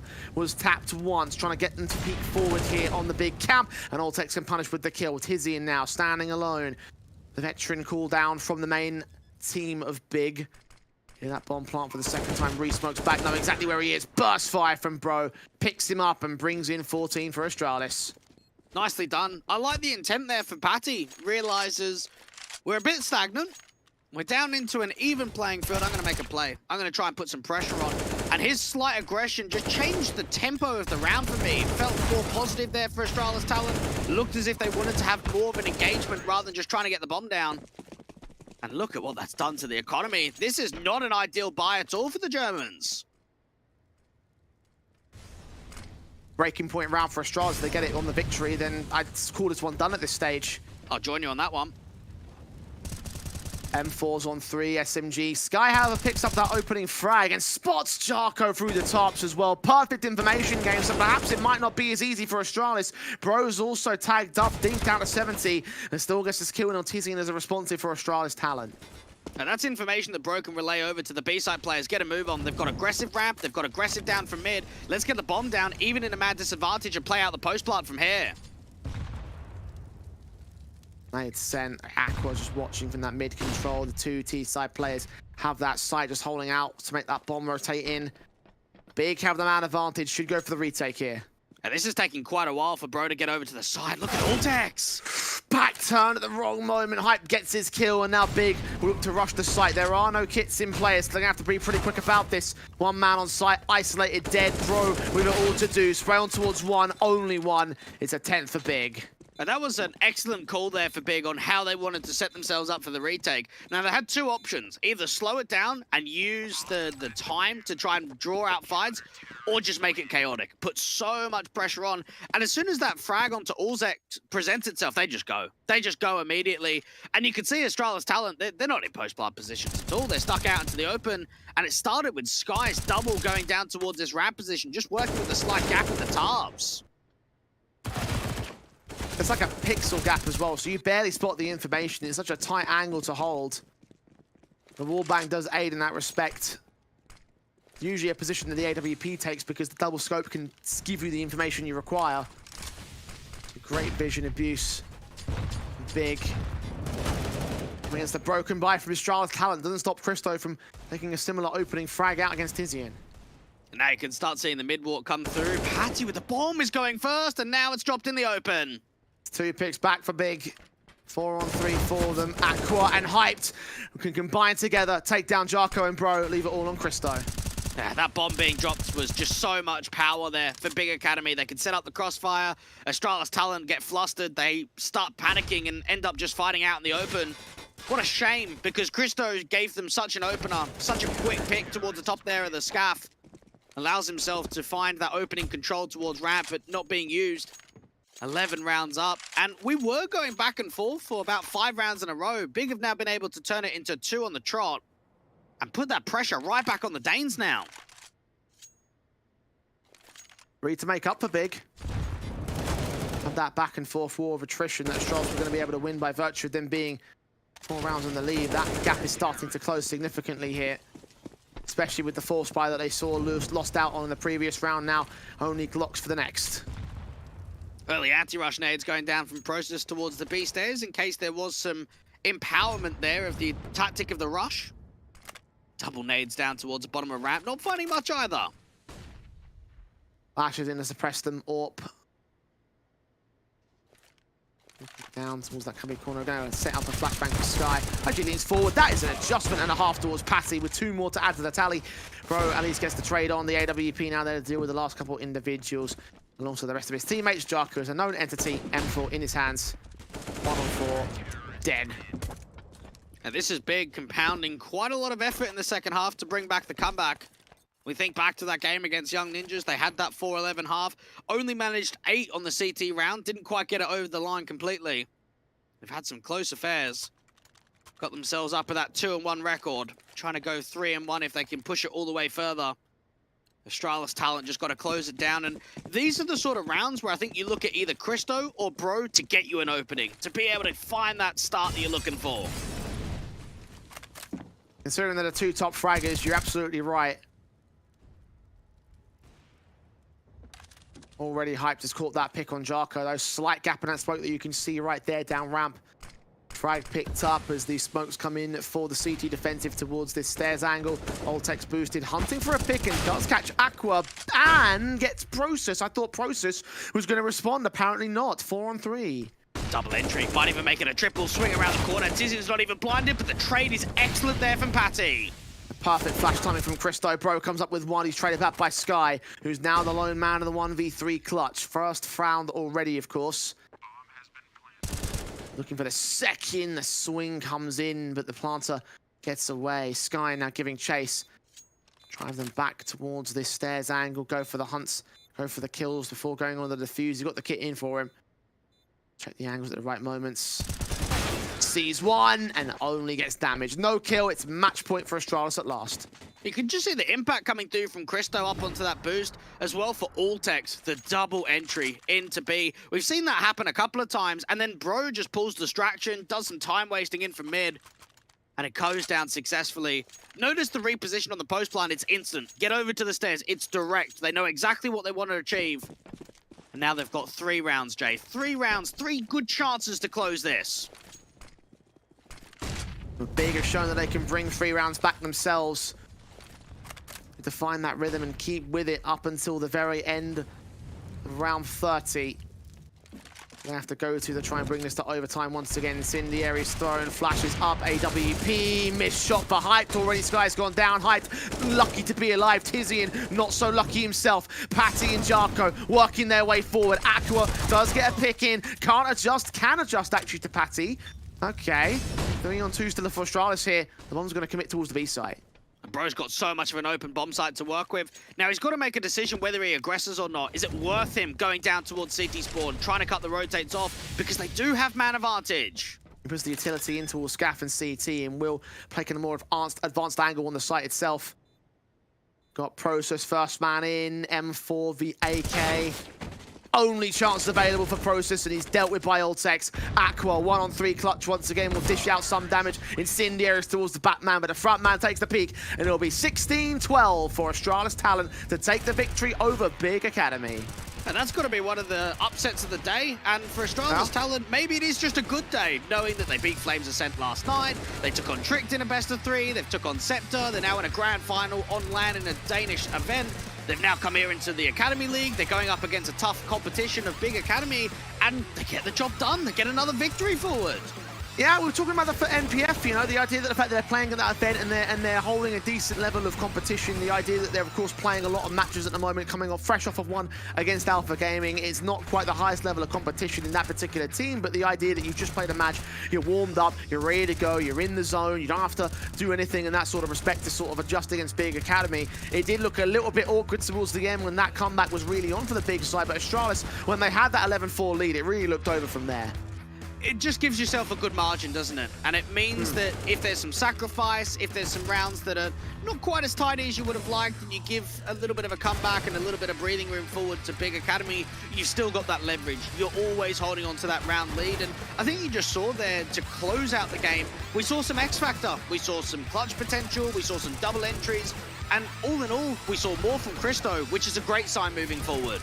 Yeah, like I said at the start of the series, like he needs to be a guy that steps up here for Astralis Talent. He needs to be a man that becomes a key element for him. And I think he really did show that he could do that in this particular matchup. But the real highlight player has got to be Bro once again. Both him and Christo were at the top end of the board. And for Bro, the fact that he's done this match after match after match, it's just such a big run from him here in Academy League. And knowing that Altex coming into today was actually the lowest rated player for Astralis talent in the event so far. Across those 3 best of ones, against Prospects, against MIBR Academy and Spirit Academy, he was down at a 0.78 rating, a negative 18 KD differential, and instead, he was all over it. He was involved on the T side, he was involved in the first half, and I think just a consistent Altex, knowing that he is your OG player, he's the guy that's been a part of this lineup for further than 18 months now. You look to him in important games and he delivered. Indeed he did. Everyone delivered here for Astralis overall because they were able to win the victory, take it over Big Academy in a match that you mentioned, Blake, was probably going to be a surprise and upset of the day. I mean, for Big, it's going to be a bit crushing, the understanding that you're going to miss out on your 3-1 record in a match that really should have been a bit more of an easier one for you. Astralis, again, only beating out MIBR Academy coming into the day, taking some one-sided losses. It could have easily been one of those one-sided losses again against the Big side. And this is worrying for Big Academy's campaign overall. We look back at Season 5, 9 wins, 1 loss in the group stage. Season 4, 9 wins, 1 loss in the group stage. Season 3, top of the group. This is a team that always is dominant, always up the top there when it comes to the victories. And now seeing them at 2-2 and having some struggles, that doesn't look ideal for a team that we're pinning to be a favorite to go deep in this event. I think the key thing is to mention that record you mentioned, 9-1 for the last 2 seasons in the group stage. You can't get that anymore right now for Big Academy because they've lost 2 games now. It's impossible to get a single, to go with a record of that similar stature for them. And that might throw some concerns into the works because you are right, that does have ramifications for their overall season. Maybe in terms of making it into the gauntlet and making it out of the groups in the top end position, that might still be a plausibility and probably a likelihood here for Big Academy, but it's not going to be as confident in the group stage anymore for me. We've actually never seen them in the gauntlet. They've always done so well in the regular season that they just go straight to the playoffs. So this is going to be a fresh look at what Big are going to be like. As for Astralis talent, bro, got to be mentioned again. 23 kills, 18 deaths, up there with the highest ADR. Knowing that this guy is just helping them out, standing in, he's putting on constant performances. I'd like to see him continue with the team for the entire season because he's a great piece for them. I'm going to give credit to that top end of the board here for Big Academy, though. Look at Sky Hyped in process, all at 20 kills and above for their own right. Like, the groundwork was so similar throughout this matchup for both teams. It was, but that's where I think kills are slightly deceiving and that the numbers don't tell us the full picture, because the full picture tells us that Big were down by quite the country mile at the turn of the half, that it wasn't competitive at the beginning. It only started becoming competitive because of that comeback. Unfortunately, it's not one of those 16-4s that we saw earlier on today. It is a 16-12 for Astralis as they do manage to make it somewhat competitive towards the end there on the Big side. And we lean in towards our last match of the day between Young Ninjas and 0-0 Prospects. Just a quick final thought for you, Dwayne, on this particular match. What can we take away from Big versus Astralis? I think for them, we have to now look at Astralis talent in a slightly different avenue to say, okay, maybe they aren't one of the weaker teams in the group. They're starting to prove a little bit more to us, and knowing that you got your first win against MIBR Academy doesn't mean much. Getting your second win against Big Academy, that's a statement. That's evidence that we can work with now. Well, we can keep our eyes on how Astralis will do in the coming days and weeks, of course, throughout the group stage, as we do roll on throughout the course of the next week as well. But for now, we're going to have to head towards our break and head towards our last match. It is the Swedish derby between the Young Ninjas and the 0-0 Prospects. The Young Ninjas especially up for their doubleheader, looking to go 5-0 in their group. Don't go anywhere. We'll find out if they can do it after the break.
It's the Swedish derby to close out the day here on the WePlay Academy League. Young Ninjas take on 0-0 Prospects in a match that should most likely deliver. Like, we love derbies, me and you. We see so many of them between the Nordic regions especially, and whenever it's involved between Sweden, it always ends up being a banger. So just to start things off, what can we expect, mate?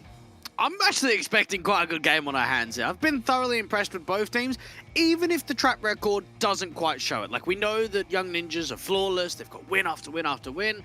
And for Prospects, they're sort of middle of the table, haven't been able to be as impressive in the Academy League.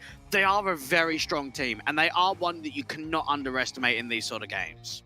Yeah, well, look, right now the Ninjas are the team I want to focus on at this moment in time because they are the team that, of course, got a victory earlier on in the day. Now, currently 4-0, looking for 5-0 in their group standing. You mentioned earlier that they might have been a bit of an upset team against Big Academy yesterday, but today they're looking like a squad that might actually take this group if they can keep up this line of form. If they can beat the Prospects here and now, I give them every right to take that title.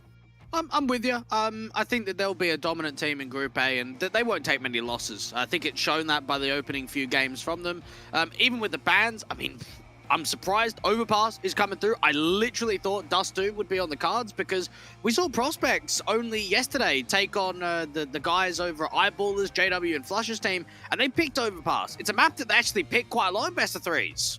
Back in the last 3 months overall for these two teams, however, and you have to consider the fact that Overpass has been played quite highly, won quite a lot, honestly. So I see why they want to lean towards it. Obviously, it carries risk with it being the similar situation on the opposing side for that team. So the idea that actually they've played as many games as they have, and the fact that they have such a great win rate on it indicates to me that it might be a very decent banger of a matchup coming up for this one. Players to watch, mate. Who are you looking at? I understand obviously Nilo and Era to carry on from earlier on today because they were the guys over in that last game. But for 0-0 Prospects, Franson and Hype? And Franson's always been impressive. I think he's been one of those entry players that can take a game over on T-sides more specifically. Very good on entries, very good at being able to multi-frag, and a lot of dictation of pace that he can bring. Got a good game sense around him. And for Hype, I would even say he's been slightly underwhelming in some games here in the Academy League. That is not the case. I know that this guy has a huge potential behind him, and in a national derby like this, I reckon we're going to see it in full effect. Well, Hype for me fell behind in yesterday's match against Big, which obviously went to overtime. Franson was able to take over the game in the battle of Hype v Hype. It was Hype that came out on top. So in that sense, you got to look at this one and think that Hype is going to get an opportunity right now to usurp his position and try gain control in the pistol. He's already started things off against Adam B. Maxed with a responsive Franson, gets right back into control in a connector. Only one kill before he traded. 3v3 situation. Very quick to be able to push a couple of deaths on both of those teams. You can see the approach coming through that Young Ninjas want to maintain their short water control. You've got Alex and Bobek to defend out on B, and a single spotter from Spooky up to the A side. Rotations abound here from Alex Bobek. Watching in from the monster position. The USP just baiting in and out. Hoping for contact, hoping for information. About to see one here from Nilo, but takes the tag damage instead. Alex going to try and dive back into the bomb side, and even Bobek gets a kill before diving back to care. Sick headshots. Nilo trades it back. Alex, unknown here to the T side. The bomb will get planted. He's leaning in pretty quickly to try catch off Nilo.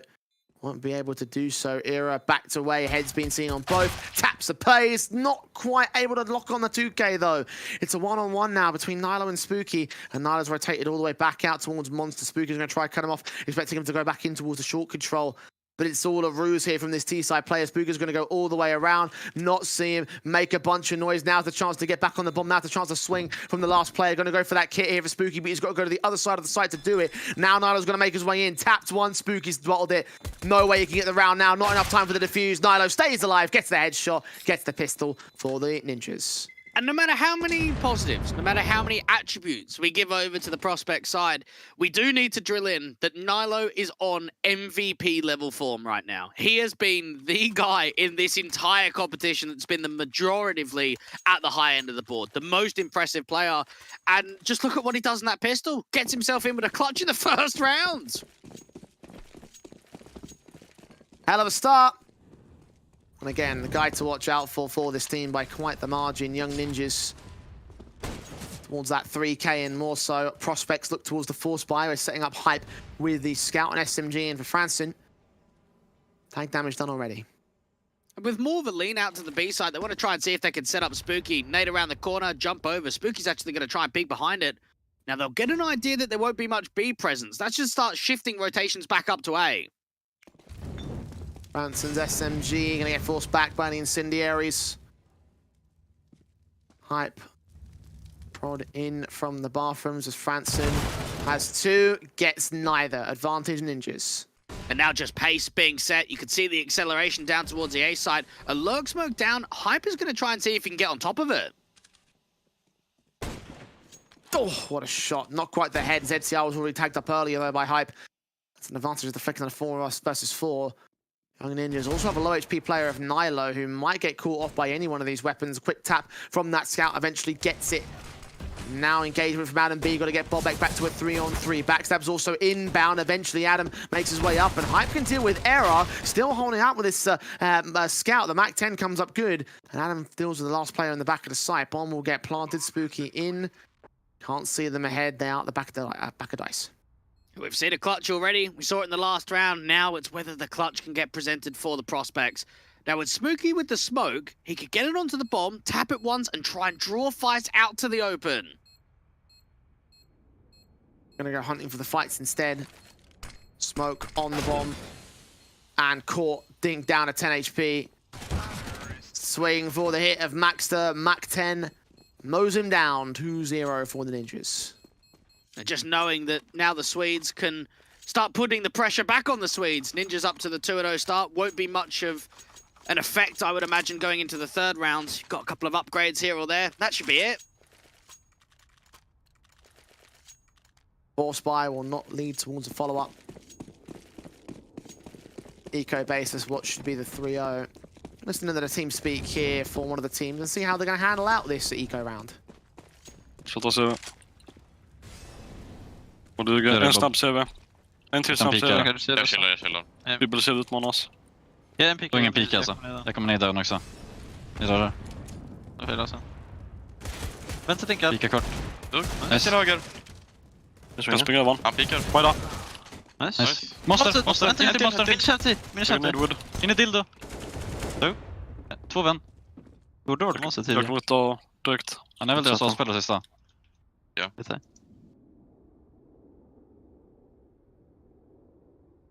Bomb borde legat här. Monster. Monster. Det är inte gott. Jag kommer höga. Lät som han backade. Går lite bäst så låt Gick han. typ inte på alltså. Jag är one-hit, så jag har ingen vapen heller. Jag kommer fram, dyker ut igen. Jag kan igla CV. Ut. Bygget borde inte varit öppen så han har lång rutt av. Jag kommer ut om 5 sekunder för. Ja. Byta bara fronten. Montage. Släppa kanske. Bakom dice. Jag väntar mot Höger höger. inte probably. Han har något. Eller?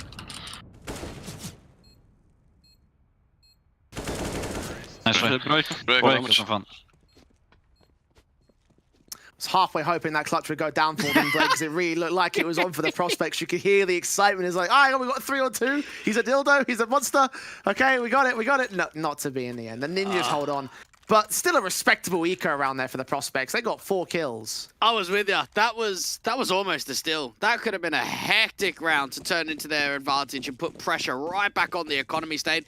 Not to be. They can still put pressure on, though. You know that money in the reserve's not going to be as clean now for the young Ninjas. Franson with the early HG going down towards Tikon.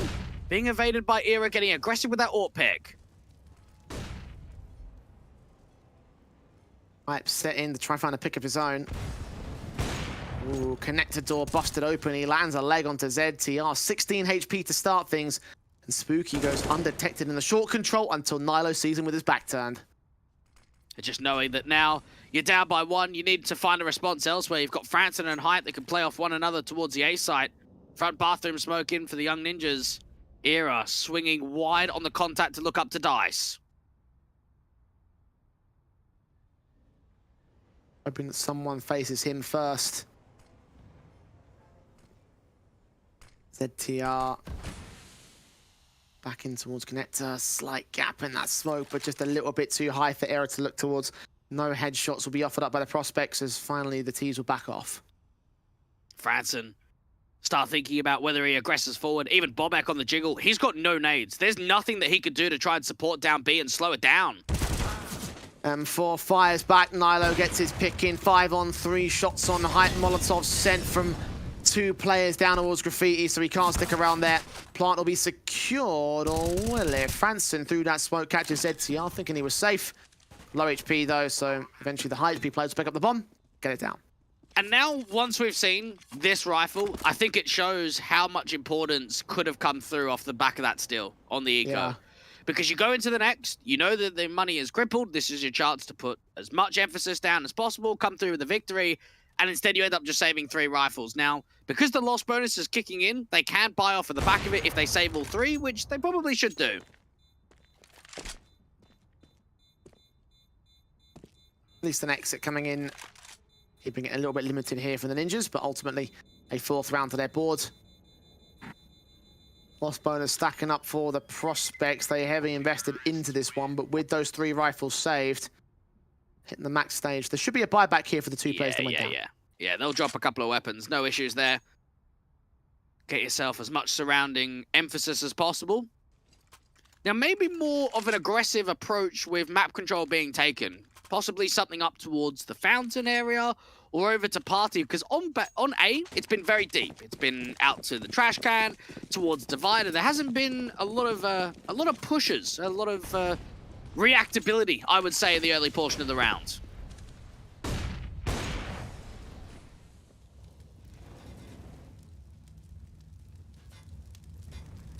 Passive stuff set in here for the Ninjas. Franson hoping there's something in connector, but they're all outside Monster. Smokes can come down to suppress them from Bobek and co. Right timing to ensure they don't press forward. It does sail right past Alan B, though. Flashes in against the position. Might allow the kills to come in for him and Nilo. Nilo indeed gets a double, in fact. Alan B is traded. Max the wraps in. Alex catches him. Nilo caught off, flashed up by Hype. ZTR turns into Tech 9 to a 2-on-2. And the bomb is on the site. Should get planted. Era defensive with this AWP. Do they boost up towards the right side of Graffiti? No, they're just going to work together. ZTR backs away. Going to hold from the T-Ramp and Monster AWP. Expecting a boost to come forward from Water now. Rotations out. Wraparound will come in from that AK towards the short control. Era might have to act a little bit quicker than that, though. Engagement might also come in against the AK. Incendiary is thrown to stop the peek. Keen AWP up against it against Hype Swing. Back, that's a double. That's a nice sequence from Era, and the reason why we highlight him so much. He's been a good player here in the Academy League, the 3rd highest rated player for the Young Ninjas. He's been consistent.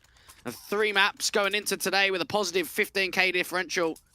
You know that you've also got the rating behind him and the opening picks. That's one of the elements of his AWP ability that he brings to the fold.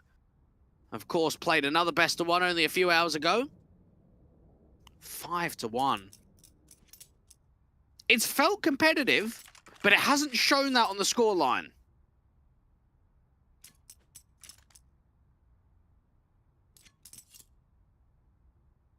It's very early doors still. Tactical timeout has just been taken as well by the prospects.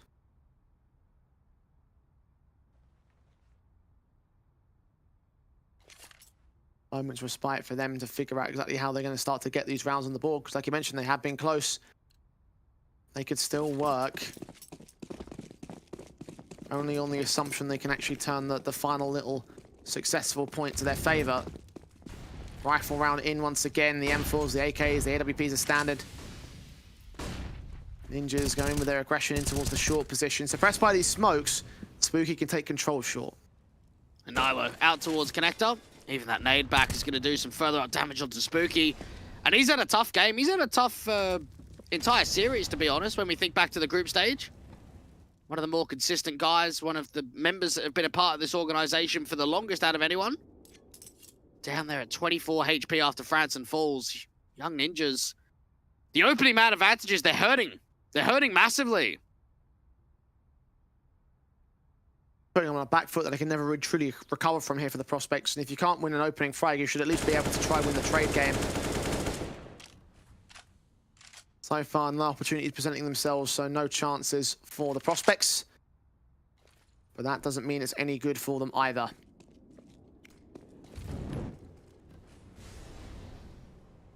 Even Hype. Where does he reposition to? Well, gets a shot and falls back towards the A side. You've got Alex here with a lurk smoke, so this is a very good inclination that they're going to be close. Double lineup almost caught the collateral, but Hype scored by Nilo and ZTR combining. ZTR is picked up, flashes in. Nilo gets his kill. He is so proficient with that. 3-on-2, Ninjas on the site. Backstab inbound from Adam B as well towards Monster. Bobbit's to get caught by this player. Or not, just about evades the angle. Short control now taken. He's going to rotate to join his teammates. Either way, this is not a clutch that Bobbit's going to take. Might even get hunted back at Monster. I think he will do. Adam B towards the right-hand side. Bobek in for the duel. Okay. Gives himself a little bonus. Gets himself the upgrade over to the AK. And I think for Nilo, he does get set up incredibly well with utility. You could just see the flash assist around the corner for him to get that duel out to truck. Trying to put some pressure down onto the last player. Get over towards the park control. Try and see if they can drop Bobek. Probably won't happen, though. He's in con now.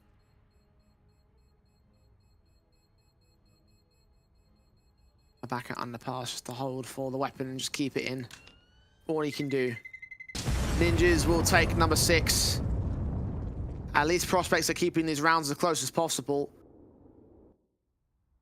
The money might be limited for the Ninjas camp, but it's something that you always like to quote whenever I bring that up, is the fact that if you can make it as expensive as you want, if you can't convert a victory to find the reset, then it does not matter at all. So for the prospects, what's the thing they got to do to find that linchpin? I think they've got to deal with Nilo and Con. That's what I would say. They're giving way too many opening man advantages away. Maybe a nade stack or something to that degree of working off one another. They can't keep giving Nilo opening man advantages because you could see how much emphasis is being changed after that point. What a shot for Era. ZTR following suit on Hype. Spray through the wall bang, not quite connecting. Franson doing damage to Maxter, but no kills. ZTR does find his double, and it is just a wipeout for the Ninjas. Alex even caught. That's a triple for ZTR. 7-0 for NIP's Academy team. And that lasted 27 rounds. Oh, 27 seconds, I should say, for that round. You'd like this game to last 27 rounds. I don't think it will, after what we're seeing. But that kind of just gives you a bit more of a focus on just how one-sided and just how much is being let go from prospects. This is a map that has been very strong for them. It's one that they've played quite a lot recently, and there's a lot of wins on the board for them. Longest 7-0 I've ever seen. 27 rounds to wait. Imagine that. And there's probably some sort of setting in one, like an old 1.6 tournament where it's like 5 minutes per round. You can actually make that happen. So I'm not going to delve into the history books for that, but Ninjas, regardless of the circumstances, still looking utterly fantastic. The prospects, you know what the situation is. Alex kicks things off. ZTR picked up. Adam B behind the smoke's going to get caught by Spooky. Did some damage. It's a 5-on-3 for the prospects. That's a bit more like it here. They work with proactivity. They get the first kill out to Connector. They start moving their way in from the short pipe. Even Hype is putting some pressure down. This bomb should get dropped. Bobek, this is an easy kill onto Era. Orb checks it, but takes the shot and misses. So Bobek continues to put the hurt on the Ninja's side. Can also grab the bomb here. Against the next man, spray through, Maxter drops Nilo in a 1 versus 5. Now, he has had some very incredible performances, so I don't want to count him out per se, but this is a very unlikely clutch to win. Might be able to surf over the wall towards the right-hand side, not get spotted by the short players and get into Monster. Making noise for it, just walking past instead. Great flash in, keeping it at bay, 18 seconds.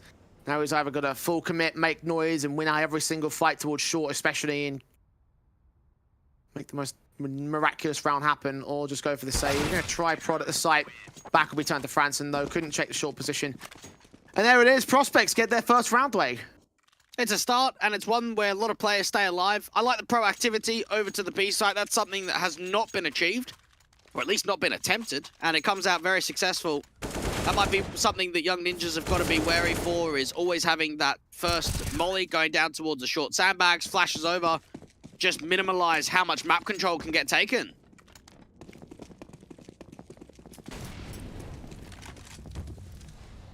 Guns come right back for the Ninjas, you would expect. Again, money has been bolstered by them. AKs initially putting out towards the short position. You got ZTR trying for the wallbang sprays himself. Initial prods away for information here for the city side. Alex did see one, but didn't quite get the damage against the man. Try and get as much out of this. Continue spamming. Try and hope to get a connection onto Nilo. Prospects. Bringing pretty much 3 on B, and then a rotate to come over of a 4th player, perhaps. Franson and Hype. They do seem to work off one another quite well in the mid-round. Adam B, though, just starting things off with a kill out to Monster. See exactly where the player went down as well. Spray it on through the smoke. I think he was pretty blinded by that. Don't think he got any information for it either. Just an unlucky one. Blind spray. Unlucky for the prospects. Lucky for the ninjas, I guess. Two sides of the same coin. 50 seconds. We've got a little bit of mid control being established. 2 players already in long. Nilo about to face Franson. But not see him just yet. This long presence could be everything, because as soon as the bathrooms, individuals can try and deal with this crossfire, that's going to break it open. A peak dry coming through from Adam B, and Franson just got to back off. Got to give the respect forward. Still got CTs very close to the back of the site, particularly dumps the jump face. Adam B turns around against Franson, struggles to get that kill. The bomb gets planted. Meanwhile, Alex swings up the site. Now leaves it all to Adam to get the clutch. A 1-on-2. AK to swing. Bomb not planted for this bathroom's angle. The incendiary forces him out. He gets that headshot, but burns a little bit too far gone on that one. So Alex will hold together the round. Alex doing incredibly well in that situation. Allows himself to find a massive amount of impact, and I guess even for Franson, while it's maybe not presenting a huge amount of impact, it's time wasting, and he was still able to drop a 2nd player trying to dive around that divider angle. A 2nd round for 0-0 prospects hasn't been easy by any stretch of the imagination, but they're starting to put rounds up on the board, and that's a good story. It's far better than the performances they had a couple rounds ago. Might not be a lead, but that can come later. And Young Ninjas looking so good at the start of this one. Maybe a little bit less so. He's landing a little bit too deep there in T-Con. Otherwise, Ninjas pretty much unscathed. And I think it shows how much more competitive prospects have been from the last season to this one. They actually placed last in their group. Thompson, Spooky. Adam B wins out a very awkward spray against Spooky. The AWP of Hype, however, comes back in, maintains the even standing, a 4-on-4. Could have been a lot more dire for the CT side, and in fact, Milo's going to get as much as he can. Sprays through the wood wall, taking Hype to 39 instead. Franson trying to re-smoke down towards that banana control. Era taking some pace out along with the AWP.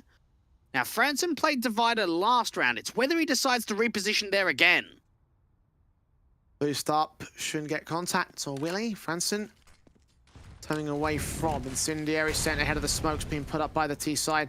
Jump face as Era dismantles the boost and falls off position. Franson's now starting to get aggressive, move away from that signpost. Even Hype's repositioning, could get over to the truck control to defend long. Scopes in from Dumpster, catches vision on 2, decks the kill on towards 1. ZTR strikes in from mid, smokes on, nades to return. Nilo will get to site and get the bomb plant in, 3v3. Even Era's waiting for that backstab, and Bobek should get caught.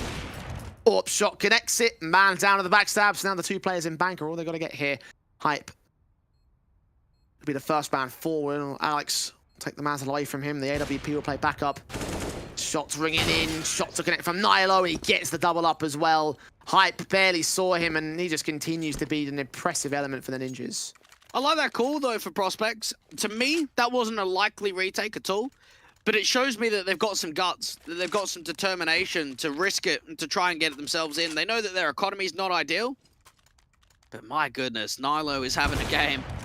14 kills and 5 deaths just to close down the post plants.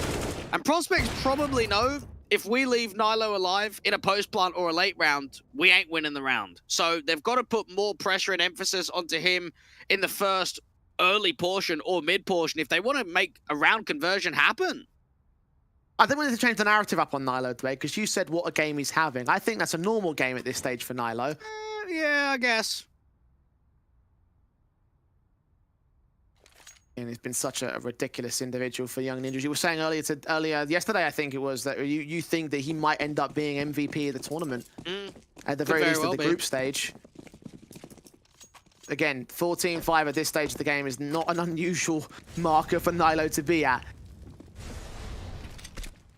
Got the rifle in for the prospects.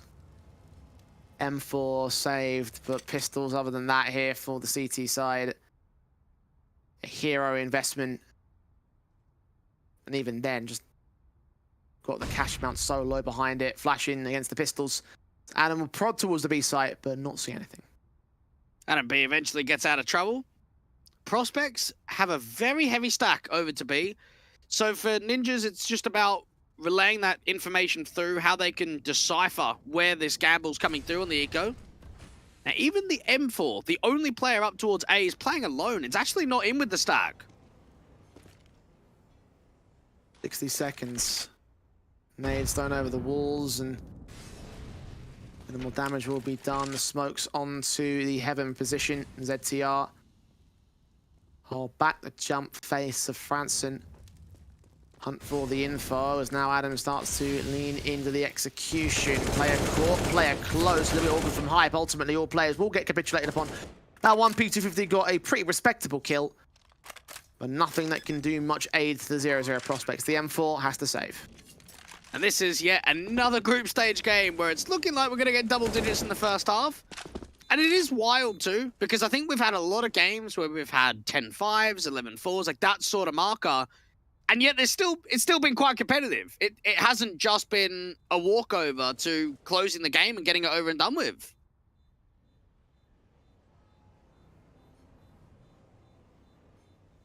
Well, Ninjas currently look like they are on track to do that. But to which one? 9-2 is the scoreline, so take from that what you will. It's a solid lead. It really is. 7 to the good.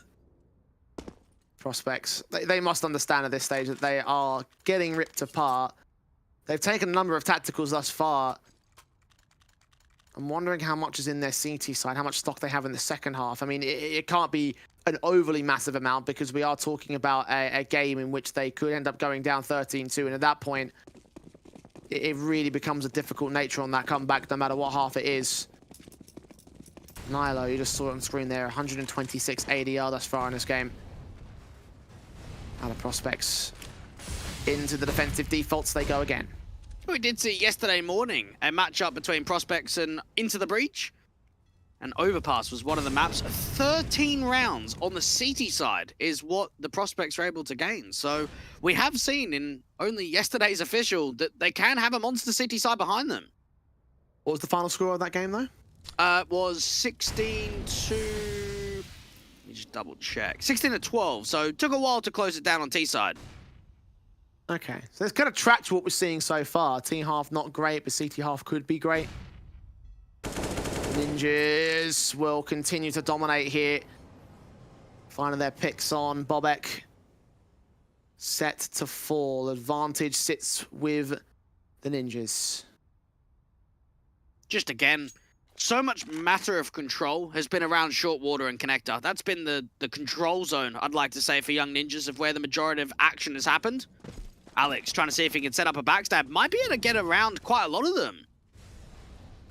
Alex, slow walk, sees one. He's going to hold his trigger discipline.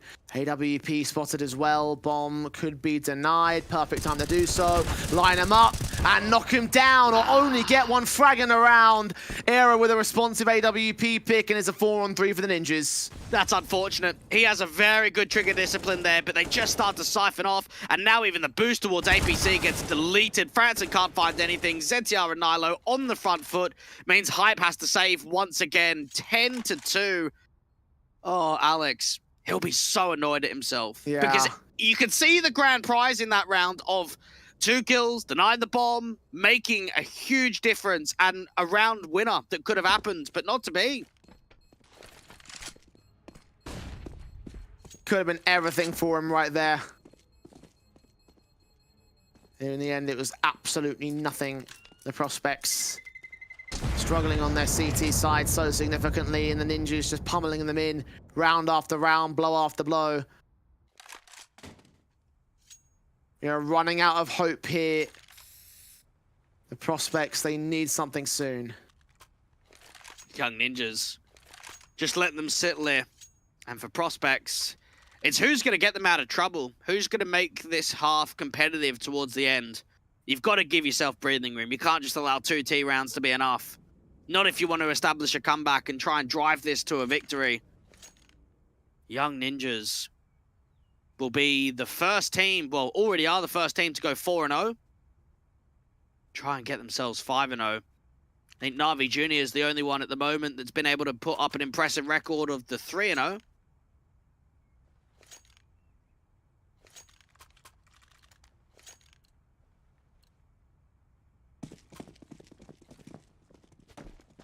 (10-2) for the time being. Young Ninjas. So round 13 against the Broken Force back. Prospect took a tactical in that freeze time.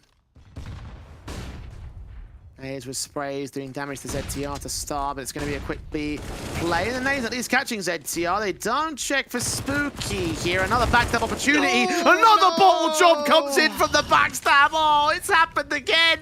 2 rounds in a row. The damage has been done at least, but Franson suicide dives his way into water, loses his life, and leaves Hype to lose the round the same. I'm not even sorry for them anymore, Jay. Once it happens twice, that's just it. It just happens. Let's move on.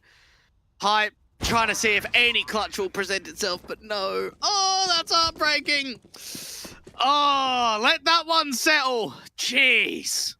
The trigger discipline was there for that one too. It's worse than the fact it was the second one in a row. And I could have forgiven it, given the fact it was an SMG versus the guns and everything like that. But yeah, that's not a good look. Down the pistols, tower boost for Era, dead. Or not, apparently. Okay. one missed shot, all right. Bait and switch me, that's fine. Don't worry about it, Prospects. Prove me wrong on a scoreline, though. That's the bottom line. Exactly. And Adam B just showing some slight pressure in here towards the top of Park. He's got quite a few players in and around him, so he actually might drop this AK and it might go into the hands of the Prospects. Adam engages, finds that 1 kill. Franson's Deagle. Pull back, shots ringing out, kills. Not quite being found with the pistol. Second one there for Adam B. Hype loses the 5-on-3. Even Alex down towards connectors, hearing some of this noise, but it's what he's able to do off of the back of it. You can start seeing the shift into the gamble stack era, hoping for some more aggression to come through from the monster control. Alex can start peeking out towards short pipe and put pressure on the T's. Way up here, Bobek. Good shot, that's 1. No more. Nyla responds to 4. Alex comes in and finally secures the backstab this time. Manson also overwhelmed the same, though. The AK can't last forever. And it'll be 12-10 to the good now for the Young Ninjas. We go into the last round of the half. And just knowing that Nilo's already up to 20 kills, only been dropped 6 times, just putting so much more of a king performance in another one of these best of ones. Knowing that he's not even an AWP 2. I think that's one of the most impressive showings. Probably up there with Nipple, another one of those riflers that can always put on the consistency towards the higher end of the board. Young Ninjas trying to see if they can end it with something quick.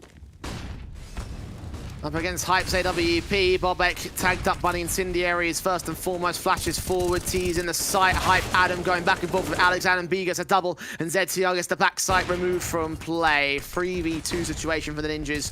Smokes down on short, the bomb should commit, should get planted. Planted open for Heaven, even Era with this AWP, looking up towards the top of the short sandbags. Slight gap in the smoke to the left-hand side being re-smoked off, and now it's just about time stalling for Young Ninjas.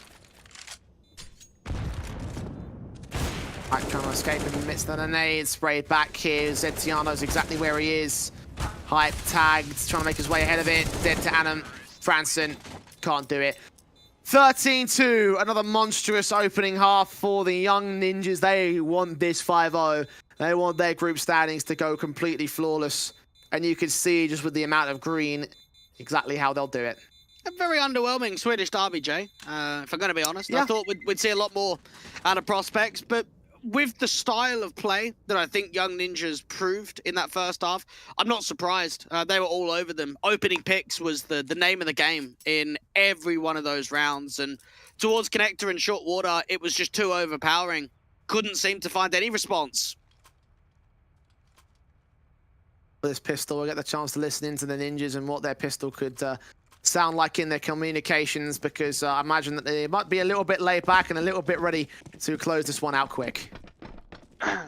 Vill pika rörelsen. Ja, vi skiftar ut. Skifta nu. I mitt. Akta B. Måste. Nice, ja. Måste rush. Jag kommer inte på TV. Jag håller CV. Jag vet. En GB. In i side. Oj jävlar, 3, de trycker låga. Ja, de är låga. I marschen. En dildo. Vatten och pelare. Vatten lever den. Låga. Vatten och plant. Dildo. Dildo och vatten. Han är höger i Sean. Nere, vatten. Wood och vatten. Det är boys. Jag chokade. Vart går mina skott alltså? All right, so not quite as encouraging that one there, Dweg, but the prospects take the pistol. And the Ninjas couldn't quite close in the first few rounds. This could be the start of the comeback, but it might just be a red herring. Guaranteed, if they didn't have the communications up there, they would have won the round. So a little bit baited. Just we saw prospects bring a lot of pace out to Monster, and Bobek just coming through with that Glock. He ends up with a quadra in the rounds. Very nicely done. Very nicely done indeed. The Young Ninjas, however, not going to go down line. Scout in for Error to try and find that first pick in towards mid. Also aware that Connector is uncontested by the CT side. Mac 10 of Alex is ready for Nyla. She gets his pick in. Nice try there for the Ninjas, but just read there by prospects. Even Era has to find this duel immediately onto the Mac 10, because running back to site with these many officials around you, I don't know if he's going to be able to do it. Take a shot and get back. Going for some lucky wall bangs and misses the first direct contact. Second one leads to a tag, not a frag. Molotov sent towards Dumpster's escape as well. ZTR is 5-7. Flashed off signpost, checked by Bobek. Continues his killing spree. And a B going to try and see if he can work around the smoke, but it's a safer option to go in for the runaway. Get themselves out, bring themselves another round forward where they can bring 3 weapons in. As for prospects, good check of the site. That one angle out towards the signpost was the all-important one. ZTR was just completely blinded, couldn't do anything.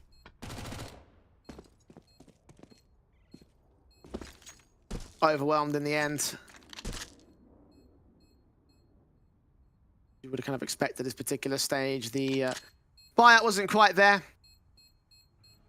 As you mentioned, saving those guns into the next one, giving a slight bonus towards what would otherwise be a harsh eco for the Ninjas. Looking towards the gun round at 13-5 is the big concern for them, I think. For now, 13-4, prospects starting to claw back some breathing room in this game. Just knowing that there was a bit of an unorthodox buy, you've actually have, what was it, 4 Mac 10s? I mean, you don't see that very often in second round conversions at all. You normally see maybe 1 or 2, but mainly rifles. I guess that they wanted pace in that round, and that's why the SMGs were more likely to them. Even Hype's going to upgrade towards one of those AKs. And now you've just got to start charging down the distance. Try and see if you can start the comeback. Scouts in for Era taking charge. Mac 10s of Alex will fall back away. Young Ninjas. Adam sprayed down by Alex's Mac 10, so that's a start. Even Bobek's taking quite a lot of map control by himself towards long. This Mac 10 might even be able to get away with a second. That's good farm money. Cool, ZTR was just a footstep as well, which is pretty decent. Third frag. Yes, he's got it.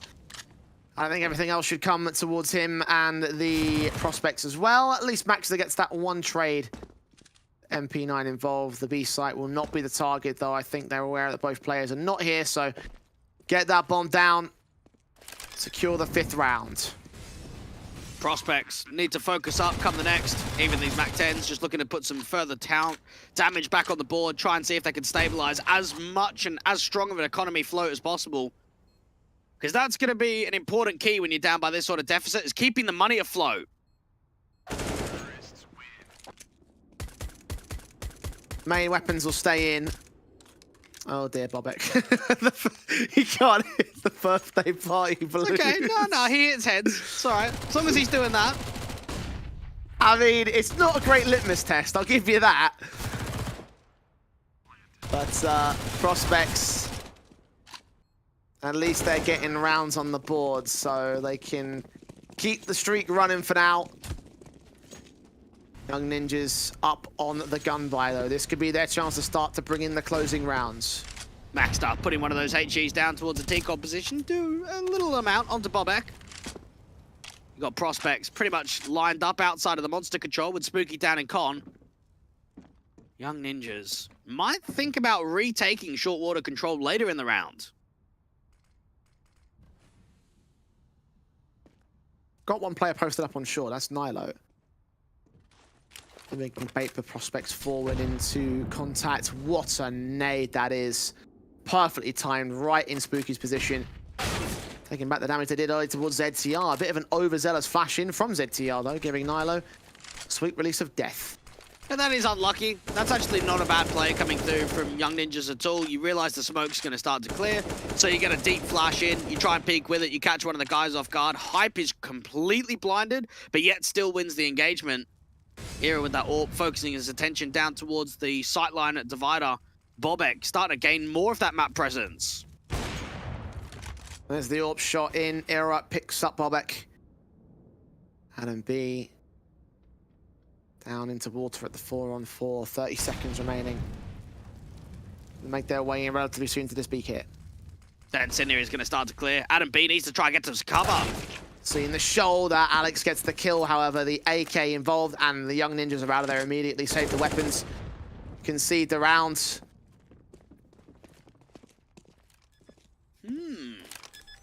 There's wiggle room. Not the best of calls there in the mid-round for Young Ninjas. You can see that they had a lot of ideas, maybe because of the pick the Era was able to get with that big green, but you can see the gamble was towards A. There was 3 players up there to the A site, and it was only Adam B, the single defender. And realistically, when you have that sort of setup and you're being hit to a BXE, not even a 1-for-1 is enough in that case for me. I think he needs to multi-frag just to be able to send the retake forward. Obviously, Ninjas are put on a back foot from the word go there. Not enough B presence and support. Might be an exploitation point for the Prospects. 6th round on their board. So far, their T-half is picking up pace. The Ninjas saved their weapons and could justify a force buy here. I would like to see a buy on the table for Young Ninjas. Got plenty of money in the bank. Try and put that pressure back onto Prospects. Don't give them a free pass. Don't give them a walk-in to a comeback. Era can drop. So can Maxter. Give yourself a good rifle round. Like a tactic before you get into said rifle round, though. To figure out the specifics of the buy, I imagine, but also to discuss forward strategy. Because the Ninjas are still within touching distance of the victory, but the Prospects... Well, let's say that 13-6 looks better than 13-2 did. The 7-round differential looks better than an 11-round one. Can't let them continue to get this control here. They've just got to try and find their way into the win. Get those 3 rounds here. That's all they need. We've seen a lot of games be quite competitive from Prospects with the scorelines. Some close affairs when we talk about the 16-13s and even the overtime that we saw yesterday against Big Academy. No, it can go down to the wide. Nade stack just as the boosting player at ZTR starts moving away. Kill from Spooky, finding Maxter. Nilo leans in close. Flash in. Players are going to get caught. Adam B finds a responsive, and now Nilo does hold his position. 3-on-3, so he's forced to back away. The taps of ZTR getting so close to catching a headshot in connector, but doesn't end up finding the man. That was actually massive from Adam B, because if he stays defensive on B, I think that's a 5-on-3. I think Nilo just gets caught out in the open. So his distraction and his aggressive approach towards the sandbags made all the difference to keeping Nilo alive. Allowing himself to stay in. And now Prospects can slow it right down. They've got good map control towards short water from Spooky. They're going to regroup outside of Monster. It is a lean into B. And it's all about the read. Nilo is down here on B alone right now. 40 seconds. Wraparounds from ZTR will join Nilo as the prospects start walking their way into the B site. Of course, Era's AWP is going to join them in all the same. Headshot scene, engagement from Nilo goes awry. The AWP keeps the trades together though, smoking to provide a bit of cover. ZTR might get forced into a fight against the bomb planter. He's planted open for sure. Kills found, player been seen. Engagement finds the double and ZTR brings in 14. And you do wonder to yourself, Jay, what was the tell? What was the call there to have 3 on B? Because when I'm looking at prospects aren't giving info away. They're not making noise. They're not being able to make the assistance. And Young Ninjas, they just turn that onto the head. I'm not sure exactly what it is, but I guess we'll find out a little bit more about the insights of the prospect side of this one. Undrar hur du satt. Där sa nu. Ja, vi var mitt. Han behöver bra. Måla inte måla. Det är bomb till spuk. Han får ta bomb. Det tar inte in bomb. Han boostar tror jag. Ja, de boostar 100%. Bomb mot sandvägen. Gör du med smoke där? En nade creams. Är ni redo? Nu. Flasha där. Okej, jag går där. Barrels. CV close. Barrels tog. Need the barrels. Nice. Nice boys. Jag målar laga. Håller bakom högra smoken också. Plant för höga. Vi jobbar 2 boys. Vill du bussa höga? Jag droppar ner en vatten Ge mig också. dina isfall. Jag ser vad sen när det kommer. Fuck vad snabbt det gick. De borde ju spara den akta. Mycket pengar har vi. Och det är värt antal. Helt jävla fenomenalt. Ja, du sa 2 en eller? Nej, så. Eller jag skulle ta 3 egentligen alltså. Ja, det funkar. Ja. Jag har en käftsmäll. Jag tar Barrels. Jag kanske dör. Fuck. Johan smoke. Om det tar. Jag har en bur. Långt 2.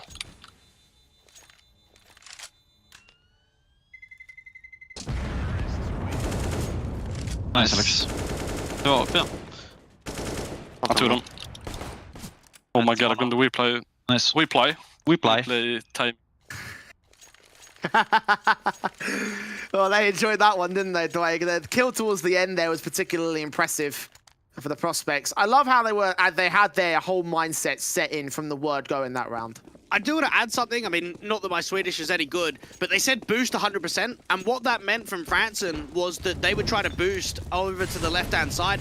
And I think that gave a lot of information to the entry fraggers on the side paths that no one was going to be close towards the monster wall because they knew that 2 were on the boost. That was actually crucial information.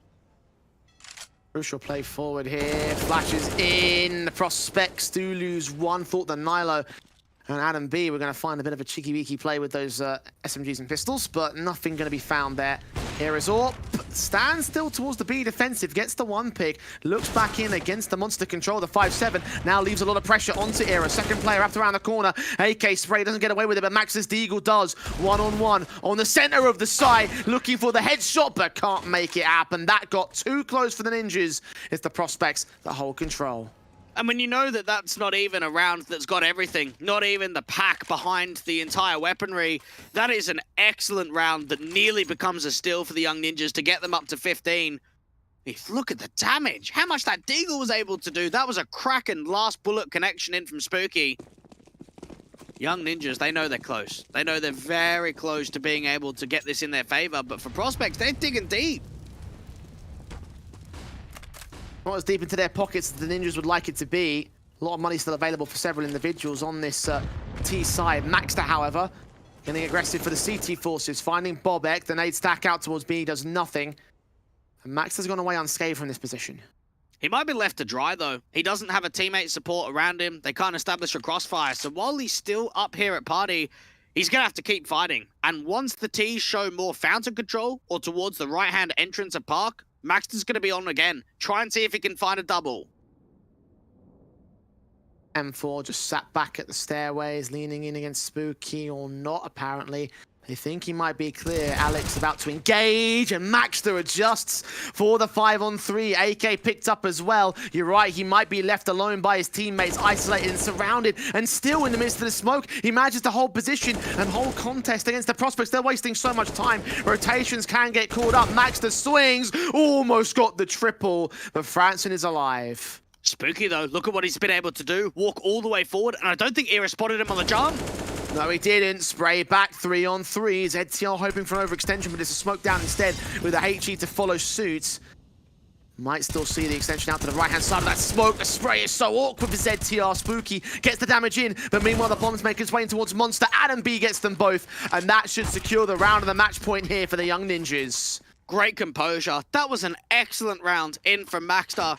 Because you're right about the time wasting. He's sitting there in the smoke. Prospects are all focusing their attention. And look at what is happening elsewhere. Yes, you've got Era being dropped towards A and ZTR coming through on rotation up from Dumpster. But while there's so much going on from that fountain control, it allows Adam B to start taking map presence away, aggressing out towards the short pipe and close to Monster. And he was the difference maker. He was the winning round entity. 4-man boost, not quite coming through for hype. Prospects. Quite as proficient on that as the Ninjas were on their T side, and the Ninjas now have the guns in to try and close this out. 7 match points for them. Engagement from ZTR finds the first Spooky, putting a smoke down in connector, will receive bullets his direction, but hugs the wall to evade the damage. Try and see if he can get himself up. ZTR looking to try and keep that pressure down, and it might just have to be a response. It might just have to be a walk swing from Monster. Adams jumping for the information. I don't think he saw the man yet. Bobek sees pixels, but not enough to get a shot off or a kill. Walk in. ZTR in heaven. You see the man, the AK fights. Nilo gets picked up. Bobek with a massive double, but ZTR trades him, drops the bomb, and calls for backup. So many nades, and Hype is hoping for a re-extension, hoping that one of these CTs get caught in heaven. Ops leaning in, Spooky, backed up, Maxter doesn't see him, still gets the kill anyway, and it's Hype alone now to step up to the plate, prove his AWP worthy. Up against 3 individuals, can't do it. ZTR domes him in, and it will be 16-8 for the Young Ninjas. A dominant first half, a bit more of a struggle in the second wave, but ultimately, the win's a win. And it's another victory coming through from the Young Ninjas, 5-0 in this group stage. When we look back at the last season, we didn't know who was going to be in the lineup. Was it going to be the likes of Giacchino, BQ going down? Was Era going to be a permanent addition? Was Nilo coming back? There were so many question marks when we look back at that last season that found themselves second in the group with 7 wins and 3 losses. But now with 5-0, I'm expecting more than 7. It's got to be more than 7 wins this time. I mean, it's so early in the season, they're still already counted up like 5 out of the 7 wins that they need at this stage to give themselves that potential. And against the Prospects, I mean, what we talked about this team potentially being a massive brick wall, essentially, like a team that could actually hold contest in a Swedish derby. Like, they've had a lot of surprises. Yes, they're still middle of the table, but 2 for 2 at the current season prior to this matchup, of course, and having some great matches in some very close affairs against the likes of Big, dominant against Astralis. We thought to ourselves, this is going to be their chance to rule things, but it didn't quite work that way, it seems. It could be an issue with best of ones. One of the things that we know from them is that they didn't make playoffs this season of Advanced. We know that last time around they came last in their group. They've proved themselves to be adequate in best of 3s. There's no question there at all. But the best of ones, it seems to be a tricky part of the game plan for Prospects.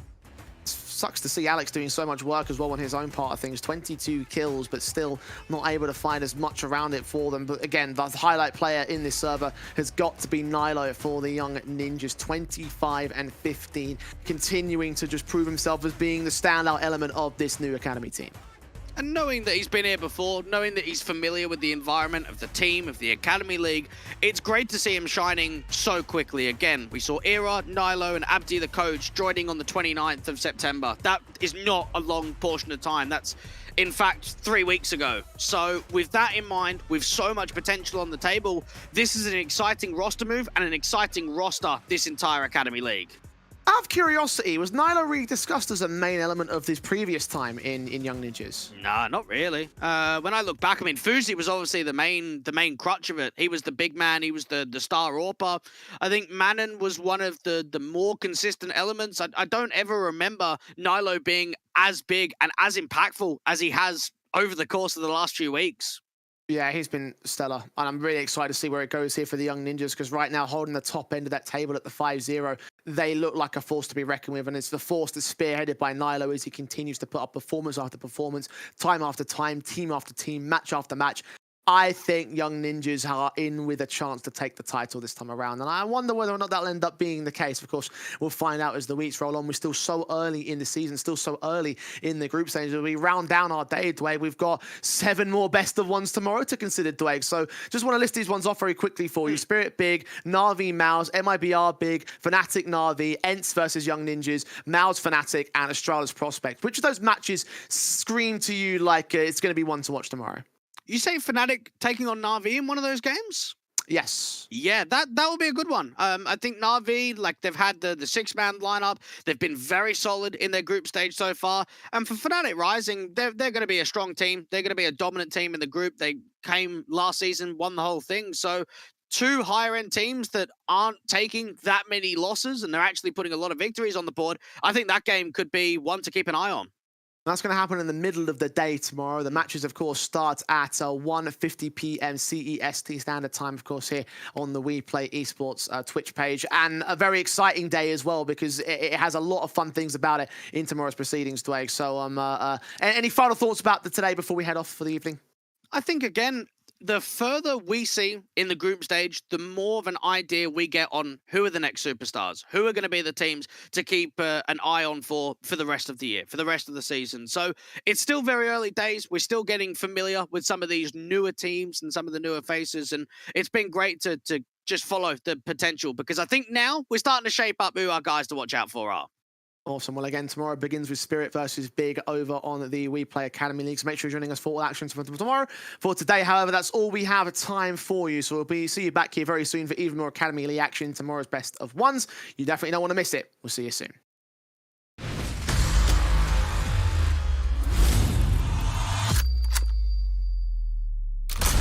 Violence, all we want is violence. Tell us where they hide it. Go inside and take what they denying. The baby crying, we've been fantasizing, they've been lying. Media be biased, opposition lying in the street. Who wanna defy us?